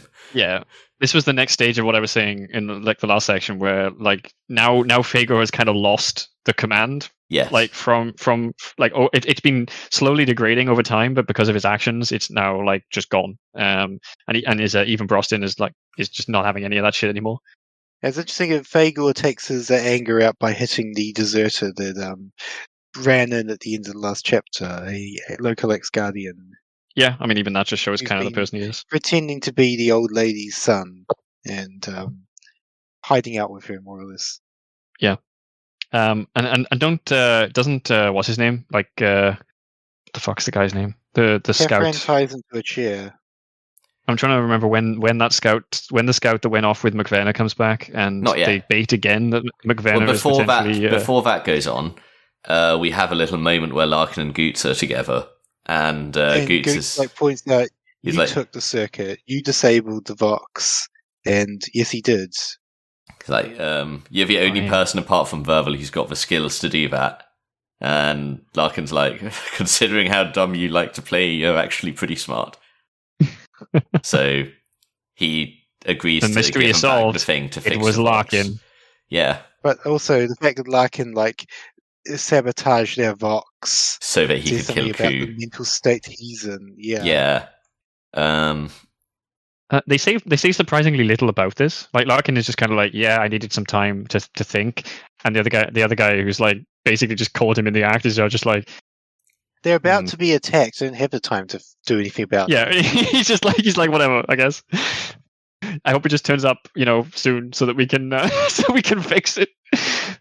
But also the fact that like Larkin seeing himself up as a sniper thing, and he's like, "It could be an easy shot, not yet, but maybe soon." If there was shooting, if there was a fight, he'd take Ku and damn the consequences. He'd take Ku's way in battle when no one would know. What was that little bastard said? War's a metty thing, Tanith. Confusing or shit like that. Middle of combat, all crap flying this way and that. Who's going to notice if I get my payback? You'd be just another body in the count. Good advice, Elijah Ku. Good advice. Yeah, I actually forgot that Abnett makes it so explicit again. Larkin is like he's being I know he is becoming he's becoming like Ku. He's taking up Ku's mindset. I don't think he's choosing to stoop as low as Ku. The thing to me here that stops me from feeling like he's actually stooping as low or taking his mindset is how self-aware of it is. It's still so he's self-aware of it, but he's it's not. He's not just self. It's not like that's why he doesn't fall that far, though. That's why he doesn't do it in the end. It doesn't feel like he's like. It doesn't feel like he's saying this from a place of sincerity about how he feels. It feels like it's almost like a sardonic thumbs up to Ku. It's like, yeah, all right. You think the strategy works at least. Yeah, but I mean, everyone is going to justify taking on Ku's strategy is literally stooping to Ku's level. Yeah, but I don't think you can avoid that really if you're Larkin. Like, even though Larkin believes he's justified in, I agree with that. But the way he obviously is admitting that he's using Ku's strategies for it. Yeah, I suppose that's the thing to me. That's exactly it. The very fact that he is in his own words to himself is using Ku's strategies. It doesn't feel to me like. Or at least maybe you could argue this is a lack of self-awareness, but it doesn't, even though he's going to do it, it doesn't feel like he's adopting it as his own strategy. It feels like he's like, I will use Ku's strategy, knowing it is Ku's strategy. You know what I mean? There's like a separation. Yeah, like, that doesn't really save him. No, but it's I don't know. I think it's a good distinction in terms of his own mental state. In that he is using someone's strategy against them is literally stooping to their level. Sure, but it's not like he's using it out of it's something about the way it's described still shows he's got this disdain and disgust for it as Ku's strategy, even though I he totally agree. acknowledges its effectiveness. He's not. No, I know he is. The fact he's doing it at all means he's stooping to his level. I get that. But there is just something to be said about through with it, though, and that's the key. Like, the key is that he's talking about how this is Ku. This is the whole point. This is set up like that, I think, because the whole arc is that he's going to get to the point where he decides, no. I mean, we could probably have seen it coming. I mean, I wouldn't have been that surprised potentially if Abnett had decided to go another way with it. But like the fact that he decides in the end he's not going to go ahead and pull a coup. We haven't got on, there yet. On coup. We'll talk about that point when we get there. Yeah, I think it's so difficult to discuss this in parts because it's a whole arc. My only point here is even though Stevens' level, there is just something about the tone that it's written which feels like it's separating Larkin from these actions. Like even as he's talking about performing them, it puts it in mind of him. He's trying to disassociate himself from what it is he's about to do, whereas he can't disassociate himself from it because he's always going to do it. Well, also the way that he has to do it, because he is a sniper, is also very kind of. I'm not going to say it's as intimate as like stabbing someone, like the way the coup killed Drag. But you're very obviously exactly. It's very difficult to like ignore that you are looking like you're basically effectively seeing that person. You know that you're about to kill them when you fire. It's not like you're going to mistake that for anything else. And at this point, so we have the mural in Jajo. Jajo shows up, and he actually speaks to her, which is kind of cool. And then we learn the big reveal of this side. Yes, it's the fucking Blood Pact. It's the elite. Our good friends, the Blood Pact are back. If we didn't know that the Chaos were working on the side of the enemy in this war, we now have absolutely. We know that it's not even just like a long-standing Chaos thing. It's the current regime of Chaos are recently showing up here and doing things. Yeah. It's interesting because it's like they say this has ceased to be a low global matter. Now, as well and truly past the Crusade. Like the 40-year war just changes radically done when the Guard arrived. So are the Imperial Navy still sitting in orbit, or have they? Did they just drop them off and fuck off? Orbit's a big thing. Well, I realize that they could definitely get on the planet anyway. Or maybe Chaos used the warp and like open warp gates. Yeah, or maybe they've been here all along and we just hadn't seen them yet. They've just been like... Yeah, I mean, that's just what I was kind of like... there could be so many scenarios here. I'm just wondering, like, what exactly we're supposed to... Or do we get any evidence of any of the... Like, what actually happened? The impression I get is that the Blood Pact had basically probably started being here not long before... they'd been around for not long when the Ghosts arrived, which is why immediately after they arrived, the big guns, like, the things started changing. Yeah. And then the Blood Pact were going to do the same thing to them that they were doing, trying to go through the woods. Yeah, well, I mean, until you mentioned the stalemate that they were, that there was like maybe potentially on purpose from the Chaos side. That was how that was the explanation I think that I kind of worked with, was that the Blood Pact only arrived just before the Imperial Guard, and that was why the enemy was sort of slowly stepping up their technology and strategies as well. Necessarily incompatible either, though. No, you're absolutely right. I just this was the explanation that I had originally. I think when I was thinking through this. So the Blood Pact attack and Holy Fifth. When any of you take a fifthing order, Fagor shouted over the Vox. Almost the moment the attack happens, his command just disintegrates because. Well, this is the thing. He'd already lost it. I think was what I was trying to get at earlier. Like he'd lost any sort of idea that these guys, the soldiers, were going to take orders from him was gone by the time the battle started. So the battle happens, and there's, I feel like there's not that much to say. Like, the Deserter was a core. The Deserter was a corpsman, so they let him out to help patch up their wounded. Yeah. Yes, he acts as a medic. There's also a scene where Ku shoots an enemy that's already down and pretty much out of the fight, just to finish him off, which is not, I guess, that unusual, but that, I guess it's just another kind of like, oh, look, Ku is shooting injured soldiers kind of thing. Well, to be honest, I imagine a lot of people would probably do that anyway, considering their Blood Pact. Yeah, yes, I don't think it was that crazy. You wouldn't want to leave them around. These crazed chaos cultists. Yeah, it did feel like particular to Ku though, which is why I find that actually kind of interesting, because it does seem like Abnett was kind of suggesting that Ku was taking a little bit too much like murder happy kind of Yeah. Then we get the section, Larkin's out there, he's sniping, and Ku's out there too, and he's like, one shot, pop, easy. Target fix Ku, 9.7 meters. And he's like, Ku with no hesitation, I gotta do it. And then Muriel comes up. Actually, you're really taking his finger off the trigger, but Muriel's like, don't do it, please. I know you want to, I know you deserve it, but don't. Don't descend to the animal's level. And Harkin having a full, like, his head spinning, his vision closing with flashes and lumps of colour. She was right. He was so effing glad he hadn't stained his soul the way Ku had stained his. There was honour, there was morality. There was sleeping at night without waking up screaming. Bragg would understand. Wherever he was, Bragg would understand. And, Larkin almost has like a completely like instantaneous moment of revelation, which yeah. But then the interesting thing, because that moment of revelation, Larkin turned and took a last look out of his scope. Ku was looking right back at them. Elijah Ku saw the aimed rifle and smiled. This fucker. I'm gonna ruin this this passage you've just read out with like the horrific thing I associate with one of the lines. Target fix Ku, 9.7 meters. Larkin whined aloud, a pitiful sound.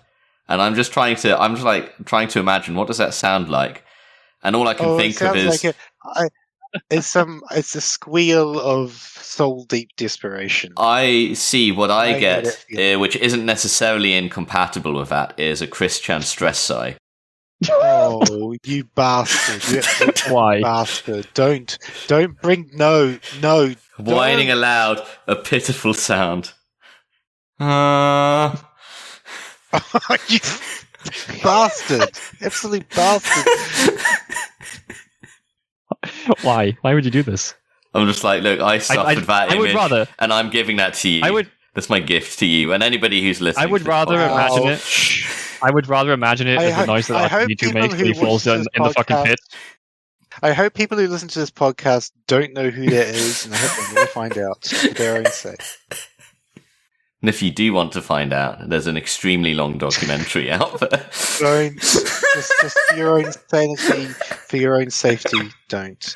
Anyway, Chapter 15, The Monsters, and yet another piece of World War I, giant railway artillery, which was... Yeah. And these are almost like the successful version of, I think, what the Germans in World War I were trying. Also, for. World War II. I mean, World War II, the Nazis built the biggest gun the world has ever seen, which was Schwere Gustav, a railway gun that had an 800mm caliber, weighed like 1,500 tons, and required like multiple trains to get it around. Hang on, we missed something. Gigantic and impractical. We missed something really big. The end of the last chapter, Muriel has like a small confrontation with Ku. And is this when McVenna? And McVenna fucking bursts in, and it's like, do you know how easy it was to get around to front here? Oh, he puts Ku in like a headlock. Yes. Yeah. Ku is like acting like a real scummy with Muriel, and she basically at gunpoint is like, check out what's going on out the door there. And then McVenna just busts in. It is not Ku's day, really. Well, he's acting. He's got all this bravado. Deserve a fucking day. No, he fucking doesn't. But it is still. He's got all this bravado, and he just gets fucking abused by McVenna. Yeah. I was just going to say this. Is this the? God, there's two chapters, isn't there? Where one is just about to come after the one we're going to discuss about the other side, and I can't remember exactly where the line is. I'll wait until the next chapter for that point. It'll probably be the next one. Yeah, because this chapter is all about the guns. Yeah, and the quote, in the long run, a man with a brain is more dangerous than a man with brawn. Rawmaster Slado from a Triester on the nature of warfare. So they've got through the trench lines, and now they've found the giant guns. The monsters. They're literally described as monsters. It's funny because they're pretty funny. We Abnett cut out of a battle that he introduced at the end of a paragraph, at the end of a chapter. At the end of a chapter, it's like, oh no, everyone's here, the game is up. And now it's just like, that battle took 7 minutes, and we lost 5 people. but we won. Yeah. Yeah, Okay. yeah. It's an Abnett thing. It's a very Abnett thing, and Just yeah. telling us a battle started and then being like, "Oh, thank God that's over." Well, yeah, because I think the ending, as you said, the ending of the last chapter was something like they'd gotten this far on stealth, but now they'd been detected and the game was up, or something like that. And yeah, and then just everything is fine and they moved on. So, And these guns are definitely, they remind me of Schwerer Gustav. They are described as being huge, each shell being taller than the man. They're like, what do we do against such juggernauts? How do we take them out?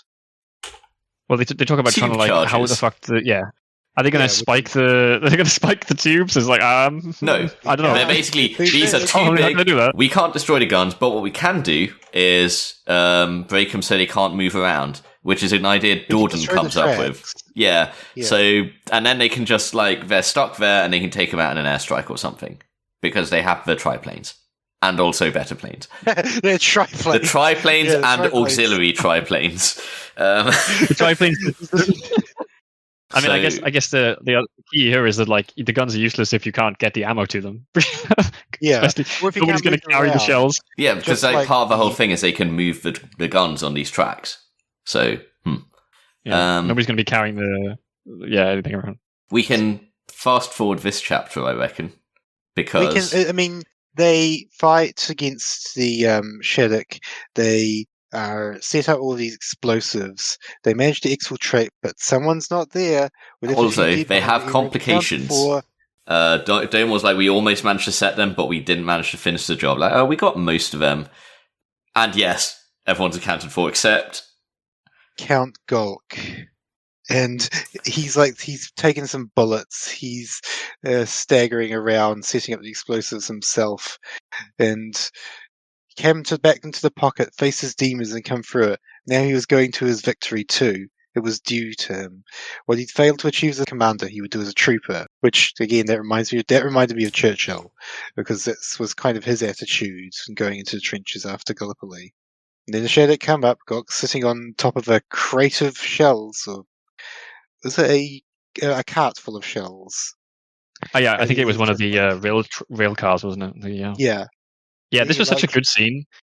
He has his heroic moment. He pulls the paper off his tube charge and blows up all of the explosives and manages to 100 meters of ammunition corridor explodes. that was it, because they managed to get the main rail so they couldn't move the guns, but the ammunition corridor was still there, so he'd still be able to fire them. So he goes back in and makes sure that they blow up the ammunition corridor. Yes, Yeah. it is good. And so now we go back to the Manse, chapter 16, Comeuppance. I hate last stands. You never get an opportunity to practice for them. Pete Goots. And we start with Larkin, who's lying there, bitterly buggered. And he sees Bragg. Wake up, Larks. It's time to wake up. Oh, it's we had a cameo Yeah. from Bragg. We have like Larkin's best friend, like, yeah. It was a good moment for Larkin, honestly enough. Yep. And I think that the next thing I noted here was like obviously the massive firefights going on. And I can't remember what it was. The next moment is the moment where McVenna tells Sir Jarjo to take a note, run back, let everyone know the blood pact are here. We'll stay here, we'll fight as long as we can, maybe we'll all die, but if you can get back, you can let them know that the blood pact are here and something can be done about it. It's the chance for Jarjo to like prove himself, I guess. Mm-hmm. Yeah, and the really surprising thing actually now was Koo is like You Koo, can do it. Koo, everyone is like, oh yeah, go on, this is a job for you, and then Koo at the end is like, you can do it, Jaj. So like, not only is Winking he at the cadet actually scout. providing, Yes. not is he actually providing encouragement here, but he's using a nickname as well, which is like this is weird and surprising. Sure. He still says that. Sure, Sure, you can do it, Jaj. Yeah. of course he does. There's a bit here that I quite like, because before there was mentions about like McVen and Jarjo go out and like McVen disappears instantly, but we can still see Jarjo for several minutes after as they head away. Here, we have a moment where it's like he's on his way out, he turns and McVen is like, no, go, and it just says, and Jarjo was gone. And it just feels like a nice Then- contrast with earlier, where it's like we could still see him for a bit, but even though McVen disappeared, Fair. And then the next Yeah. section, it's like we he's have, made it. Muriel, who she's felt like she can't. She's like, I know things have gone bad, but for the record, I wish you'd taken me more seriously. She feels like Jar got to be trusted to break out the run. And he's like, no, the reason I kept you here is because you're a crack shot. And when we get back, I'm going to make the recommendation that both of you become scouts. So she will become the first female scout in the first female elite in the TANF, which is a huge moment. And he also He takes also makes it clear that the whole reason was that Jar needed extra work. Yeah, just a bit of imposter So Larkin syndrome was from absolutely Muriel. right. Yes. So we have some scenes here of Also- some weird things. We have the section where Muriel takes Larkin's long lass, once again, it's just in case, and she's like, we'll get Kulaks, we'll get out of this and get him. I saw him try to kill you, remember? We'll talk to Korbeck, tell him everything. She's like, I will... So, yeah, it was at this moment that I knew what was about to happen. I was like, it's just you, too... Dan It's Abnett. too obvious, you. yeah. It was so Yeah. fucking obvious. Muriel, that he you was setting idiot, up you for have that. no sense of dramatic timing. What have you done? Yeah, it was frustrating as well because I was like, you know what? I wouldn't mind if it ended with Koo still alive and everything like that, but like this is just getting kind of It's a silly. very- almost. This is, It's my last day before retirement moment. That's the kind of Yeah, line this exactly. is. at the same time, 'cause it's not retirement. I'm about to get promoted into scouts, but it's also she wants to help him. She wants to help him. And Well, going yeah, to help she's him. the only person there who knows for absolute certain what's going on and has enough evidence against Koo potentially to help Larkin out of this situation. And it's I like, mean, the others, okay. the others were there in the aftermath. The others saw that, like they know. Yeah, but like, Who tried to beat Larkin to death with a skillet. I mean, the only hope after this really is McVenna. So I guess we'll see. Like, what's like how much did McVenna see? How long was he there before he put Koo in a headlock? Like, who knows? Hmm. But like, anyway, it was pretty fucking obvious what was about to happen, and it was kind of annoying from that side of things. We get a bit of They're under attack from all sides, and it's a desperate fight. yeah. We have little And vignettes of a fighting and booby traps being set off, like explosions, It's very. charges, His and pride in this particular battle is very clear to see because there's some really good stuff here. Mhm. Yeah, But I mean, all the of battle it- starts with the explosion of the tripwires in the Yeah. other side of the field, and they're like, oh, well, clearly they're here and they're coming from that direction. But also now, like they're bringing out the big guns. There were autocannons earlier that Larkin was able to snipe, but now they're mortaring the place. They're dropping mortar shells on it. Yeah, that's not ideal. Oh, it really isn't ideal. It's very bad for them. Sorry, I was Oh, being then facetious. they're being rushed. It's a desperate last stand. Larkin's there making what shots he can, but then, oh no. A hand grabbed him by the back and neck and slammed his face into the windowsill.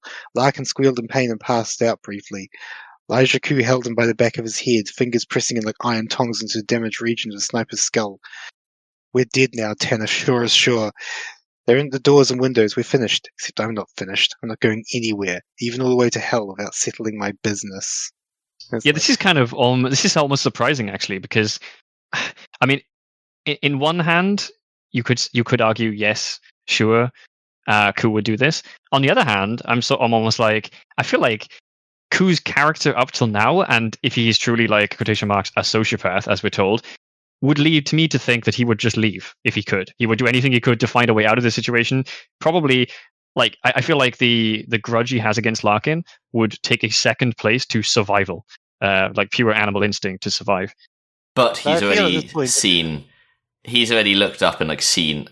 I don't know. I mean, he's seen the Larkin. The fact that Larkin didn't shoot him, I feel maybe he feels safer, him.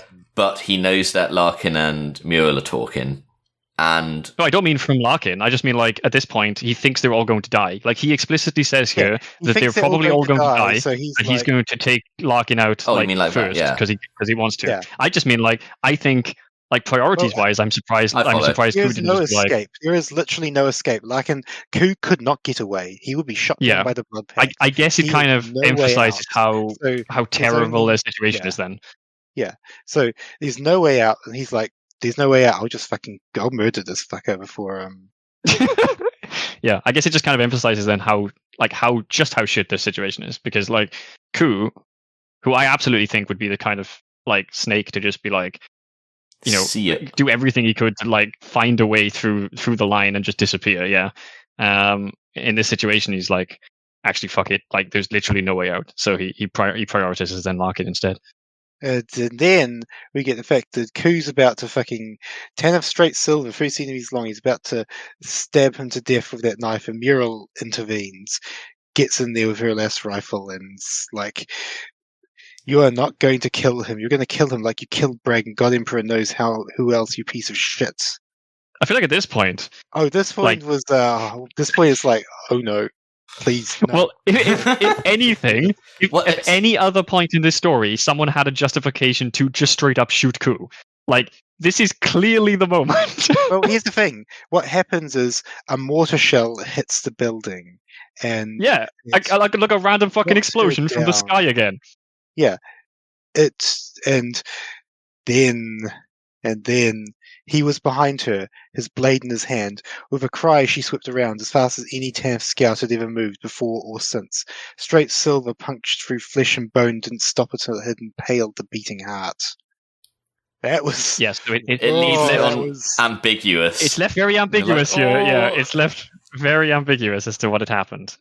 But like you said that it was not random chance, wasn't he, earlier? Yeah, there's a bit of random I agree. chance. Like, there's definitely a little bit of random explosion again that saves Ku from another. Well, again, that's life. That's by a simple stroke of luck, a blood-packed mortar bomb landed in just the right place, and that fucking snake got outdid.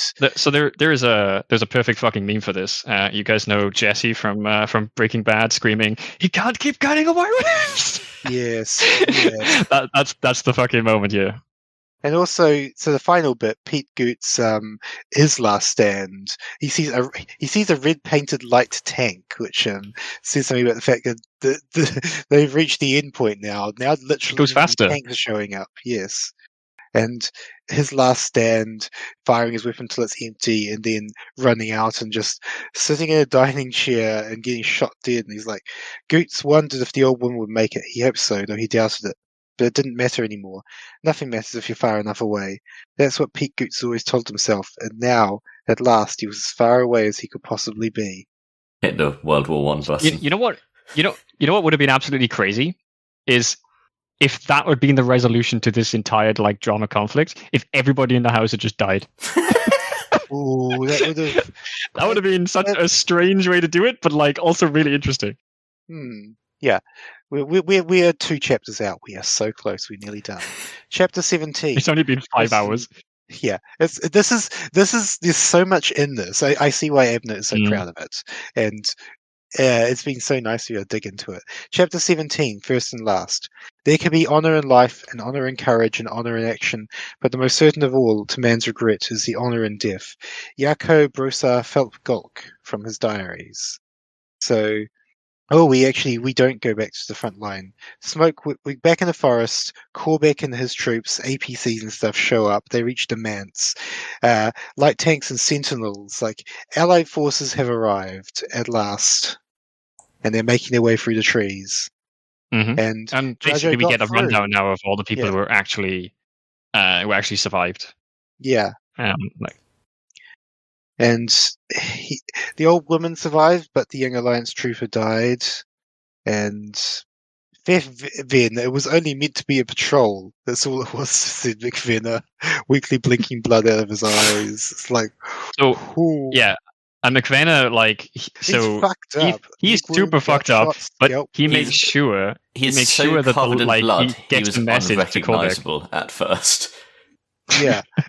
A bad leg. He does make sure that he gives Corbeck a message, though, just in case he doesn't actually survive. A bad leg wound, a gut shot, a scalp wound, and something messy through the left shoulder. I said that exact line like 30 seconds ago. Oh, this is getting to me. We've been here too long. It's okay. We're nearly done. We're okay. We're almost there. Okay. Yeah, he makes sure that obviously he tells Corbeck that he wants Muriel, and and And Jajo. Jajo. Yes. And every single member to be commended, and the deserter, Rufo Peternick, to be commended to the locals for valor. And they discover even the fucking runaway. He even gets that in about the deserter as well. Yeah. Pete Goots is dead. Ruvel's alive. Boston Fagor and Catherine made it. Fagor somehow survived. Larkin's brutally wounded to the point where the doc doesn't know if he'll make it. Muriel's dead. The bastards have bayoneted her. And what about Koo? Oh, he made it. Yep. He fucking made it. And then the line about, I'll read this whole section. There was a lot of commotion around the house. Not the sort of commotion that had been all but demolished it, but still. Troop carriers were gliding up. Crassian tanks were churning it up over the lawns and into the woods. There was a gack of a fight going on up there in the trees. Not his problem anymore. Elijah Koo sat on an old bench outside the front lawn and watched it all. He licked the blood from the straight silver of his war knife and slid it away into his scabbard. And that's... So he now has a kill count of 2 members of the Gaunt. I hate to use the word fridging, but honestly, the death of Muriel really fucking got to me when I was reading it, because him killing her was horrifying. And that mentioned licking the blood off his knife, there's something very uncomfortable about that. I mean, I think it's hard to justify that as fridging, considering that she was like a relatively fleshed out character who clearly had a decent amount of backstory given to her. I mean, he's already killed Bragg too, so it's not just the female character in the story. At the same time, the fact that he killed I know her, what you're saying. Something. Yeah. If you want fridging, you should go read the Eisenhorn books. Yep. One of them literally in a fucking cryostasis. In a cryostasis. Mega tomb. Yeah, I was literally earlier. I was listening to a podcast that were talking about the concept of fridging, and I couldn't stop thinking about the fucking Eisenhorn books because of that. I think the worst case of fridging I've seen in recent times. I don't like the Eisenhorn books as much as the Ravener ones. Well, it's not that, because Ravener's got some pretty good female characters. Which so does Eisenhorn. There were plenty. Yeah, Eisenhorn does as well. It's just really funny, that it's almost like textbook right at the beginning of 2 of the books. Well, 3, but one of them's not really fridging. I don't know. You could do. Yeah, I'd agree. So, yeah, it's a Koo surviving that. It's it is. It's not just blue balls. It's he can't keep getting. Why Bragg, Muriel, Larkin? The thought that maybe Larkin will die from his wounds and Koo will survive. That's yeah. He is the spectre haunting even the ghosts. Abnett twisting the knife, and I can see why he's doing it. At the same time, it fucking hurts. I just wish he had done it in a more varied way. That's the only thing that frustrates me. As I said, I know why he's doing it, and I think it's actually a good drama part of the story. I just think that he could be a little bit more creative than the only person that knows, or the only person that's going to help Larkin with the situation, and they just repeatedly die. Both cases, it's part of it is random chance. The shell that came down, the mortar bomb that came down, something nobody could control. It's the hand of the author. It's the hand. Well, that almost makes it worse. It almost fucking makes it worse. That's the thing. It's But in general, I'm completely fine with Koo surviving this story, because it makes more sense for this sort of drama to round up in a climactic final edition. So maybe it'll come up in the next book. But it's we'll find out eventually, but we got to finish this one. Chapter 18, ending in the middle. When I speak of a body this way, I mean the body is a figure for an armed force. To the leader, that force becomes his body. He must care for it and drive it and feed it and see to its well-being and its ills. It otherwise becomes his limbs and organs of life and sense, the body militant.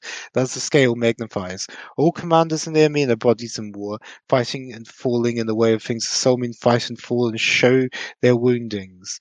Demarchis on the use of armies.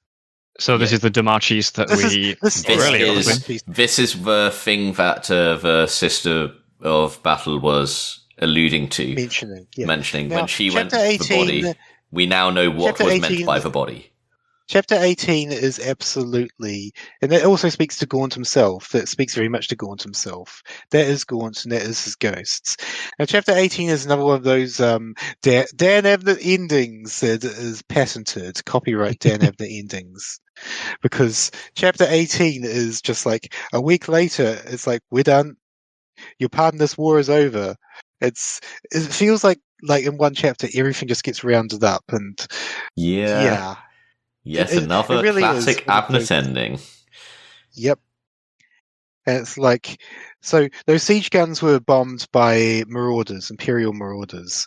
And they're like, fine vessels, ideally like a few to bolster the Alliance Air Corps. The Alliance, like, after having triplanes, seeing modern Imperial bombers in action, being like, wow, these are amazing. Yeah, I wanted to see some Chaos troops take them out with a fucking triplane. And also that line, the war will be over by Candlemas, which of course World War One, over by Christmas, the line is said 1 million times. And Gaunt's answer, I hope so, sir. Either that or this war will last forever.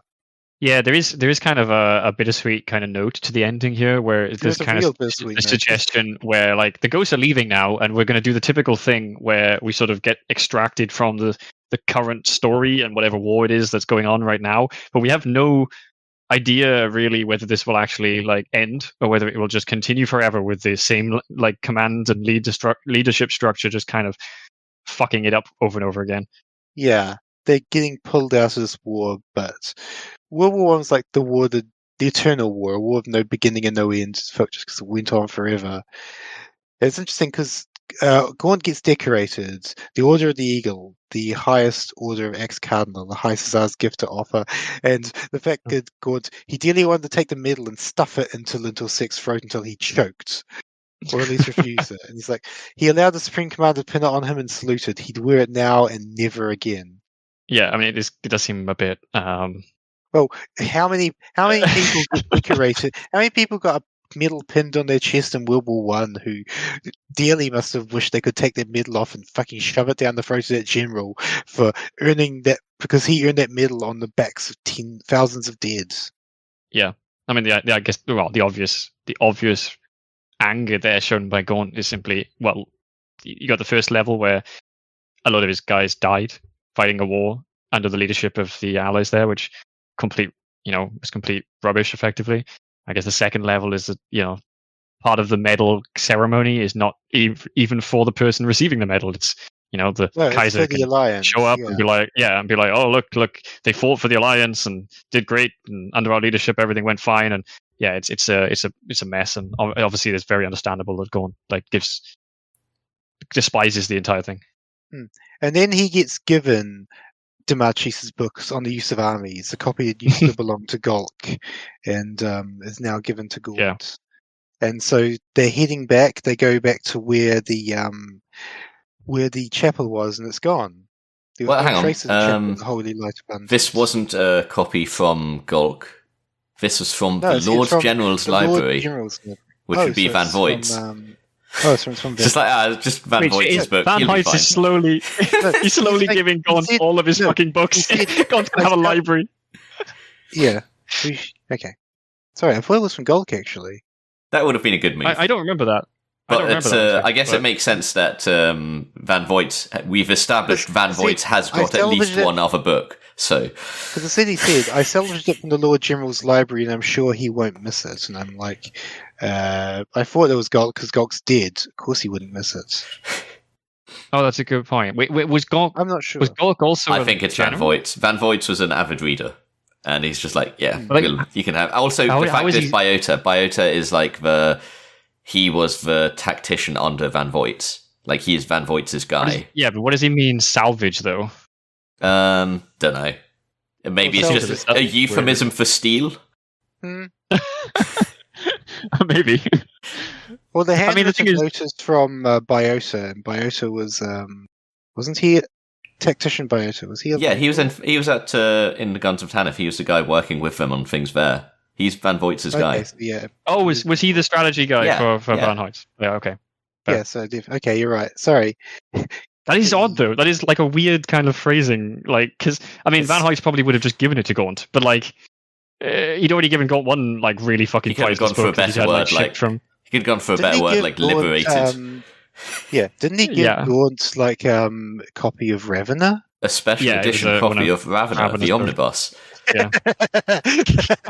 Oh, we'll get there someday. So Fucking hell. they're driving back. They go looking for the chapel of the Holy Light Abundant, and it's gone. And Was it Biota ever also. there? As for the question you asked me, I've researched the Imperial records and found a mention of an Adeptus Sororitas warrior named Eleanor Zaker. She was a key member of Saint Sabbath's retinue during the original crusade and died on Herodor 6,000 years ago. Something's awry, sir. I think so. Something is awry. Fucking hell. I love how that's become a meme, even within, like, it's an in-world meme. Yes. Yeah, no, like, I think Banda and Rawn were taking the piss out of it before, at some point. Oh, yeah, definitely. In the medbay. But, like, well, no, it is Rawn's catchphrase.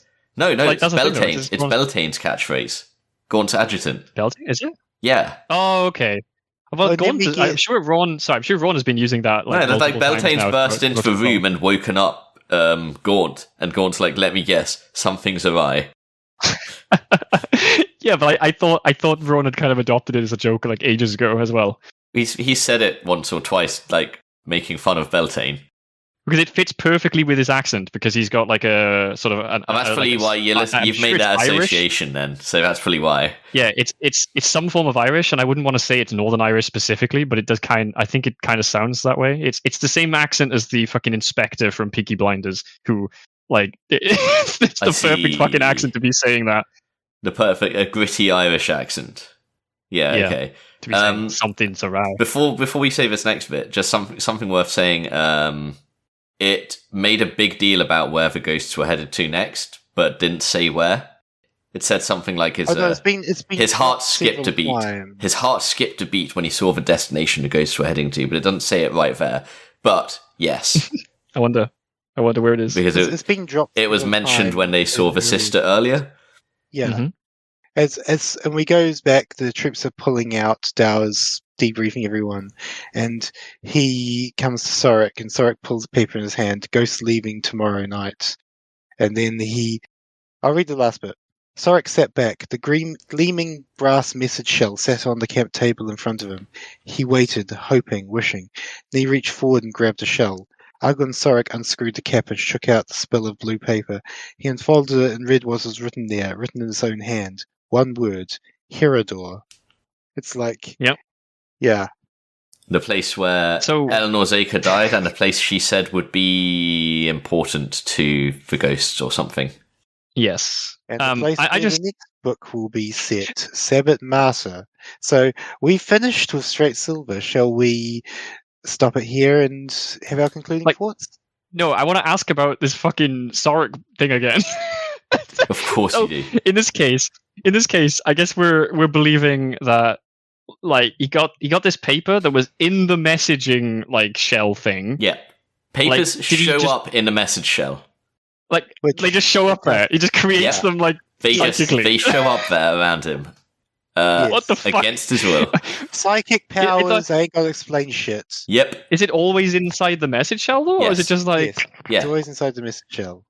Okay. His lucky this is shell. okay. This is a very specific knack. For his powers. Yeah. Yes, it is. It's a particular conduit for his psychic skill. Fucking hell.